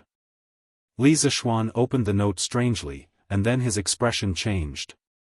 He quickly called out to Leng Yuyao and asked, "Miss Leng, please wait." Leng Yuyao stopped in her tracks and turned to look at him in confusion. She clearly meant to ask if there was anything else. Li Zishuan picked up the note and asked, "Runbiao, what's the meaning of this?" "It's literally what it means." Leng Yuyao replied expressionlessly. Although her attitude towards Li Zishuan wasn't the same as before, she didn't want to kill him. But that was it. The only person in the world who could make her smile was Wang Runbiao. As for other people, it was a blessing to be able to talk to them normally. If she used the sword in her hand to talk, then the other party was unlucky. Li Zishuan was choked by this sentence. He took a deep breath and asked again, "What I mean is Runbiao saying that the Chui family was doing something a while ago?" Leng Yuyao still used a calm tone to reply, "I don't know." "Then who from the Chui family went to the gathering of the 5 great families last time?" Li Zishuan was speechless. After a moment, he thought and asked. Leng Yuyao didn't say that she didn't know this time. She thought seriously before answering. "It seems to be Chui Xuanji and Chui Shen from Qinghe Chui and Bowling Chui respectively." Li Zishuan nodded and said, "Okay. I understand. Thank you for telling me, Miss Leng." Leng Yuyao replied with an and then floated away. Wife. What are you doing in the courtyard on such a hot day?" After seeing Leng Yuyao walk away, Li Zishuan turned and entered the residence. He saw Han Yushi with her back facing him and walking quickly to the front hall. So, he couldn't help but chase after her and ask. When Han Yushi heard his voice, her body instantly froze on the spot. She looked flustered and said helplessly, "Ah. Nothing, nothing. Husband, you're back. Let's go for lunch. Dad and Mom are waiting for you." Li Zishuan was even more suspicious and asked again, "Really nothing?" Han Yushi hurriedly said, "Really nothing. Husband, quickly go and eat." Oh. Although Li Zishuan didn't believe it, Han Yushi didn't want to say it, and he didn't want to get to the bottom of it. So, he shook his head and went into the house to eat. Han Yushi, who was behind him, pouted and muttered softly, "What a fool." After lunch, the couple returned to the west courtyard. According to the usual practice, this was the time to take a nap. However, Li Zishuan didn't take a nap today. Instead, he bent over a few tables and wrote a manuscript. It had to be said that for the sake of Yanhuang College, he sacrificed too much of his rest time as a big otaku. "Oh. Wife, didn't I tell you to sleep first? Why aren't you sleeping?" Feeling that there was someone behind him, Li Zishuan smiled slightly and said without looking back. Han Yushi stammered, I can't sleep." Li Zishuan put down the pen in his hand and turned his head to ask in confusion, "Why?" He wanted to say that he didn't have time to sleep even if he wanted to. Why was there someone who had time to sleep but couldn't sleep? Han Yushi avoided his gaze and said hesitantly, My husband, who was the girl who looked for you this morning?" Sweat. So it's because of this. At this moment, Li Zishuan understood even if he was stupid. He found it funny and said, "That girl is the maid of the Wang family's young master." "What's wrong? Is my wife jealous?" Han Yushi was relieved at first, and then she asked doubtfully, "Jealous? I didn't get jealous at noon." Ahem. Li Zishuan was stunned. Only then did he remember that Li Er hadn't given Fang Xuanling's wife the poisonous wine yet, so the other meaning of the word jealous hadn't been developed yet. He patted his head and changed the topic. "Well, my wife, you should be relieved now. Go to sleep. I'll come over after I finish writing this manuscript." Han Yushi looked embarrassed and said, What do you mean by relieved or not relieved?" "Husband, what are you talking about?" At this time, she inadvertently glanced at the manuscript Li Zishuan was writing and saw that the title was, On a Full Moon Night, Flying Immortals from Outer Space. Chapter 573. The Night of the Full Moon, Flying Immortal from Outer Space? In the room, after Han Yushi saw the title of Li Zishuan's manuscript, she couldn't help but wonder, "Husband, are you preparing to write a new novel?" Outsiders didn't know that The Legend of a Mortal's Journey to Immortality was written by Li Zishuan, but how could Han Yushi not know? That was why she asked this question. Li Zishuan shook his head and said with a smile, "That's not it. By the way, didn't you suspect that I have a relationship with other women just now? I'll give you a surprise tomorrow night and let you understand my feelings." Han Yushi was embarrassed, but she still said stubbornly, I didn't suspect you. Besides, you're young and have a bright future. It's normal even if you have 3 wives and 4 concubines. I won't throw a tantrum with you." Li Zishuan looked into her eyes and asked mischievously, "If I marry other women, will you really not be unhappy?" Han Yushi's pretty face turned pale. She bit her lips and said bitterly, I won't be unhappy." Seeing her like this, Li Zishuan couldn't bear to tease her anymore. He said softly, "Little fool. I was just teasing you. Whether rich or poor, I, Li Zishuan, have my wife in this life. I won't marry anyone else." Han Yushi widened her eyes in surprise and said in disbelief, "Husband, is what you said true?" Although it was popular in ancient times to have 3 wives and 4 concubines, that was only because the situation forced it. In fact, which woman was willing to share her husband with other women? Han Yushi just said that because she didn't want Li Zishuan to think that she didn't see the big picture and didn't want her parents-in-law and neighbors to say that she was jealous. Of course, she didn't want Li Zishuan to marry a concubine. Looking at Han Yushi's cute appearance with her eyes wide open, Li Zishuan couldn't help but lightly touch her pure white forehead with his lips, and then said with a smile, "Of course it's true, when have I ever lied to you? That day when we bowed to heaven and earth, I said that I wanted to be a celestial couple with my wife that everyone in the world would envy." Let's start tomorrow night." "What?" You'll understand tomorrow night." Han Yushi playfully rolled her eyes and suddenly said, "Oh right, husband, tomorrow is the Mid-Autumn Festival. We have to worship the moon and eat round pancakes at night." Li Zishuan was stunned when he heard this. He guessed that the round pancakes were probably mooncakes, but he didn't expect this custom to start in the Tang dynasty. He couldn't help but feel homesick as he recalled the Mid-Autumn Festival in his previous life. According to legend, mooncakes originally originated in the early Tang dynasty. During the reign of Wu De, Great General Li Jing defeated the Xiongnu and returned triumphantly on the 15th of August. At that time, there were Turpan businessmen who offered Li Yuan cakes to celebrate his victory. Li Yuan took the gorgeous cake box, took out the round pancakes, and smiled as he pointed to the moon in the sky and said, "I should invite the toad with the pancakes." After saying that, he distributed the pancakes to the officials to taste together. From then on, there was the custom of eating pancakes on the Mid-Autumn Festival. At that time, the rich families would generally set up incense tables to worship the moon during the Mid-Autumn Festival. Round pancakes, watermelons, apples, grapes, and other offerings were all available. Among them, round pancakes and watermelons were absolutely indispensable. Exquisite families even specially cut watermelons into lotus-shaped offerings. But at that time, there was no such thing as mooncakes. In fact, mooncakes only existed in the southern Song dynasty.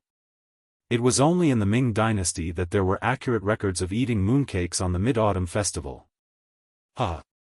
It's okay. We can worship the moon and eat round pancakes after we come back tomorrow night. Wife, quickly go to sleep. After a long while, Li Zishuan woke up from his memories. He patted Han Yushi's shoulder and smiled gently. Okay. Yo. On the night of the full moon, flying immortals from beyond the heavens. What does Mr. Li mean? The next morning, some people who bought the newspaper couldn't help but discuss with their companions after seeing today's headlines. Sigh. Lord Li personally mentioned this matter yesterday, and I was still there at that time. But Lord Li didn't say what exactly it was. Yesterday? Oh. I heard that a group of scholars blocked Lord Li's house yesterday. Is that true? Yes. It even alarmed the emperor. The leading student has already been arrested by the imperial army. Sigh. This group of scholars is really ungrateful. They've wasted all their knowledge. Lord Li is such a good person, and they still have the face to cause trouble. Sigh, but Lord Li also told us yesterday that he would let the entire Chang and city witness a miracle tonight. He wants to prove that the so-called engineering in the newspaper is not a lie. Ha! Then there's a lot to see tonight. It's the Mid-Autumn Festival, and we can watch the fun. That's right, that's right. At this moment, hundreds of thousands of people in Chang and were silently looking forward to the arrival of night. Imperial City, Changle Palace. Wow! Is Brother Xiao Xian going to show everyone the fairy lamp? I'm so looking forward to it. Changle leaned against the couch, holding the newspaper in her hand.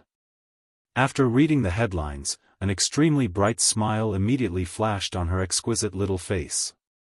Her watery eyes were filled with longing.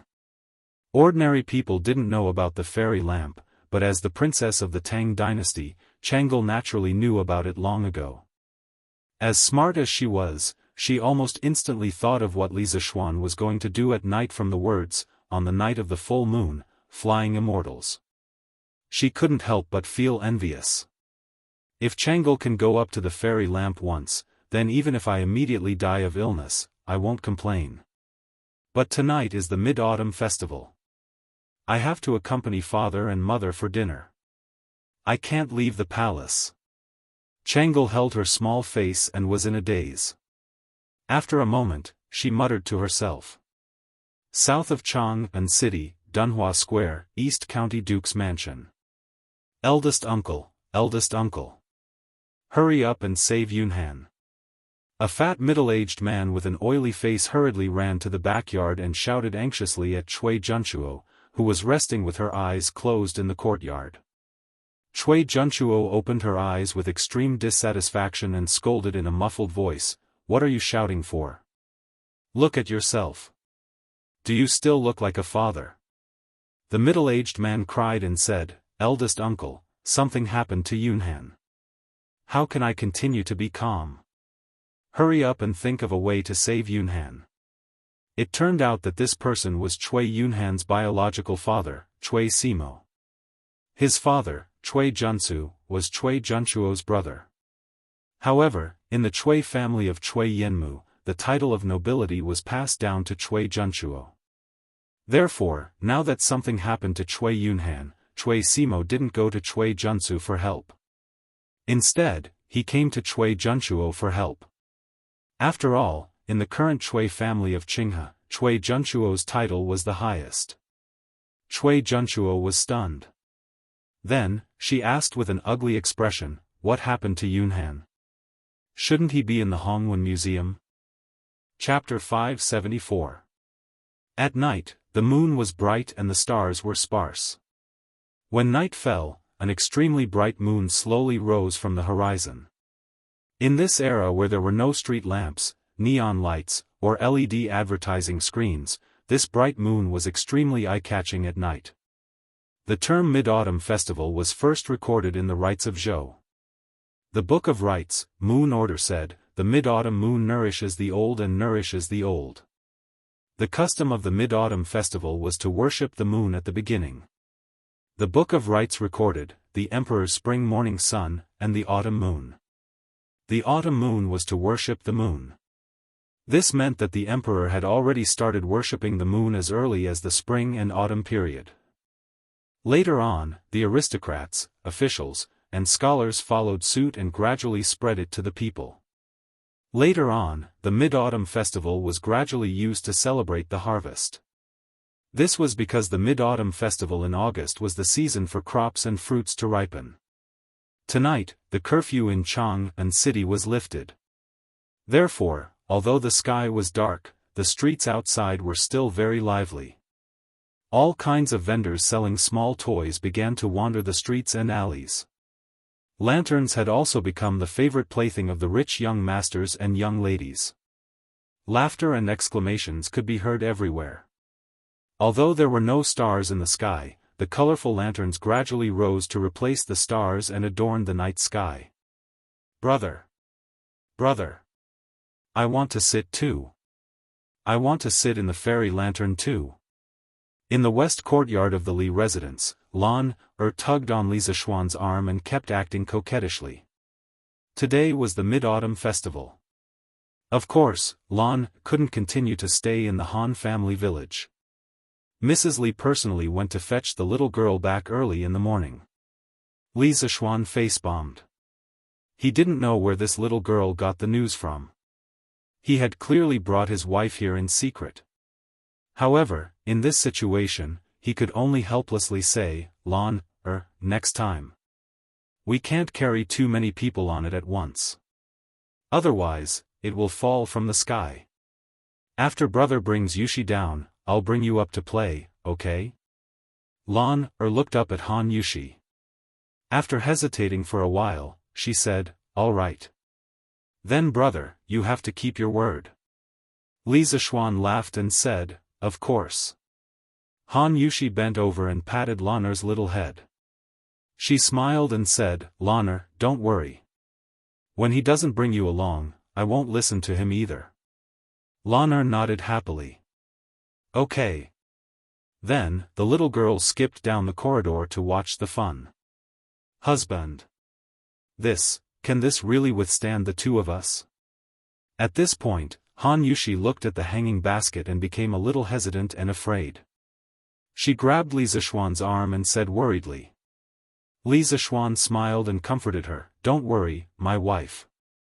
The celestial lamp will definitely be able to withstand the weight of two people. I'm confident about this. Besides, even if there is an accident, I will protect you. Let's go up." In fact, there wouldn't be much of a problem even if 3 people came up together, let alone 2 people. The reason why he didn't let Lan come up together was mainly because Li Zishuan wanted to take Han Yushi for a romantic time. Recently, he had been running around for the academy and the Snake Spirit Mountain. He didn't have much time to accompany his wife. Today, he could take this opportunity to make up for it. "Okay." Han Yushi heard that and felt a little relieved. She lifted the corner of her skirt and successfully boarded the hanging basket with Li Zishuan's help. Then, Li Zishuan quickly untied the rope that fixed the hanging basket. Then, he also boarded the hanging basket and ignited the kerosene above the hanging basket. A moment later, the heavy hanging basket gradually overcame the gravity of the earth under the effect of the strong lifting force of the hot air. It slowly left the ground and rose into the sky, rising higher and higher. The servants of the Li residence looked at the huge ball of fire in the sky and were stunned.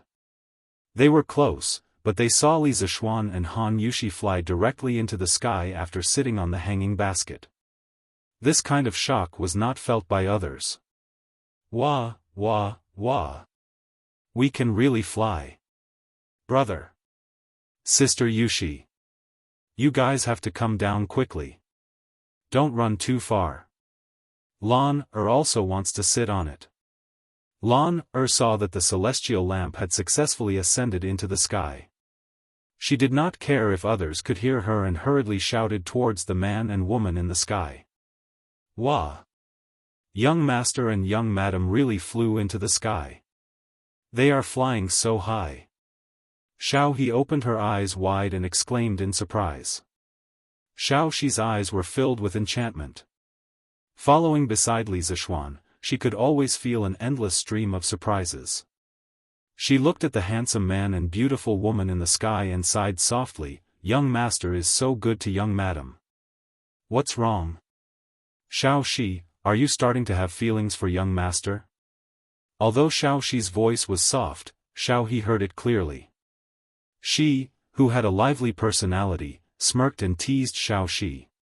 "Yeah. Xiaohe, what nonsense are you saying? Young master and young madam are so good to us, how can you say that? I'm not going to talk to you," Xiaoxi said shyly. This time, Li Zishuan did not let the celestial lamp fly too high. It was only about 5 stories high. So, when he and Han Yushi flew out of the mansion, the people on the streets reflected the bright moonlight and immediately saw the outline of the celestial lamp clearly. "Wah! Mother, look! Look! What a huge lantern!" A young boy who was eating candy and looked dignified saw the celestial lamp in the sky and quickly pulled the woman beside him and shouted excitedly. The beautiful woman looked up and exclaimed, "Who bought this sky lantern? Why is it so big?" In just a short while, more and more people noticed the strange phenomenon in the sky. Wow! Such a huge sky lantern! It seems to have flown out of the Li County men's mansion. Hey! Look, there are people on the sky lantern. How is that possible? Although the sky lantern is huge, how can it carry people? Damn! There are really people. And it's not just one person, there are 2 people. Wow!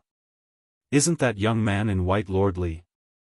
Then the woman in white next to him must be Lord Li's wife? A talented man and a beautiful woman, a celestial couple. Countless people exclaimed at the celestial lamp under the moonlight. There were even people who were chasing after the celestial lamp. Luckily, it was only a light breeze tonight. Otherwise, these people would not be able to catch up even if they ran until their legs broke. Wow! I understand now, this is what Lord Li said in the newspaper today, celestial flying on the night of the full moon. Lord Li wasn't lying when he said that engineering could make people fly. Oh. So that's it. Then what kind of engineering is this? It's really amazing. TSK. Compared to engineering, Lord Li's celestial couple is the one that is really enviable. Chapter 575. Monthly ticket +2, wow. Hubby. We're really flying. In the sky, Han Yushi was 100 times more excited than the onlookers below. She looked at the buildings that were getting smaller and smaller below and felt very fresh. She had never been able to look at the magnificent Chang'an city from such a high position. She had also never been able to be with the person she loved so quietly and undisturbed. She was really satisfied. Li Zishuan smiled and lazily hugged Han Yushi's slender waist. He said, "Yes. We're flying. Only in the sky can we not be bound by any imperial power and secular etiquette. We can do whatever we want. There's only the 2 of us. Do you like it, my wife?" Han Yushi quickly nodded and replied, "Yes, yes. I like it very much. Thank you, hubby, for being so good to me. My wife, I'll take you to tour Chang'an city tonight. Let them envy us, this immortal couple."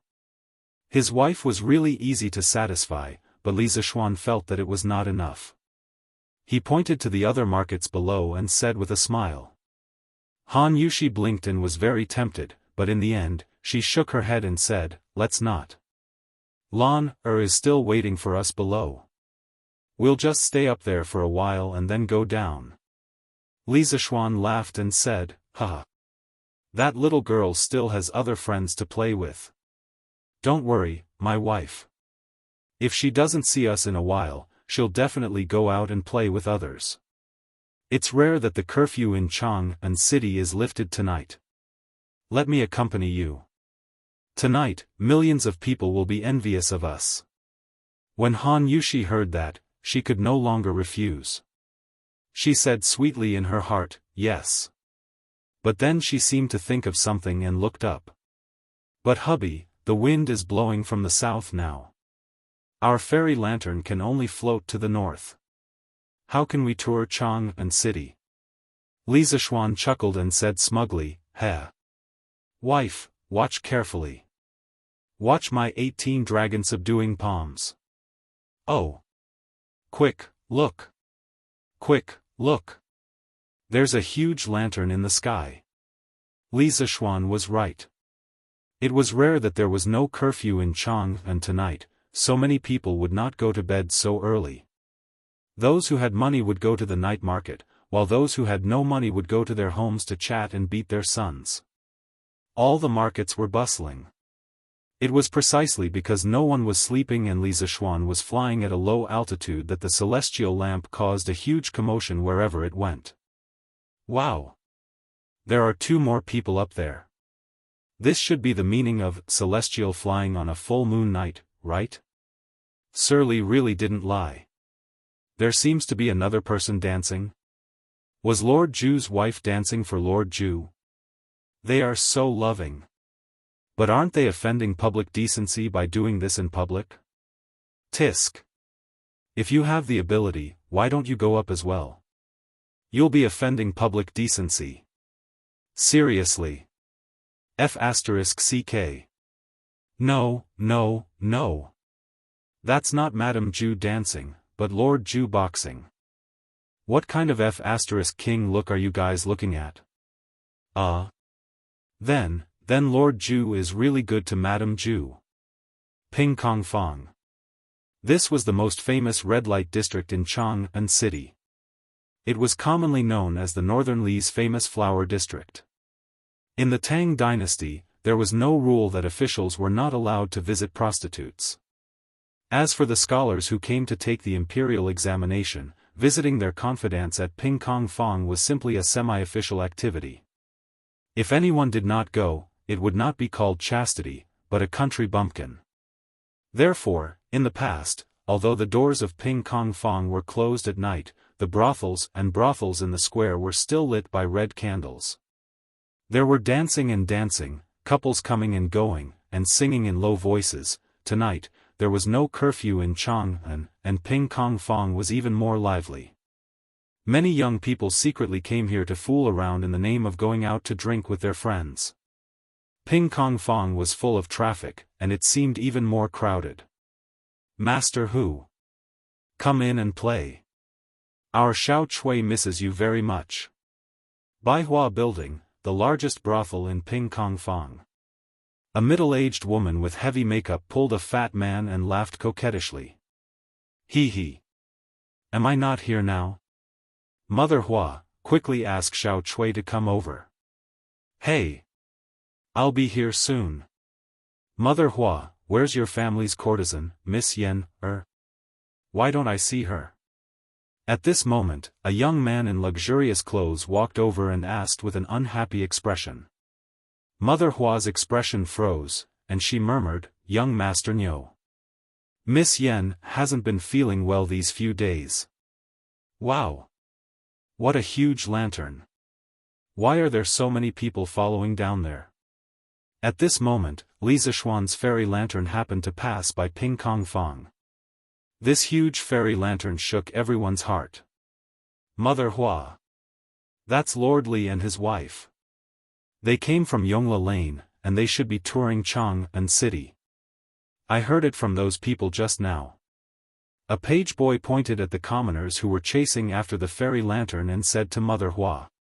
After the surrounding ladies heard it, all of them became excited. Wow! Lord Li is such an affectionate young man. He's so handsome and gentle. Ah! "Lord Li, wait for me, can you let me go up there for a while?" A girl in a pink dress suddenly screamed and chased after the people from before. "Ah! You slut! Lord Li is mine." The power of role models was endless. If there was one, there would be a second. In the blink of an eye, a group of ladies ignored Mother Hua's obstruction and chased after the fairy lantern. In one of the attics in 100 Flowers Tower, a lady in purple looked at the fairy lantern flying by outside the window and heard the crazy screams downstairs. She couldn't help but sigh. Miss Han is so lucky to be married to such a man. If there's someone who can treat me so well in this life, I, Fang Fian, would be willing to pay any price. Husband, they all seem to like you. On the fairy lantern, Han Yushi looked at the ladies who were chasing after them crazily and couldn't help but smile at Li Zishuan. Cough, cough. Li Zishuan wiped the cold sweat on his forehead and said awkwardly, "Well, I only like my wife. Even if they catch up with me, I won't look at them." Han Yushi smiled and asked, "Then why are you controlling the fairy lantern to pass by this place of prostitution?" Li Zishuan, could he say that he was just curious? Chapter 576. In the West Court of the Imperial Palace. The people outside were celebrating the Mid-Autumn Festival. Of course, this place was also decorated with lanterns and colored banners. In an open space in the West Court, Li Er led a group of concubines and more than a dozen children to stand in front of the incense table and worship the statue of the moon goddess devoutly. There were moon cakes, watermelons, apples, red dates, plums, grapes, and other offerings on the incense table. The statue of the moon goddess was placed in the direction of the rising moon. The incense table and red candles were solemn. Looking at their posture, they should be praying to the moon. Speaking of praying to the moon, the story of Saltless praying to the moon had to be mentioned. It was said that the ugly girl of the ancient Qi state, Wu Yan, prayed to the moon devoutly when she was young. When she grew up, she entered the palace with outstanding virtue, but was not favored. On the 15th of August, Wu Yan was praying to the moon. King Xian of Qi happened to see Wu Yan under the moonlight. He felt that she was beautiful and outstanding, so he made her his queen. That was how the tradition of praying to the moon came about. Chang'e of the moon was famous for her beauty. Therefore, the girl prayed to the moon and wished to be like Chang'e, with a face like the bright moon. The story of Saltless praying to the moon first appeared in the biography of the women written by Lu Xiang of the Western Han dynasty. Wu Yan, also known as Zhong Wu Yan, was shockingly ugly. She had a wide forehead, small eyes, a high nose, a big throat, a hunchback, and a thick neck. But in the end, Zhong Wu Yan became a typical representative of the sea cannot be measured with a pint pot, and people cannot be judged by their appearance through her own efforts. May the Tang Empire be free of disasters and have good weather. Li Er looked at the bright moon in the sky and sighed faintly. There were less than 10 months left before the locust plague mentioned by Li Zishuan. He was somewhat uncertain. In the past few days, he had been concerned about the harvest of various places. He even personally went to the farms near Chang'an several times. It could be said that he was worried sick. Your Majesty, don't worry. The Tang Empire is established according to the will of heaven and will be protected by heaven. Empress Zhongsun knew what her husband was worried about. She smiled and comforted him softly. Yes. Wow. Father, mother, look. What is that? Changle, who was at the side, suddenly saw a ball of fire floating in the southern sky. He couldn't help exclaiming in shock. Li Er, Zhongsun, Li Qingqian, Li Tai, Li Ku, and the princess of Xiangqing all looked in the direction of Changle's finger. They saw an extremely bright flame floating in the sky far to the south. It seemed to be moving slowly. Zhao Song, get someone to check if this is Li Zishuan's doing. This ball of flame was very far away, and it was difficult for ordinary people to distinguish what it was. However, Li Zishuan had seen it from a distance on the Black Tortoise Gate's watchtower when he used the immortal lamp to wipe out the 7 cultivators of true virtue. Therefore, he was able to recognize it at a glance. Zhao Song responded and ran out. Not long after, he came back.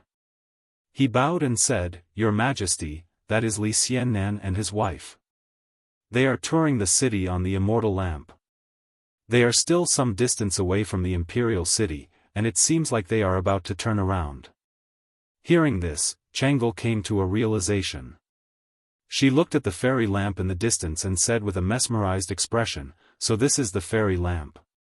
Brother Xiao Xian actually brought sister Yushi up with him. They are really loving." Li Er's expression was a little ugly. He snorted and said, "At least this kid knows his place. Get the guards at the city gates to keep an eye on him.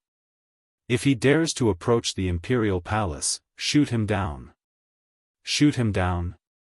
Everyone present was stunned. They were all thunderstruck by Li Er's words. Zhao Song wiped his sweat and said respectfully, "Yes, Your Majesty." However, Li Xiannan shouldn't be so reckless. Li Er glanced at the immortal lamp in the sky and said unhappily, "That better be the case." This was Li Zishuan. If it were someone else, he would have ordered the imperial guards to shoot down the immortal lamp. After Li Er said that, he pulled Empress Zhangsun, who was holding back her laughter, and walked to the back of the palace. He said to the concubines and children, "Let's go to Lijiang Hall for the Mid-Autumn Festival." Everyone bowed and agreed. After Li Er walked away, Li Tai looked at the immortal lamp and said indignantly, "Xiao Xian, this bastard, really forgets about friendship when he sees a girl. He told us that the immortal lamp is unstable, has a limited capacity, and can't control the direction. Now it seems like he was lying. This won't do, I'll settle the score with this kid tomorrow." Li Ku, who was following behind Li Er, looked back at the immortal lamp in the sky as he walked. He thought to himself, "Is this engineering? Li Zishuan's engineering is so amazing. No wonder Qin Ke is so obsessed with engineering." Tonghua Square, Sun Residence. Sun Zifen, who was eating biscuits and admiring the moon in the courtyard, also saw the immortal lamp in the sky. Moreover, he was closer to the immortal lamp than Li Tai, so he could see the outline of the immortal lamp very clearly. When he found out that Li Zishuan and Han Yushi were still standing on it, his reaction was exactly the same as Li Tai's. "Damn! Sir, you're too mean. That day, you told me that the immortal lamp is unstable. Why are you sitting on it today? I think this thing is quite stable. Damn! I've been cheated. I've been cheated." Putting aside whether the immortal lamp was stable or not, the two people on it were so romantic that they couldn't control themselves. "Husband, this is the imperial city." Han Yushi snuggled in Li Zishuan's arms and pointed to the imperial city in the north as she asked. Li Zishuan draped his outer robe over Han Yushi's body. Just now, in order to bring Han Yushi to see the imperial palace, he deliberately raised the immortal lamp quite a bit because he couldn't ride the immortal lamp to the sky above the imperial palace. If he did, Li Er would definitely mess with him. After all, no emperor could tolerate others spying on his territory. This was also the main reason why the residential buildings next to the imperial palace couldn't be built too high. In this way, the night was already cool, and they still stayed in the sky so high up in the sky, it seemed a little cold. After putting on the clothes, Li Zishuan smiled and said, "Yes, this is the imperial city. Isn't it spectacular?" Han Yushi replied softly, "Yes. I've never seen the imperial city from this angle. It's really magnificent. But husband, if we look like this, we won't attract the city defense soldiers later, right?" Li Zishuan chuckled and said, "Hee hee. That's hard to say, so let's run now." Han Yushi was stunned and speechless. She thought that since Li Zishuan dared to do this, he must have a card up his sleeve. Let's go. Lan Er is probably waiting anxiously. We should go back. Li Zishuan laughed and used 10 dragon-subduing slaps to the back. The immortal lamp began to change direction and flew toward Yongla Lane. Chapter 577. After sending Han Yushi down, Li Zishuan took Lan, Xiao He, and Xiao Shi for a walk in the sky for a while before returning home to worship the moon, eat pancakes, and celebrate the Mid-Autumn Festival with his family. It wasn't that he didn't think of letting his parents experience the celestial lamp in the sky, but Li Jingma and Mrs. Li firmly disagreed. It was said that they would feel dizzy if they looked down from above. Therefore, Li Zishuan didn't force them. He went home to celebrate the Mid-Autumn Festival, but his legend was left outside. The appearance of the celestial lamp tonight ignited the enthusiasm of the people in the city. Everywhere Li Zishuan and Han Yushi passed by, many people would scream or chase after them. Until now, there were still many people in front of the Li Zishuan's residence. They were waiting for Li Zishuan to come out with the celestial lamp again. But this time, they were destined to be disappointed because the person they were waiting for was having dinner with his family. After dinner, he didn't have time to go out and had to go back to his room to hug his wife and sleep. The next day, after a whole night of brewing and accumulating, the enthusiasm of the people of Chang and city finally erupted. Every street, alley, tea-house, tavern, and every corner, as long as there were people, people could hear the discussion about the celestial lamp. On the street, 2 big men got up early and prepared to go to work. "Hey! Lu Biaozi, did you see the big sky lantern in Lord Li's house last night?" "Of course I saw it. And it said that it's not called a sky lantern, but a celestial lamp. Lord Li used this thing to fly up last time when he wiped out the 7 cultivators of virtue." "Wow! How do you know so much about it?" "Hey! I heard it from the servant next door from Assistant Minister Li's house. Tisk tsk. This Lord Li is really amazing. I never said that there's something that can make people fly, but Lord Li really did it. It's really the work of a celestial. Lord Li is the lucky star that God gave to our Tang Empire. Hateful that some people dared to doubt Lord Li's bragging the day before yesterday. Now, no one dares to doubt it, right? Hey! If that's the case, then Lord Li's engineering project seems to be really impressive. It's amazing, but what does it have to do with you, pockmarked Xiang? What do you mean it has nothing to do with me? I plan to let my brat go to Yanhuang College next month to try. If he can get in, won't he be able to soar into the sky like Lord Li in the future? Ha ha ha. I'm dying of laughter. How can someone as silly as your steamed bun get into Yanhuang College? Why? Why can't I? My little bun has already been enlightened. I'll buy him an arithmetic book and let him study for a month. There's an 80% chance that he'll pass. Inside the classroom of the Hongwen School. Although it was the start of the field break, many students who lived in Chang and still volunteered to stay in the school for supplementary lessons. This phenomenon was not only present in the Hongwen School, but also in the Imperial College, Chongwen School, and other places. In a certain classroom, the students took advantage of the fact that the teacher hadn't arrived yet to discuss the celestial lamp that carried people into the sky last night. Did you all see Li Xiannan riding the lantern and flying in the air last night? Of course I saw it. It was so exciting. I didn't expect Sir Li to really do what he said. With the power of Immortal, he flew in the sky.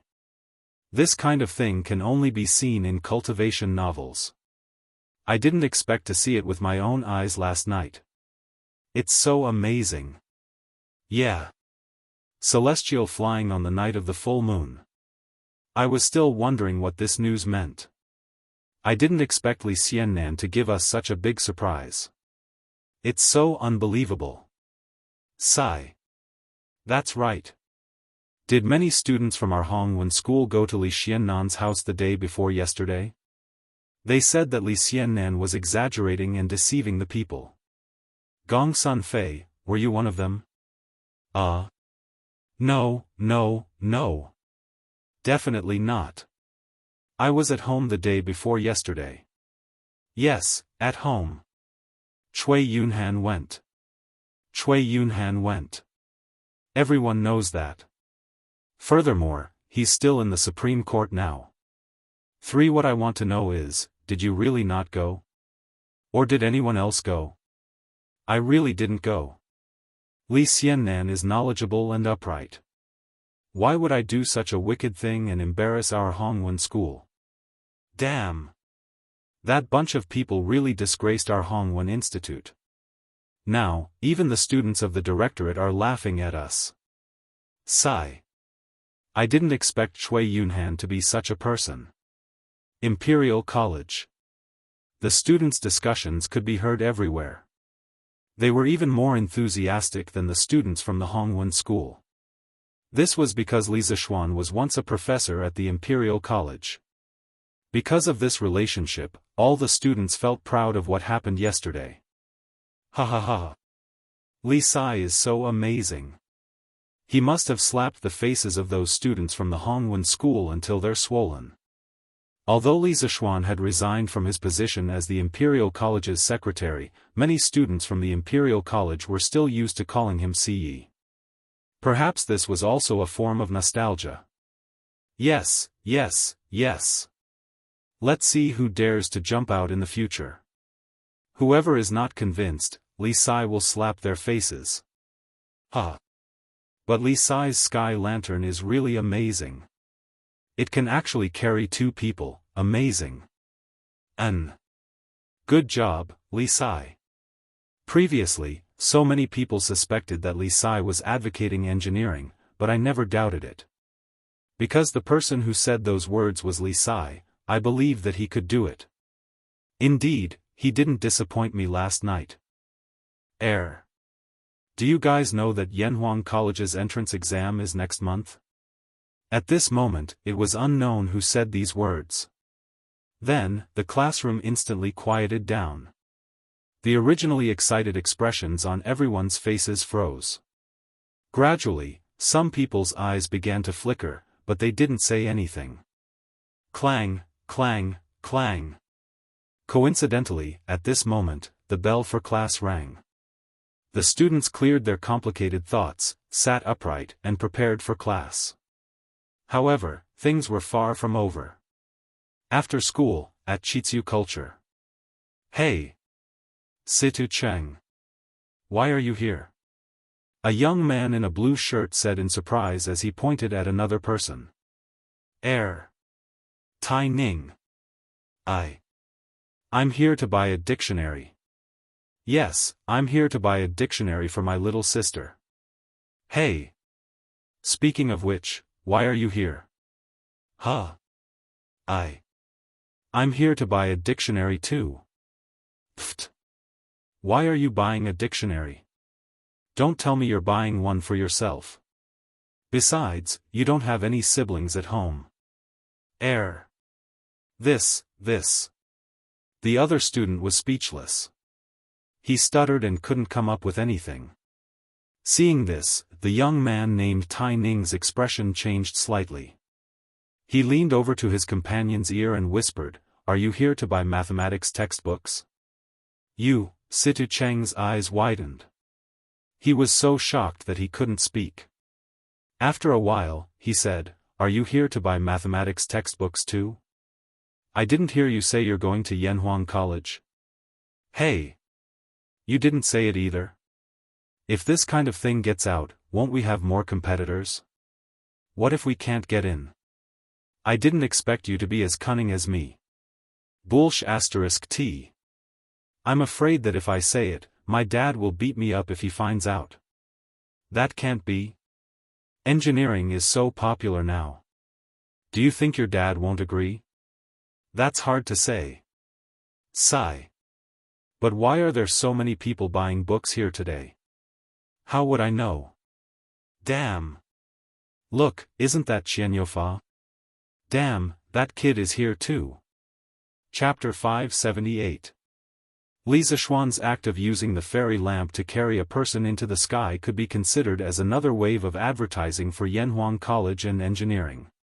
Furthermore, the effect of the advertising was several times better than the last time. The most direct manifestation of this was that the first volume of the new mathematics textbook sold out like crazy in Chitsu culture. 100 books were sold out in an instant, 200 books were sold out in an instant, and 500 books were sold out in an instant. In order to alleviate the pressure of Chitsu culture's traffic, Li Zixuan decisively decided to distribute the tens of thousands of new mathematics textbooks to the major booksellers in Jianghu city at a price of 15% below the market price. In any case, he had never thought of using these textbooks to make money. It was fine as long as he didn't make a loss.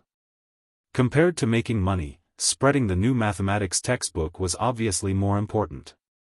In addition to the booming sales of mathematics textbooks, the number of applicants for Yanhuang College's entrance exam next month had also increased sharply. According to Ma Zhou's statistics, by noon today, the number of students who had signed up had increased from 100 yesterday to 800. Although there were millions of residents in Jianghu city, how high could the percentage of people who were educated be expected to be, given the educational conditions of this era?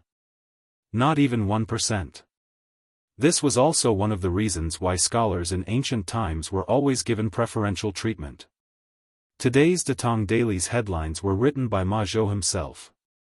Ma Zhou did a comprehensive report on the fairy lamp carrying a person into the sky last night and enthusiastically praised the wonders of engineering.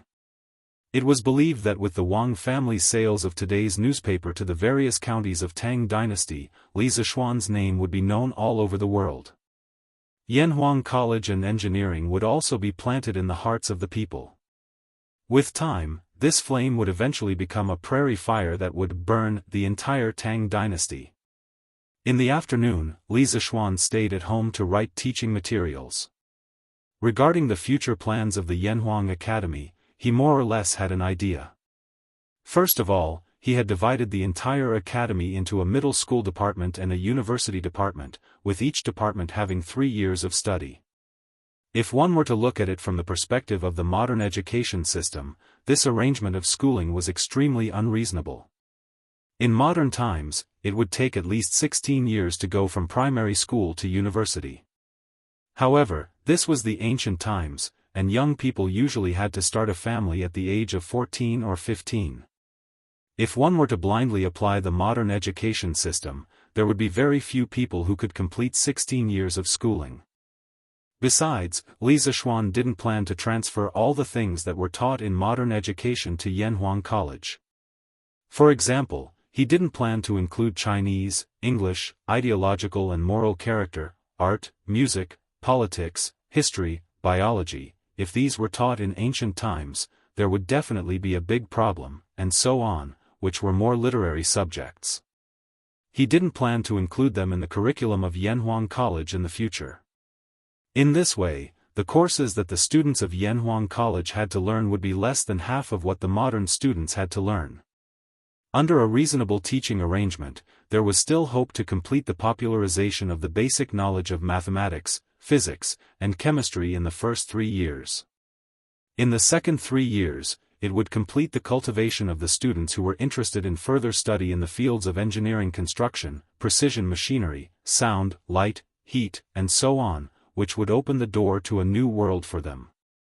As for whether they wanted to continue to study in depth in the future, they would have to rely on their own efforts. Li Zixuan only wanted to be a guide, not a knowledge repeater.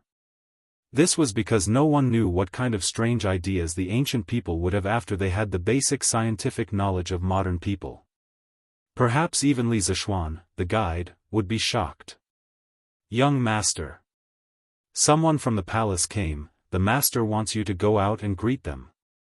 Li Zixuan, who was writing the second volume of mathematics teaching materials, was suddenly interrupted by Xiaoxi's voice. Okay.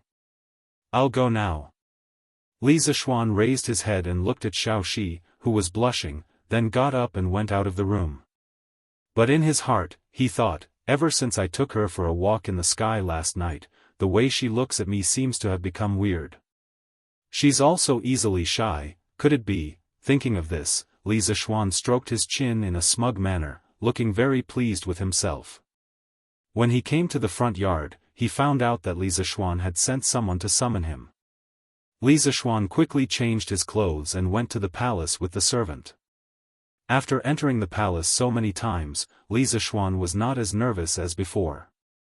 However, he could not help but wonder if old Li was looking for trouble with him because of what happened last night. If that was the case, then he was really petty. Last night, he only took a few glances at the palace from afar.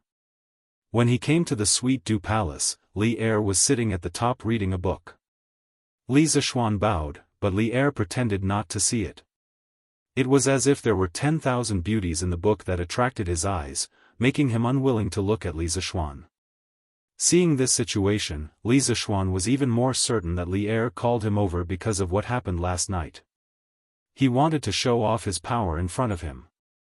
He secretly curled his lips but did not show it on his face. He started to play the role of an obedient child. He stood below and did not say a word. "Oh. You're here." After about a quarter of an hour, Li Er seemed to have just noticed Li Zishuan's arrival. He put down his book and said lightly. Li Zishuan scolded old Li for being pretentious in his heart.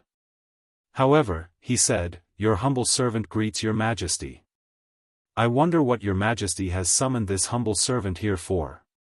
Every word and action of this fellow was methodical.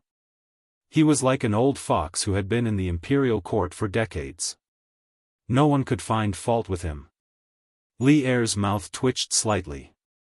He did not answer but asked, "What have you been busy with recently? As the Crown Prince Jianghu, I haven't seen you do anything in the East Palace. If it wasn't for me protecting you, you would have been impeached and sent to prison." Li Zishuan's face was full of black lines. When others wanted to find fault with you, how could they find fault with you? However, after being promoted for so long, he only knew that the Crown Prince Jianghu's rank was very high. He was a primary third rank. However, he had no idea what the Crown Prince Jianghu was doing. "Why did you ask him to go to the East Palace?" Cough cough. "Your Majesty, this humble servant has been busy with the construction of the academy, the hiring of teachers, and the compilation of teaching materials. I really have no time to work in the East Palace. This humble servant is suspected of dereliction of duty. Your Majesty, please punish me. Why don't this humble servant resign from the position of Crown Prince Jianghu and appoint another worthy person?" After thinking for a moment, Li Zishuan took a step back in order to advance. He pretended to be in a bad mood and blamed himself. Li Er glared at him and said angrily, "Bastard. Do you think you can resign from the official position that I gave you? It's understandable that you are busy with the academy. After all, you have put a lot of effort into it. However, after this matter is over, you have to take care of your duties in the East Palace. Do you hear me?" Chapter 579. The Crown Prince Jianghu was mainly in charge of the Eastern Palace's internal affairs and cultural education. When Li Zishuan was first appointed to this position, Li Er had not expected him to be able to fulfill his duties. This was because Li Qingxian's education was being handled by the Crown Prince's right concubine-born son Kong Yingda and his left concubine-born son Yu Jining. Li Zishuan's title as Crown Prince Jianghu was more in name than reality. Li Er mainly wanted him to assist Li Qingxian in the future. At this time, Li Er still had high hopes for his son Li Qingxian. "This subject thanks your majesty for your grace." Li Zishuan was happy. This test had indeed tested Li Er's attitude. It seemed like Li Er did not want to remove him from his position. But logically speaking, Li Zishuan had no intention of resigning. Although he wasn't a fan of official positions, he needed to have an official position to protect himself in this cannibalistic feudal society. The higher the rank, the better. This third-rank Crown Prince Jianghu was just right. Li Er looked at Li Zishuan, who wanted to be proud but did not dare to be too proud. He was both angry and amused. He pondered for a while and said, "The Supreme Court had already found out some information from the scholar who led the attack on your house." When Li Zishuan heard this, he immediately perked up. However, Li Er suddenly stopped talking. This made him very angry. He cursed old Li in his heart for not having little Chirpy. After waiting for a long while, Li Er continued. That student is from Qinghe's Chui family's Jianghu branch's second branch. His name is Chui Yunhan. His grandfather is the East County Duke's younger brother. According to him, because he saw you wantonly advocating engineering studies, he felt that you were insulting the sage's studies. He felt indignant and wanted to gather a group of classmates to denounce you. Qinghe's Chui family? When Li Zishuan heard Chui Yunhan's identity, he was shocked in his heart. Combined with the news of the aristocratic family gathering that Leng Yuyao brought the day before, he finally had a rough idea of what happened. The aristocratic family had already made a move on him. But after hearing Chui Yunhan's confession, Li Zishuan could not help but frown. He stepped forward and cupped his hands. Your Majesty, please forgive me for speaking bluntly. The truth is definitely not what Chui Yunhan said. All of my actions after leaving the mountain have harmed the aristocratic families and benefited the common people. Those aristocratic families all see me as a thorn in their side. If you say that Chui Yunhan's actions are only to protect the position of the Saint Academy, I will never believe it. Li Er said in annoyance, of course I know that kid is lying. Do I need you to teach me? However, as Chui Junchuo was the prefectural duke, the people of the Supreme Court could not punish his grandnephew without any evidence. However, the Supreme Court didn't come out empty-handed. They also found some other things. Li Zishuan's expression changed slightly, but he couldn't rush him. He could only stand there anxiously and wait for him to continue. The incident this time was less than a month apart from the time when Jiang Zuhua led a group of women to surround your house. Previously, I suspected that there should be some connection between the two cases. Thus, I let the Supreme Court officials try the two cases together. As expected, Jiang Zuhua testified that Chui Yunhan's figure and voice were very similar to the person who instigated her last time. Thus, Chui Yunhan has been detained by the Supreme Court and will be handed over to the Ministry of Justice to be convicted. After Li Er finished speaking, there was a trace of complacency in his expression. Li Zishuan felt that he should play the background music of Detective Conan for old Li. However, he felt that the previous case had nothing to do with this case. Because the day before yesterday, Leng Yuyao brought news that during the gathering of the 5 aristocratic families, the one who went to the Chui family was Chui Xuanji. Your Majesty is wise and observant. I admire you. But I wonder how your Majesty intends to deal with it. Li Zishuan thought to himself. No matter if the previous incident was done by Chui Yunhan or not, this kid will definitely not be able to escape. I will kill him first. Li Er stared into Li Zishuan's eyes and asked, how do you want me to deal with him? A qualified and virtuous official would definitely say, Your Majesty can decide, at this moment. However, Li Zishuan was never a qualified and virtuous official. He said with a serious face, Your Majesty, to be honest, ever since I decided to establish Yanhuang College and promote engineering, I have been running around everywhere for the college. Even so, the progress of the college is not satisfactory. The main reason is that in the process of building the college, there are always some people with bad intentions who want to harm me. In order to protect myself and my family, I am really tired of dealing with them.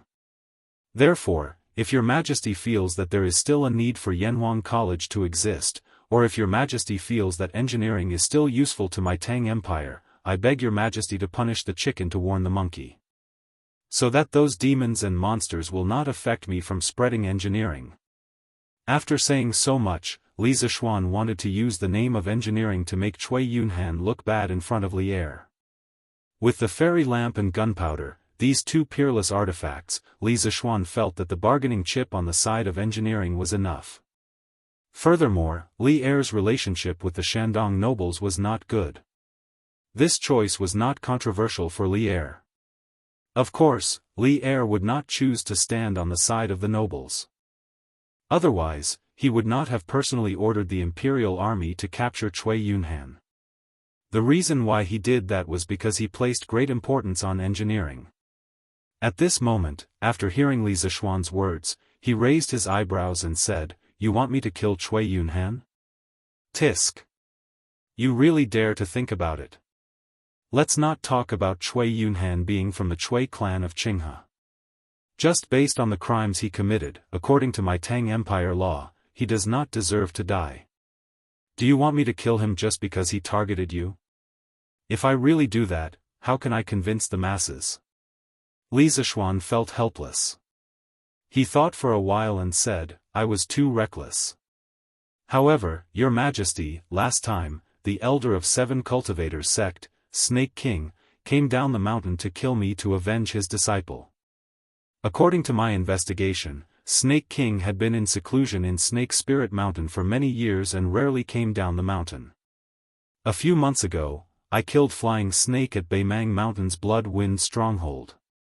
There were very few people who knew about this matter. Snake King must have found out from some channels that I killed his disciple and came down the mountain to ambush me. I suspect that this matter is related to the nobles, or rather, the Cui clan. Your Majesty, please make a decision for me." Hearing this, a cold light flashed in Li Er's eyes. He stood with his hands behind his back and paced back and forth in the hall. After a while, he said, "Your suspicion is reasonable, but there is no proof. I will not let Cui Yunhan off easily. I will also send someone to warn the Cui clan. This matter ends here. If they still dare to do anything, I will definitely punish them. You can go back first.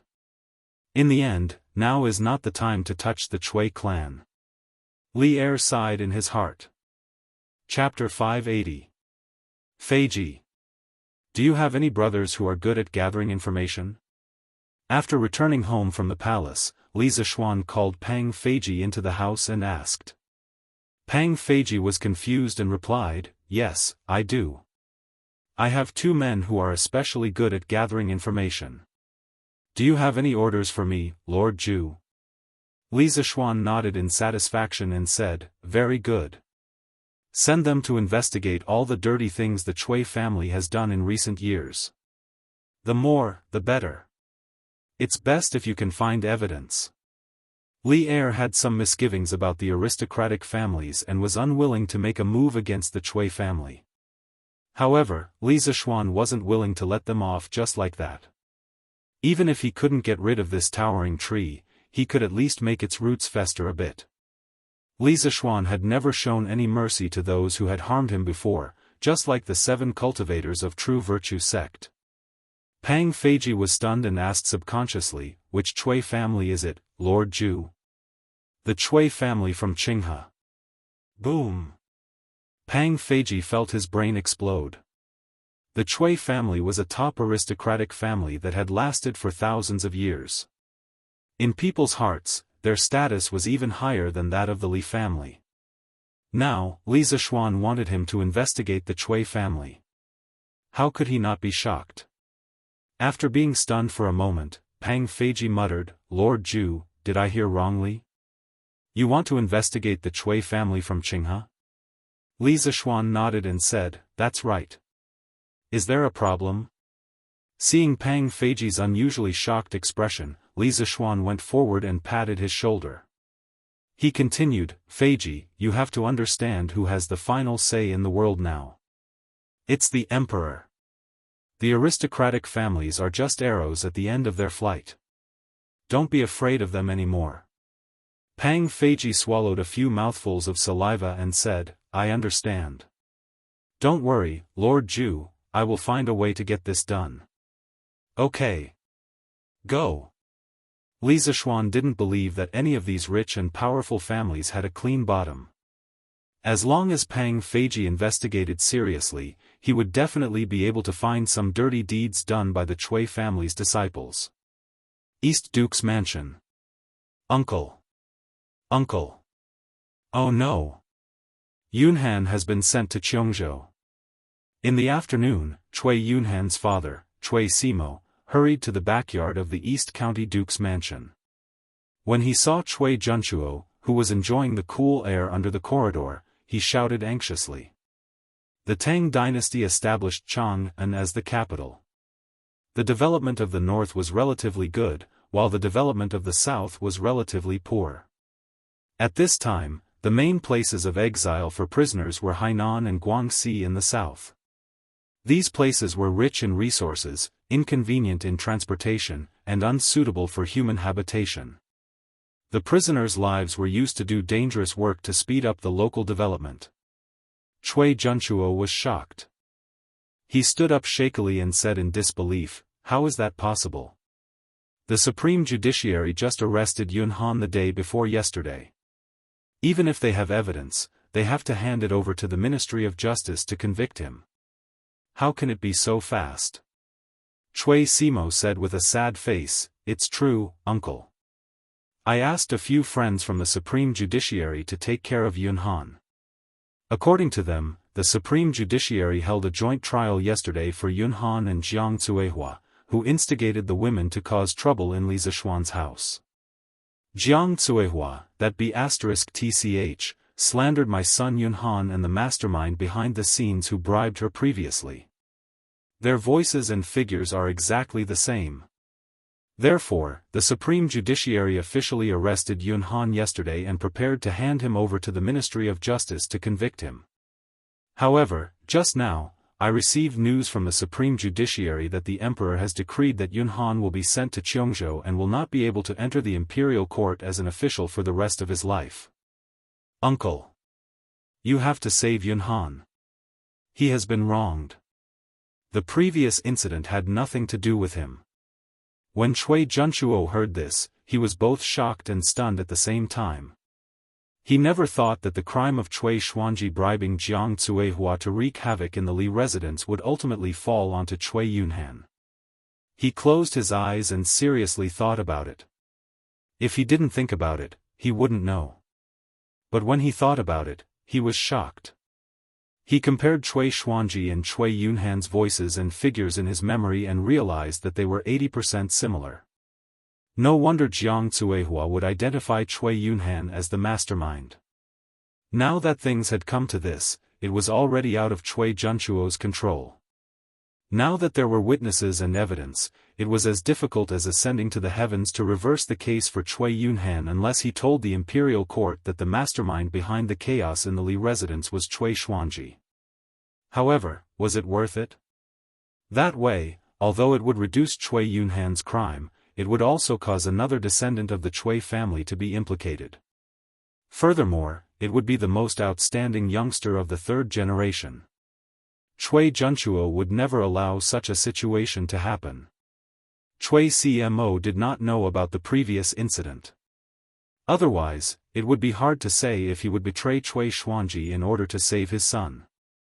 For the Cui family, he could only. A trace of determination flashed across Cui Junchuo's eyes. He looked at Cui Cmo and said in a deep voice, "I had already arranged a meeting with 2 assistant ministers of the Ministry of Justice tomorrow to ask them to make an exception. However, I did not expect the Emperor to place such importance on this case and convict Yunhan in such a short time. Now that the Emperor has issued the imperial edict and the evidence is irrefutable, no matter how hard I try, it will be in vain. So, CMO, you had better make plans early and arrange for some people to go to Cheongzhou to take care of Yunhan." Cui Cmo was stunned on the spot as if he was struck by lightning. After a while, he said in a trembling voice, "No. Uncle. Yunhan is also your nephew. She couldn't ruin his future because of such a small matter. Please help him. Don't you know Minister Li? Ask him to plead for leniency for Yunhan. Patriarch, the imperial edict is here. The eunuch who delivers the imperial edict is waiting outside." At this moment, a servant ran in a panic and reported with a bow. Cui Junchuo's expression changed abruptly. Then, he said to Cui Cmo, "Take care of yourself. The Cui family is no longer the same as before. If you don't wake up now, sooner or later, you will follow in Yunhan's footsteps." After saying that, he snorted and left in a huff.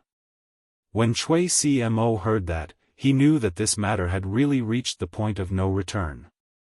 When he thought that his only son was going to be exiled to a barren land thousands of miles away, even though he was a man in his 40s, he could not help but feel sad and his eyes turned red. "Yunhan, my son, I have let you down.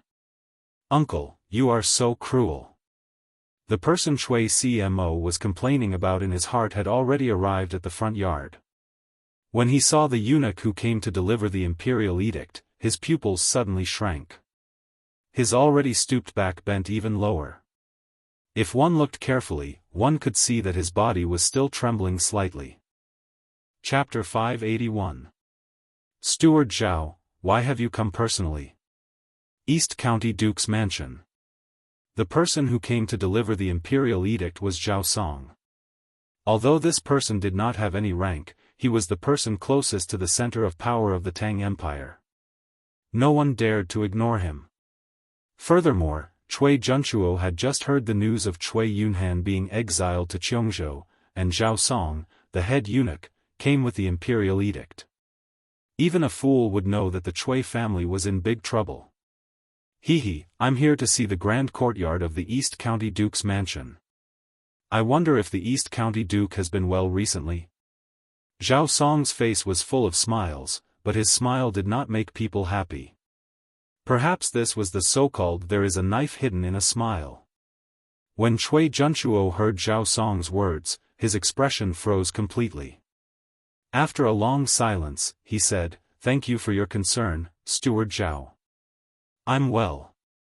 As soon as he finished speaking, Zhao Song sighed and said, "But His Majesty has not been well recently.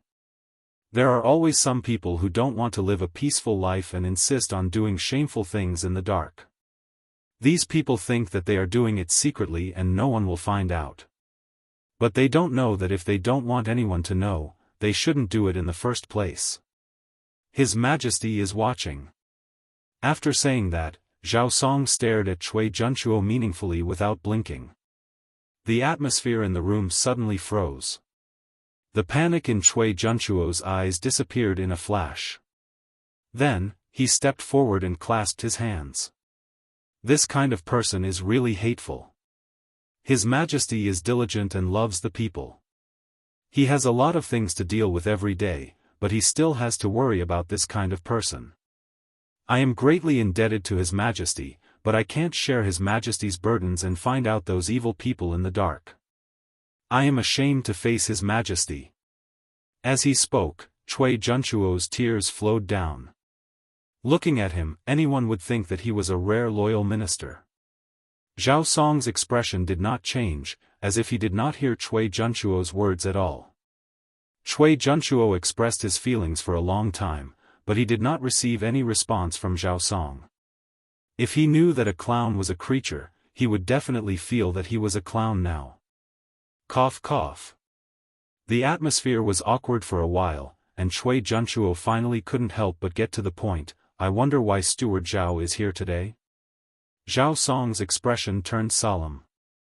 He stepped forward and said, "His Majesty ordered me to come. His Majesty wants me to say a few words to you."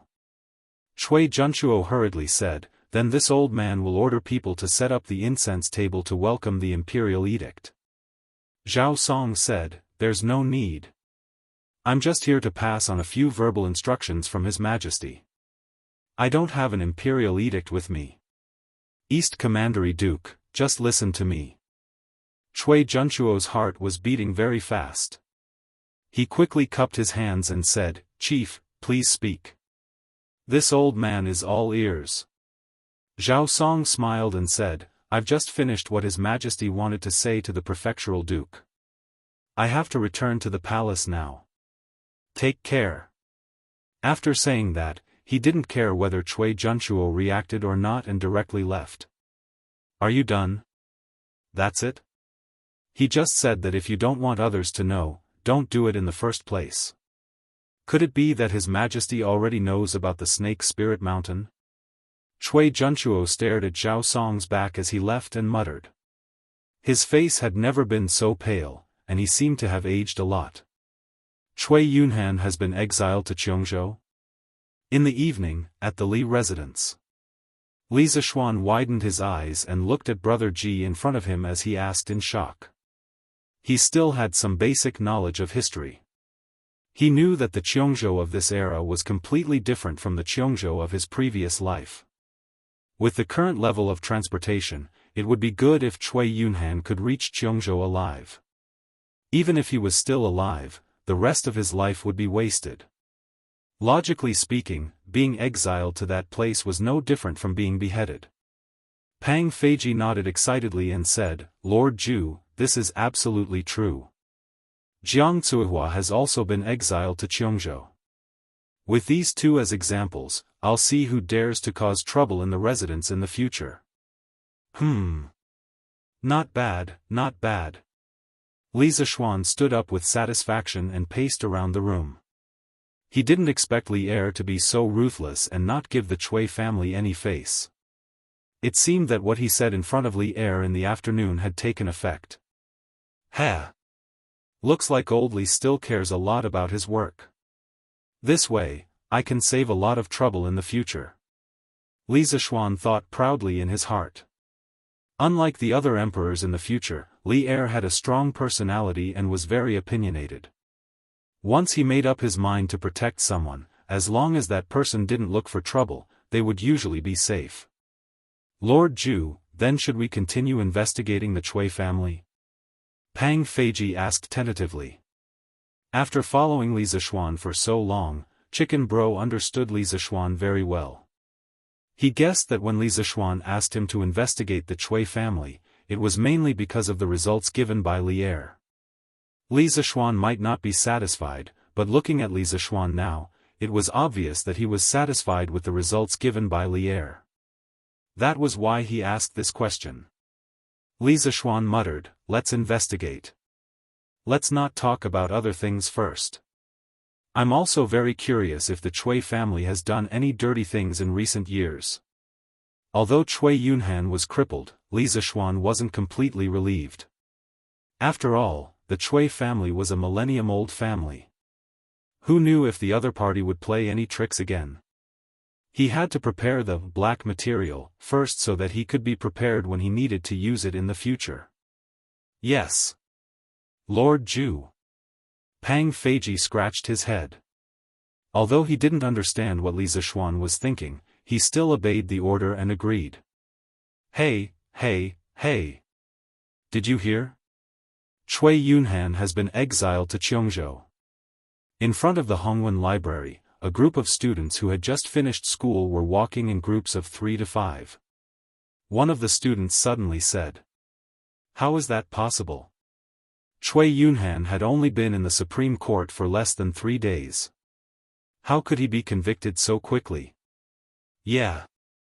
Dongfang Rua, where did you get this unreliable news?" "It's true.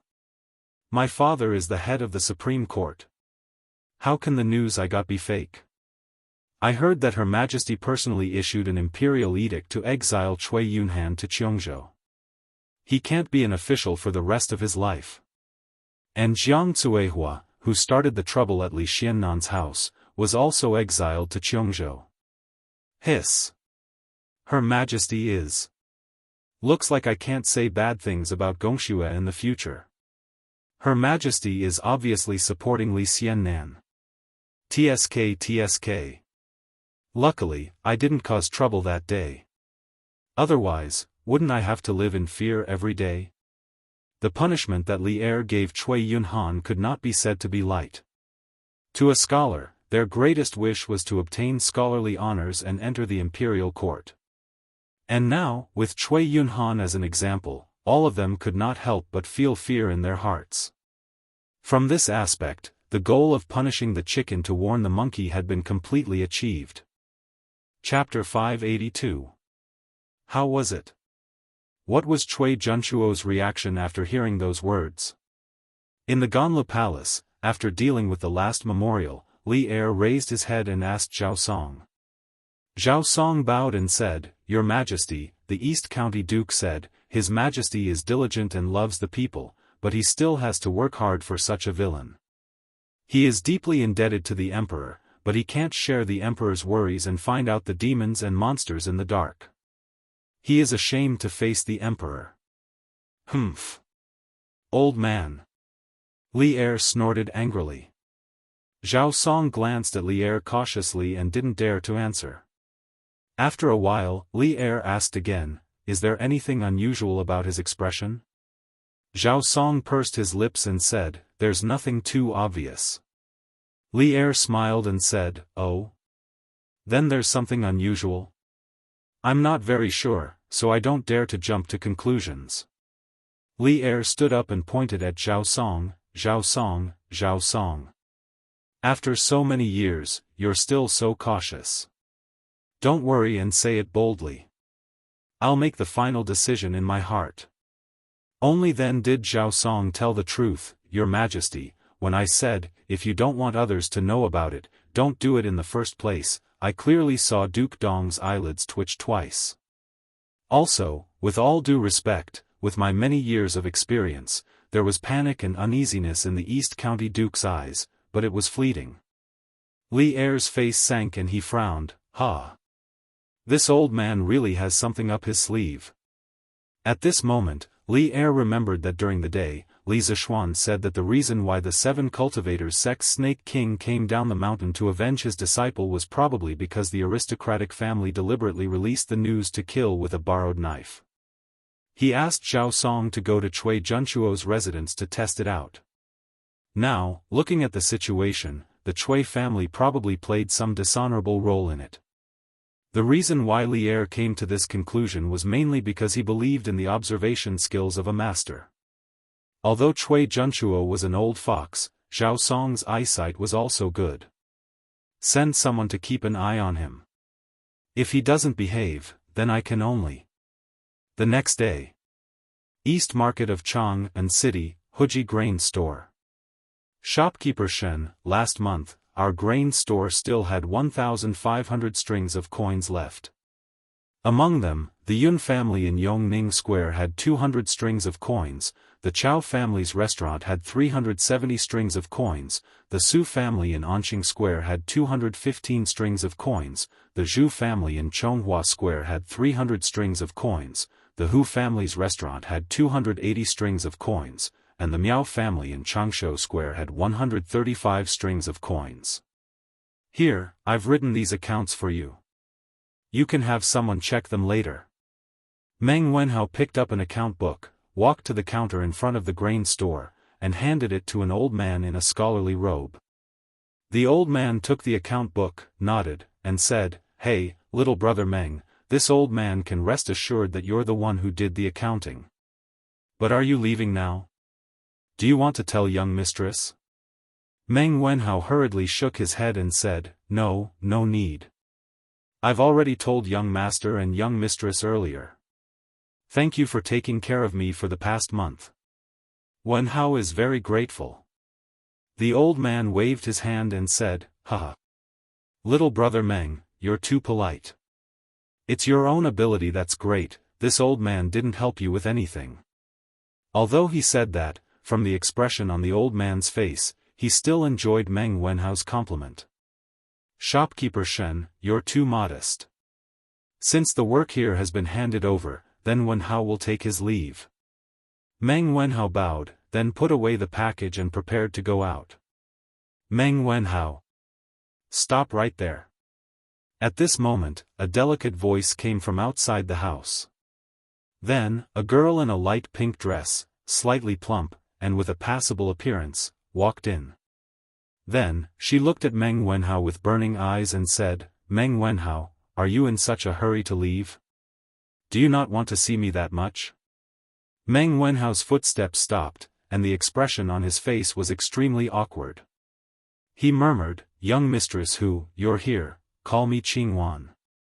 The girl snorted and said with dissatisfaction, "Meng Wenhao, why are you in such a hurry to leave? Could it be that someone here made you unhappy? Or are you not satisfied with your current salary?" Hearing what she said, the shopkeepers and workers in the grain store all kept quiet out of fear. Then, they looked at Meng Wenhao anxiously, afraid that this young man would say something he shouldn't. Meng Wenhao waved his hands and said, "No, no. I'm very happy here, shopkeeper Shen and the others take good care of me, and squire who gives me a very high salary, there's nothing I'm dissatisfied with." After he said that, the shopkeepers and workers all breathed a sigh of relief. Hu Qingwan frowned and said, "Since you're happy here and satisfied with your salary, then why do you still want to leave?"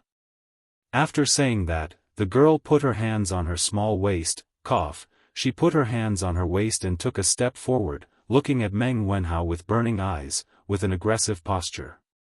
Meng Wenhao timidly took 2 steps back and said, "Young mistress Hu, Qingwan, I'm very grateful to you and Squire Hu for giving me such a high salary, but it's already August. I came here to be an accountant just to help reduce my mother's burden. Although I made a lot of money, I missed a lot of things because of it. I, Meng Wenhao, am a disciple of Mr. Li, and I'm studying engineering. Yanhuang College started construction more than a month ago, and the students from the School of Mathematics all went to Yunshan to help, but I couldn't go. Now that school is about to start, I have to go back to Yunshan to help. So, I can only leave." Hu Qingwan pouted her small mouth, holding the belt of her skirt with her hand, and hesitantly said, Then after you leave the college, you don't have me in your heart?" Cough, cough, cough. Hearing that, old man Shen's face turned red, and he coughed violently. Then, he waved at the workers in the grain store who were gossiping and scolded, "What are you all standing here for? Come with me to move the grain. Let's go, let's go." The workers suddenly understood, and under old man Shen's lead, they all left the grain store. Before old man Shen left, he even, considerately, closed the door. Seeing that, Hu Qingwan also knew that she had misspoken, and her face quickly turned red. However, although she was shy, she still raised her head and looked directly into Meng Wenhao's eyes. Meng Wenhao was sweating profusely. This was the first time someone had confessed to him, and he didn't feel any better. His face was even redder than Hu Wanqing's. After hemming and hawing for a long time, Meng Wenhao opened his mouth and said, "Qingwan, I'm very grateful for the care you and Minister Hu have given me during this period of time, but I don't intend to consider a romantic relationship right now." "Your feelings, Hu Qingwan didn't wait for Meng Wenhao to finish and interrupted him, "It's okay. If you don't consider it now, I can wait." Meng Wenhao rubbed his eyebrows, and his face was full of speechlessness. For more than a month, he was indeed very happy to be able to use what he learned to earn money, but this girl in front of him was his nightmare for the past month, and it made him very distressed. Chapter 583. Brother. Meng Wenhao left. Help me persuade him. Xinghua Square, Hu family. Hu Qingwan went straight to the backyard after returning from the grain store in the East Market. She found her brother, Hu Yuanbao, and said angrily. Looking at her, her confession just now must have failed. "Oh. Meng Wenhao? Little sister, who is Meng Wenhao? Has he formed his core?" A plump and fair man was lying on a bamboo bed reading the Tang Dynasty daily. From afar, he looked like a pile of fat meat on the bed. When he heard Hu Qingwan's complaint, he casually replied, "That's right. Core. Core formation. What core?" Hu Qingwan, who was angry, couldn't help but be stunned when she heard these inexplicable words and asked in confusion. Hu Yuanbao felt that he had misspoken and coughed dryly. "Ahem. Nothing. I'm saying that Han Li is about to break through to the core formation stage." He hadn't read A Legend of a Mortal's Journey to Immortality for a few days, so he planned to start reading it today. Just as he was reading it with relish, Hu Qingwan angrily came to find him. Therefore, before his mind could break away from the novel, he subconsciously replied to her. "Hu Yuanbao." There was always a price to pay for being willful, and Hu Yuanbao thoroughly experienced it at this moment. After figuring out what core formation was, Hu Qingwan yelled angrily, which resounded throughout the Hu family's courtyard. The birds on the branches flapped their wings and fled in fright. "Hu Yuanbao. I'm talking business with you. Can you not just stay at home and read novels all day long? Can you? Hu Yuanbao was so scared that his cheeks were trembling. He hurriedly said, Little sister, that's Big Brother's fault. You have something to say. Combined with Hu Qingwan's description of him just now, if he was in the modern world, he would definitely be a fat otaku. Hu Qingwan snorted angrily. Meng Wenhao is gone. Help me keep him. Hu Yuanbao scratched his head in distress and asked weakly, Ahem. Little sister, I forgot who Meng Wenhao is. You didn't mention it just now. You. Hu Qingwan was so angry that her chest heaved up and down a few times. Meng Wenhao is the new accountant of our family's grain store. Say, you. Daddy asked you to help take care of the family business, but you didn't listen.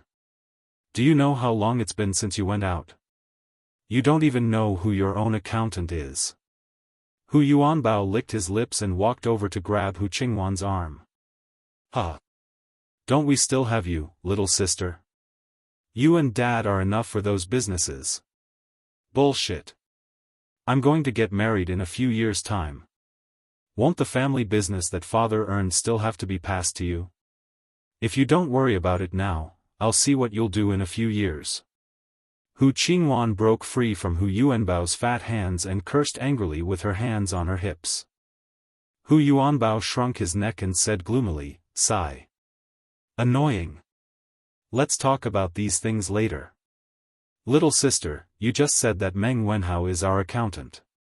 Since the accountant left, we can just find another one. In Chang'an City, there are at least 800 people who know how to do accounts. Hu Qingwan stomped her feet angrily and said, No. I like Meng Wenhao. You have to help me find a way to keep him. Even though Hu Yuanbao was used to his sister's outspoken words, he couldn't help but be shocked when he heard this sentence. He was stunned for a while before he said, Little sister, didn't you say that you would wait a few years before getting married? If you have someone you like, wouldn't I have to help Dad manage the store a few years in advance? Little sister, do me a favor and give me a few more years. Hu Yuanbao, I'm going to kill you. Changle? Qingxian? Why are you here? On this afternoon, Li Zishuan had just returned from the workshop when he saw the two siblings, Li Qingxian and Li Lizzie, coming over. Changle was talking to Han Yushi, but Li Qingxian awkwardly didn't have anything to talk about. His eyes kept looking outside. When he saw Li Zishuan return, Li Qingxian's eyes lit up, and he hurriedly called out, Little Xian, you're finally back. Husband. Brother Little Xian. Han Yushi and Changle looked over and hurriedly stood up to greet him. Li Zishuan nodded in agreement. He walked into the front hall, and everyone sat down again. Li Zishuan asked again, Qingxian, Changle, why are you here today? Li Qingxian opened his mouth to answer, but Changle beat him to it and said, I'm here to chat with Sister Yushi. I haven't seen her for a long time, so I wanted to come over and take a look. It's quite boring to stay in the palace. Looks like you're embarrassed to say it. Then I'll help you say it. At this time, Li Qingxian laughed loudly and interrupted, Shao Xian, Changle wants to sit in your celestial lamp, so I brought her here. I didn't see you here, so I wanted to sit for a while before returning to the palace. I didn't expect you to come back. Changle's cheeks heated up, and she said angrily, Brother Crown Prince, you're talking nonsense. Didn't you want to sit too? Otherwise, why would you be so kind to bring Changle over? Li Zishuan smiled and waved his hand. It's okay, since you want to sit, then go ahead. It's not like it's a rare item. But didn't I already give the blueprint of the fairy lamp to His Majesty earlier? Calculating the time, the craftsmen who will be supervising can make 1 or 2 fairy lamps by themselves. Li Qingxian shook his head and said, They can make it, but how can the fairy lamp they make be as stable as yours, Little Xian? Your fairy lamp has been used for several days without any accidents, so I came over with Changle. Qin Ke originally said that she wanted to come over, but Yan Xiaoning called her to Yunshan. Li Zishuan suddenly understood and nodded. Okay. Qingqian, Chang'e, follow me to the west courtyard. The fairy lamp is over there. The siblings nodded happily. After Han Yushi saw that Li Zishuan had returned to entertain the two second-generation emperors, she went to do her own things and didn't follow him. Hey, hey, hey! Little Xian, don't untie this rope. When they arrived at the west courtyard, Li Zishuan was about to untie the long rope binding the fairy lamp when Li Qingqian hurriedly stopped him. Why? If I don't untie this thing, how will the fairy lamp fly away later? Li Zishuan was puzzled. Li Qingqian explained, just fly above your house, there's no need to fly out. Also, don't fly around on the fairy lamp like on the night of the Mid-Autumn Festival. As far as I know, Father won't like it. The general idea was, don't do that, Father won't like it. Li Zishuan was speechless. Chapter 584. Alright. Then both of you can come up together. Li Zishuan already knew that Li Er didn't like fairy lamps flying everywhere. Otherwise, Li Er wouldn't have given him a hard time at the beginning.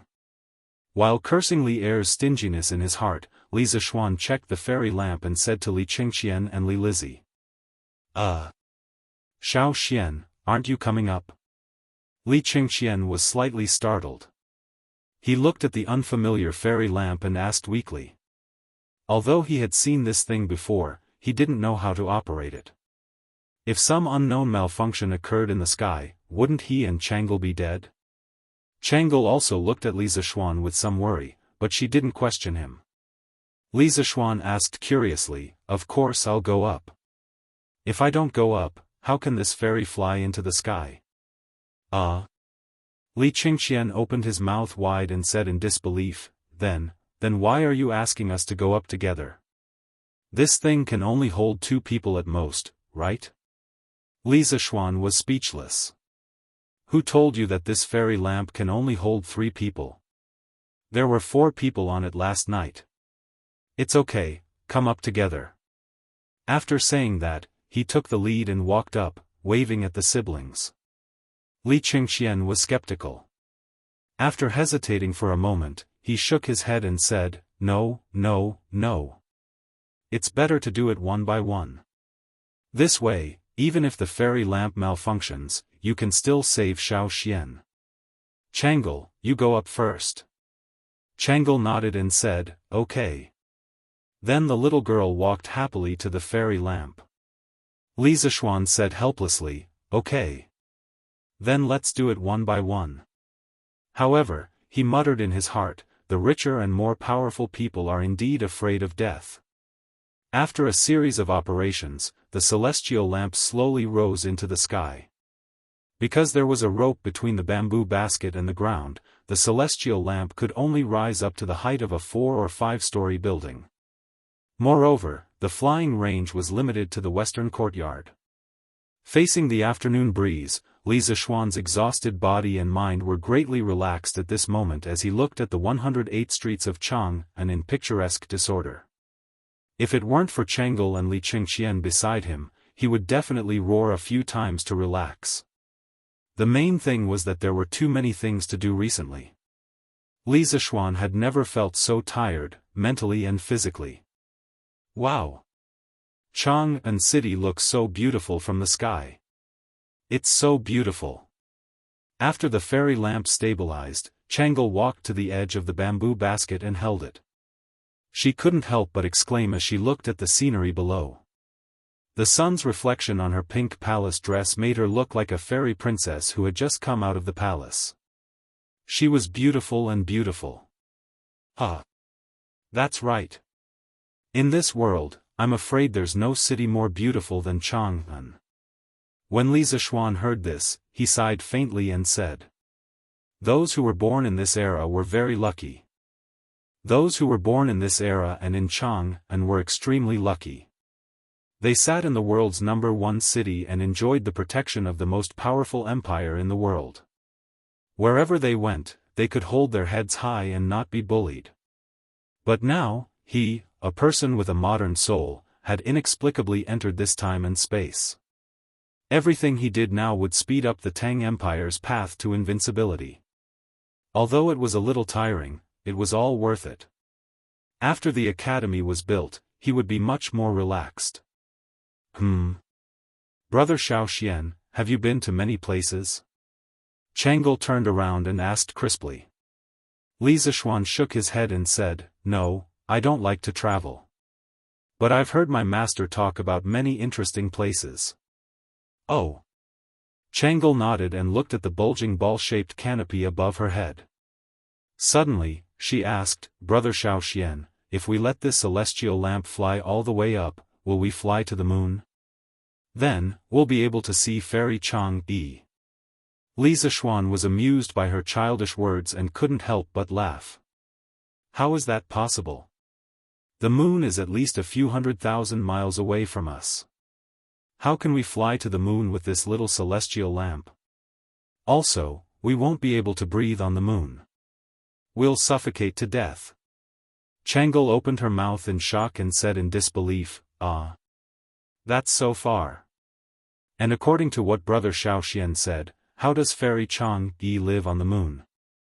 Don't deities need to breathe?" There are no deities in this world. Chang'e is just an ancient legend. There's nothing on the moon either. It's just a lonely rock without any life. Brother Xiaoxian, you know so much. No wonder Father is always praising you. Li Zishuan was stunned. Is that so? His Majesty praises me? Logically speaking, it was good enough that Li Er didn't insult him. Why would he praise him? If the person who said that wasn't Chang'e, he would definitely slap her. Although Father is strict on the surface, he knows who is virtuous and who is mediocre. It's just that he won't say it in front of you. Brother Xiaoxian, don't be fooled by Father's appearance. Chang'e giggled and winked playfully. She was extremely adorable. Li Zishuan couldn't help but smile and say, "Ha." If His Majesty knew that Chang'e told me all this, he would definitely be sad. Chang'e was slightly embarrassed. She just smiled and stared blankly at the scenery under the bamboo basket. However, she didn't continue the conversation. After a while, Li Zishuan suddenly asked, "Chang'e, aren't you afraid to look down from such a high place?" In ancient times, there were no airplanes or tall buildings with more than 10 or 20 floors. Most people wouldn't be able to adapt to such a high place for the first time. However, Chang'e was completely unaffected when she came up. It was really rare. Chang'e squinted her eyes and smiled. "I'm not afraid. Because I know that even if I fall from here, Brother Xiaoxian will definitely be able to save me." Her smiling face and confident expression made her look like a little fairy. She had a huge charm that made people lose themselves in her. Ugh. After a while, Li Zishuan shook his head and forcibly broke free from his obsession. He secretly thought that this little loli had a lot of charm. Then, he touched his nose and said resentfully, "Ha. Chang'e, you really think highly of me." Chang'e smiled and turned around without saying anything. However, her eyes flashed with unconcealable joy. Chapter 585. The next day. After Li Zishuan finished his breakfast, he arrived at the Cloud Mountain early in the morning. However, he unexpectedly saw an unexpected person. Wenhao? When did you come? Shouldn't you be at Huji grain store? Li Zishuan couldn't help but ask when he saw Meng Wenhao, who had disappeared for a long time, in Yan Xiaoning's temporary office.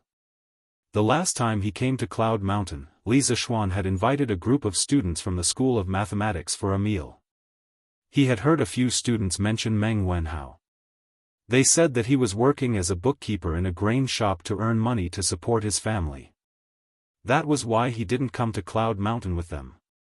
Li Zishuan understood that at that time.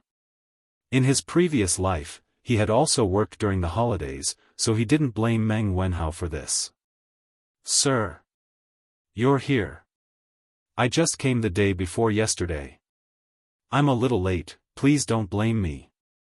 Meng Wenhao saw Li Zishuan coming in and quickly stood up to greet him excitedly.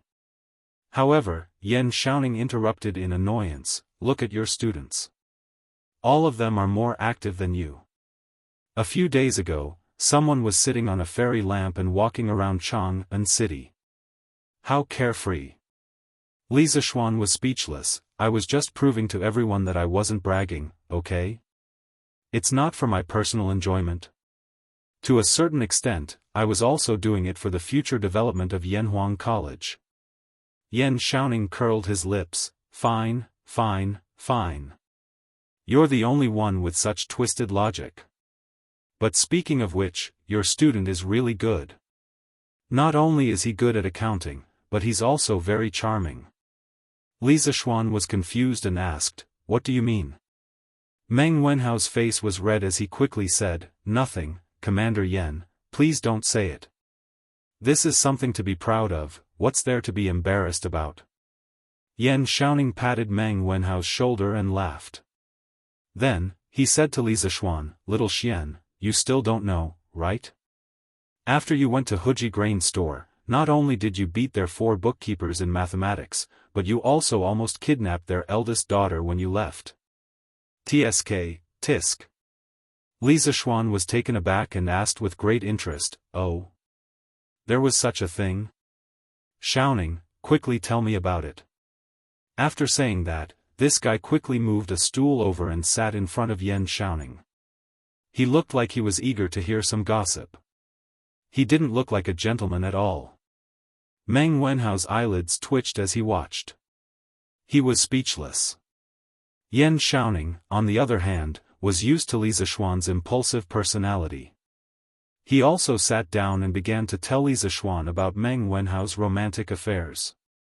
Thus, the 2 men in the room began to gossip while the half-grown young man was sitting awkwardly at the side. After a few minutes, Li Zishuan understood the whole story. He stood up and laughed, Wenhao, you're really something. You haven't even graduated and you've already learned how to flirt. Huh. Not bad, not bad. Meng Wenhao was embarrassed. Although he didn't know what flirting meant, he could roughly guess. He muttered, sir, I just want to use what I've learned to earn some pocket money. I don't intend to provoke anyone. Li Zishuan waved his hand and said, haha. You don't have to explain to me. I still believe in your character. But why didn't you accept the eldest daughter of the Hu family? This. Meng Wenhao scratched his head in embarrassment. He didn't know how to answer. Li Zishuan looked at Yan Xiaoning and asked, is it because of her appearance?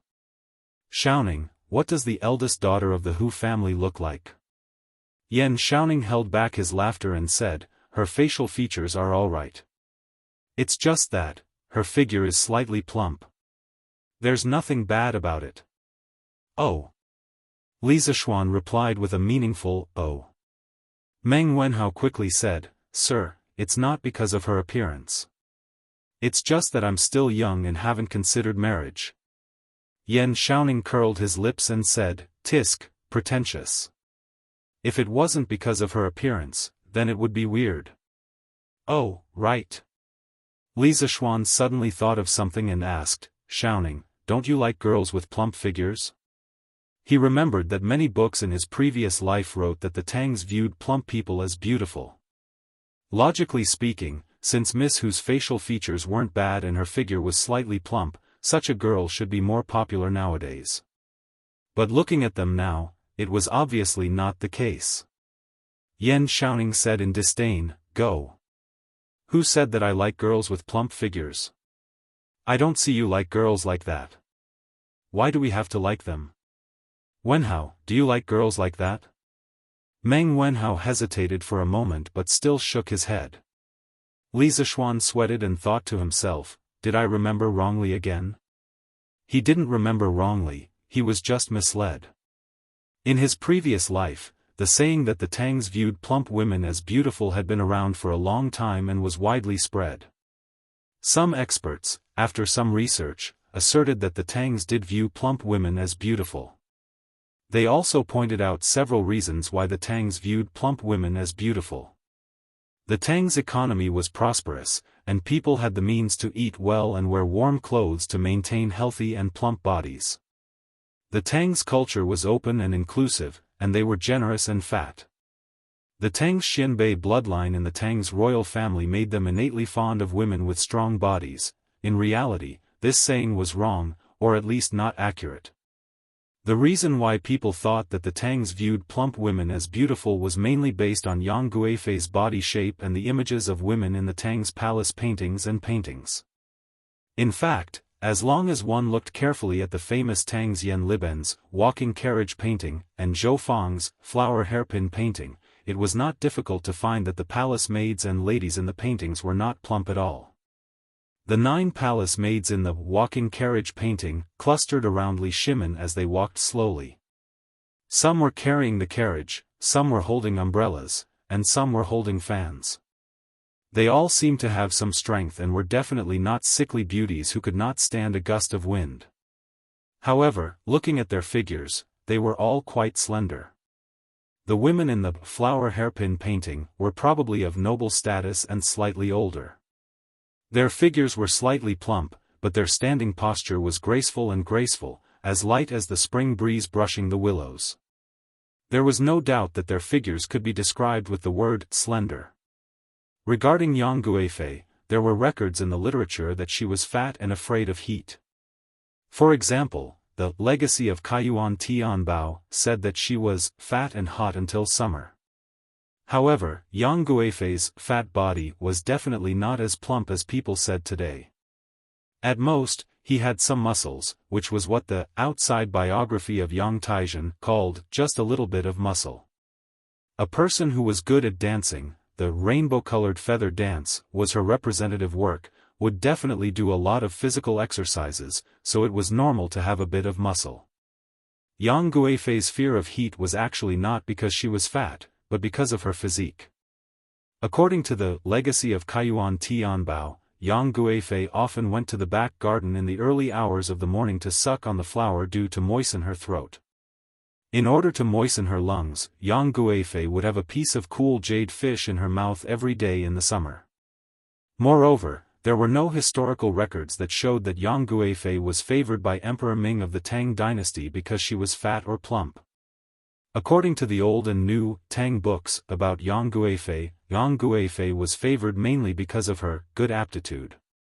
Specifically, it included good at singing and dancing, good at music, wise and alert, welcoming and understanding, the new Tang book. That was, she had literary skills, was smart, and understood others. In addition, poet Saint Du Fu described in the poem Beauty's Walk, her posture is deep and true, her skin is delicate and even. That was gorgeous, dignified, temperament, and delicate skin. In reality, Emperor Ming of the Tang dynasty did not appreciate Yang Guifei's muscles. According to the biography of Yang Taizhen, Emperor Ming of the Tang dynasty was reading the biography of Emperor Cheng of Han, in the Baihua courtyard. After Yang Guifei saw it, she asked him what he was reading. Emperor Ming of the Tang dynasty smiled and said, "Don't ask. You will feel bad if you know." Yang Guifei snatched the book and saw that it said, Emperor Cheng of Han obtained the flying swallow, and his body was light and unable to withstand the wind. Fearing that he was floating, the emperor made a crystal plate and ordered the palace servants to dance and dance. At this time, Emperor Ming of the Tang dynasty joked with her and said, "You can withstand the wind more than her." Yang Guifei was not convinced and confidently expressed that her rainbow-colored feather dance surpassed Zhao Fian's.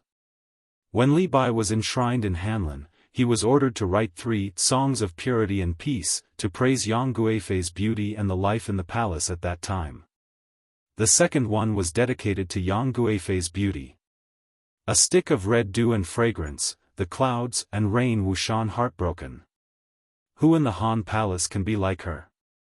Poor flying swallow is wearing new makeup. In the poem, Yang Guifei was compared to a peony and Zhao Fian. If Yang Guifei was really a fat person, she could form a sharp contrast with Zhao Fian. Then, this comparison would be a mockery and disobedience. It was very likely that Yang Guifei herself also admired Zhao Fian and was willing for others to compare her to Zhao Fian. It was said that Yang Guifei had the nickname of Fat Maid, which was very likely a curse from people who were jealous and hated her, such as concubine Mei. From this, it could be seen that people at that time did not view fat as beauty. The most interesting were two lines of Bai Juyi's poem, "A fat horse walks fast, a prostitute sings and dances," 3 poems with feelings. Fat horses are beautiful, the 6 horses of Zhaoling are all fat and strong, but thin and tall prostitutes are beautiful. Being fat is an unforgivable flaw for prostitutes. The famous poet Du Mu met a fat prostitute in Xianxia, a bar girl, who urged him to drink. He immediately wrote a poem that was extremely sarcastic and ugly. Take a look. At that time, Pangu had a distant grandson, and he still ordered today to show off his family. A cart of white earth covered with mud, and 10 red flags patched up. In the Wagwan temple there were traces of footsteps, and in front of Huaiyue mountain there were palm marks. There was no need to be melancholy and worry about marriage, waiting to ask Lukuan. All kinds of evidence showed that the Tang people saying that fat was beautiful lacked evidence. Moreover, this was the first year of Zhengguan, and the Tang dynasty had only been established for less than 10 years. Even if the Tang dynasty had a trend of fat being beautiful, it certainly hadn't been completely established yet. At the very least, Empress Zhongsun and Princess Changel were not fat, and were very slim. F***ck, there's a problem here. Li Zishuan muttered to himself. He suddenly remembered that he had seen Empress Zhongsun, and realized that at this time, people didn't think fat was beautiful. Otherwise, Empress Zhongsun wouldn't be so thin. Chapter 586. Hello, boss. Good. How are you guys? Is there any difficulty in harvesting the food at home? Hi. No difficulty. No difficulty. I asked my wife to ask the 3 uncles to help us harvest the food, so there's no problem. On the other hand, it's us who have taken too much money from you, boss. We feel a little ashamed. Huh. What's there to be ashamed of? This is all earned through your own sweat and hard work. Just take it with a peace of mind. Don't tire yourself out too much. It's not worth it if you get a heatstroke. Hey. Don't worry, boss. We're not that delicate. Besides, Commander Yen doesn't let us work in the afternoon. We won't get a heatstroke even if we want to. After teasing Meng Wenhao in the house, Yan Xiaoning brought Li Zishuan to inspect the construction site. Li Zishuan looked at the tall buildings that rose from the ground and casually chatted with some of the workers by the roadside. Although it was called chatting, it wasn't really chatting. There was a lot of evidence that proved that a leader's occasional concern for his subordinates was very useful in improving the overall work efficiency. This couldn't be called showing off, but encouraging. Ever since Li Zishuan had brought the first crane to Yunshan, more and more people had discovered the huge advantage that machines had over humans. In response to Yan Xiaoning's strong request, the workshop had sent more than 20 cranes one after another. This was a sharp weapon that was ahead of the times. In addition to the large number of workers, it directly led to the construction speed of the academy to be greatly improved once again. Now, the situation on Yunshan was really changing day by day. Xiao Xian. A few old masters and I estimated that the main building of Yanhuang College, the bishop, canteen, dormitory, bathhouse, and library, will be completed by the end of this month. Walking on the hard and flat cement road, Yan Xiaoning felt quite emotional. He had never seen such a cement road and such high-rise buildings before, but now he had built them, which filled him with a sense of achievement. Perhaps with this academy, he could be ranked as a top master architect like his father. At this time, the two of them arrived at the back of the college. Yan Xiaoning said to Li Zishuan. Li Zishuan heard it and said in surprise, "So fast?" Yan Xiaoning laughed and said, "Heh. It's not that fast. Little Xian, on your way here, you should be able to see that many of the buildings are about to be completed. In the future, I plan to divide these 10,000 people into 3 groups. One group will do the interior decoration of these buildings, another group will build other buildings, and the other group will follow your previous plan to create scenery for the academy. They will transplant trees and flowers, build fake mountains, dig lakes, and also build that sports field you want to build. Li Zishuan thought for a while and agreed, yeah. We'll do as you say. After the main building of the academy is completed, don't be in a hurry to dismiss the craftsmen and commoners. The later construction of the academy has been completed, and I don't lack money now. Also, in addition to the buildings that I have planned earlier, I need you to send a group of people out to help me build some independent buildings behind the academy. I will give you the blueprints later. Yan Xiaoning asked curiously, what do you want these small buildings for?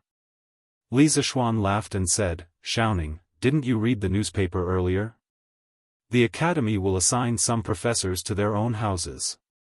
Although the academy doesn't have any professors now, I have to prepare these houses in advance. You can't go back on your words. The environment here in Yunshan is beautiful, and I believe many people will be willing to live here. Later, I will find a good location here and build a house for myself. Yan Xiaoning was speechless and said, I think you have too much money and nowhere to spend it. If you build a house here, how many days can you stay in a year? Li Zishuan didn't think much of it and said, that's hard to say. Who knows, maybe I will always live here. Hey, Xiaoning, don't you want to consider building one too? The house I want to build is different from the one we are living in now. You will definitely be jealous when you see it. Yan Xiaoning was actually a little tempted. He thought for a while and said, cough cough. Little Xian, look at how hard I have worked for the academy these 2 months. Aren't you going to give me a house for free? Li Zishuan sneered and said, Che. In your dreams. At most, I will give you a 20% discount based on the cost of the house. The rest will be from me. Yan Xiaoning said angrily, F***ck. You are too much, aren't you? If you are like this, I will quit. You can go find whoever you want. Hey. Don't. Let's talk about it. How about I give you a 40% discount? Not good, 50%? How about 50%? Hee. Then I will go back and pack my luggage. Hey. Don't. Consider it my bad luck to have such a bad friend. I will give it to you for free. After some bickering, Yan Xiaoning emerged victorious and obtained a cloud mountain villa that had yet to be built for free. Although Li Zishuan looked angry on the surface, he wasn't angry at all in his heart. Firstly, he didn't really care about this little bit of money. Secondly, Yan Xiaoning had a share in the first batch of Cloud Mountain villas. What he said just now was just a joke. Xiaoning, how do you think the academy will solve the water problem in the future? Li Zishuan came to Yunshan today not only to inspect the progress of the academy's construction, but also to solve the academy's water problem. However, after walking around Yunshan for so long and even walking around the forest behind the academy, he still did not see a waterfall or a river. This made him a little disappointed, so he asked. Yan Xiaoning was happy that he finally got some benefits from the miser, Li Zishuan. When he heard this question, he could not help but be stunned and answered subconsciously, what's so difficult about that? There are so many wells in Plum Village and the Han family village at the foot of the mountain. Also, there is the Ba River beside Plum Village. Is there a lack of water? We just have to find some people to carry water up every day. Li Zishuan shook his head and said, this is not a long-term solution. The scale of the academy will definitely get bigger and bigger, and there will be more and more students. When that time comes, how can the academy's daily water consumption be met by just carrying water up the mountain? Yan Xiaoning was helpless and said, then what do you think? Li Zishuan thought for a while and asked, Xiaoning, do you think we can use a water wheel to carry water up the mountain? Things like water wheels didn't require a lot of technology. Tubular water wheels had already appeared in the Sui dynasty. Many protagonists in time travel novels who went to ancient times relied on water wheels to become famous. This was more or less inappropriate. Li Zishuan still had some knowledge of this common knowledge, so he asked directly. Chapter 587. Xiao Xian, are you talking about the water tanker? Yan Xiaoning looked at Li Zishuan on Yunshan Mountain and asked. Li Zishuan nodded, yes, it's the water tanker. If this water tanker doesn't work, I can design a new water tanker with more power and a longer transmission distance. He had several water tanker models in his mind, but he wasn't familiar with them. He didn't know if they could be used in Yanhuang College. If it weren't for the fact that the power system wasn't easy to solve, he would definitely build his own water tanker. For him, it was easy to build a water tanker, but the difficult part was the problem of the power required for the water tanker. He still lacked the materials for an internal combustion engine, and he didn't have a stable power supply system for an electric motor. Therefore, he could only rely on the water tanker. Although Yan Xiaoning was confident in Li Zishuan's creativity, he still shook his head and said, I don't think it's possible.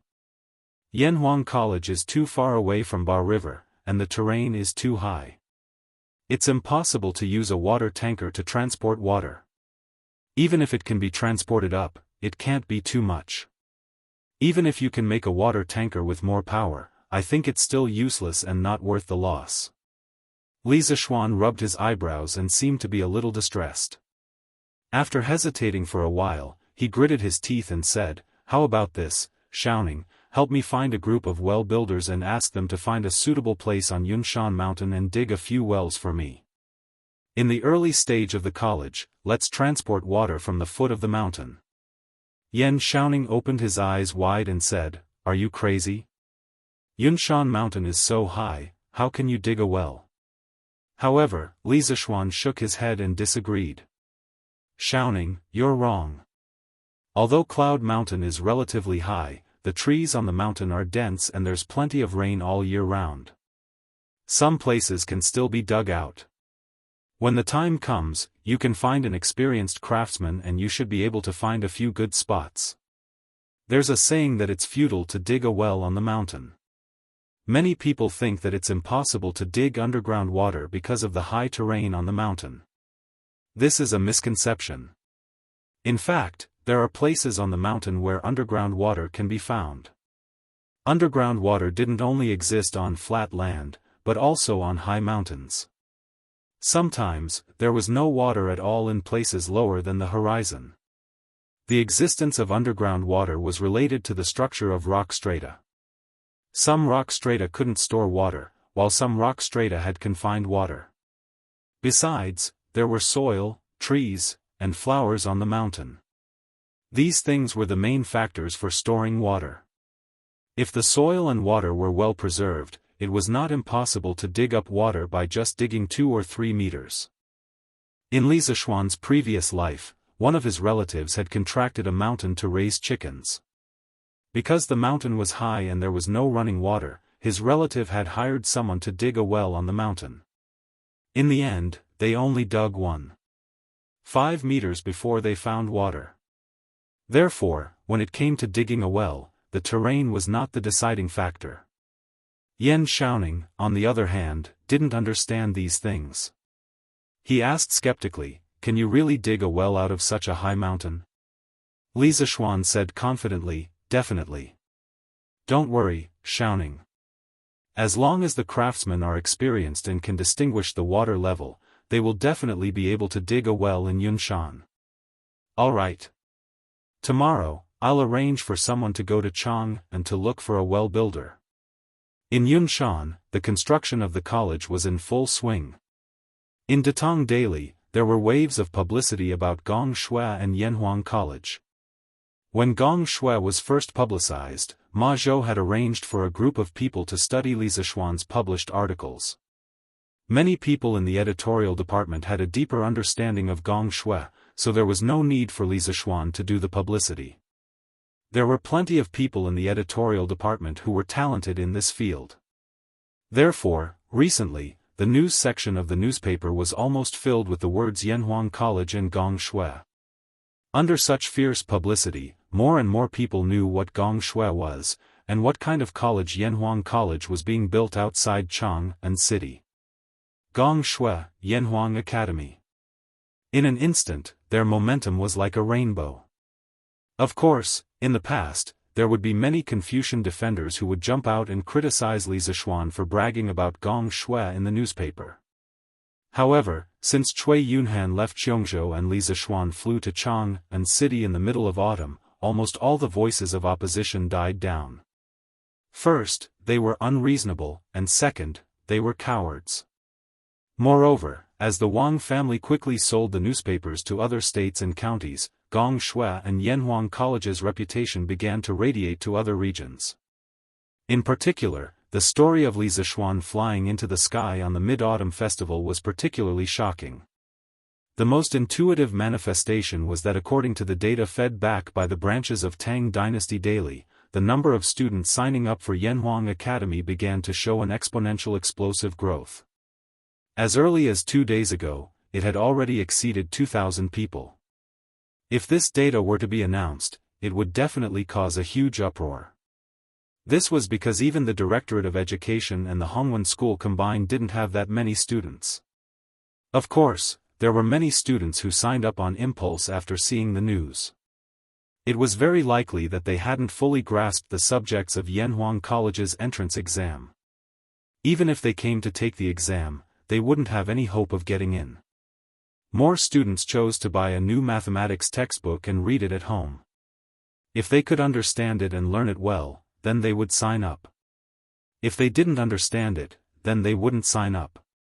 This could be seen from the sales of the new mathematics textbooks. Up until now, Chitsu Culture's mathematics textbooks had already sold more than 50,000 books. 50,000 versus 2,000. This was a very large disparity. Of course, there were also some mathematics enthusiasts who just wanted to study Li Zishuan's new mathematics textbook. In addition to the increase in students signing up, there were also more and more people who wanted to apply to be Yanhuang College's teachers.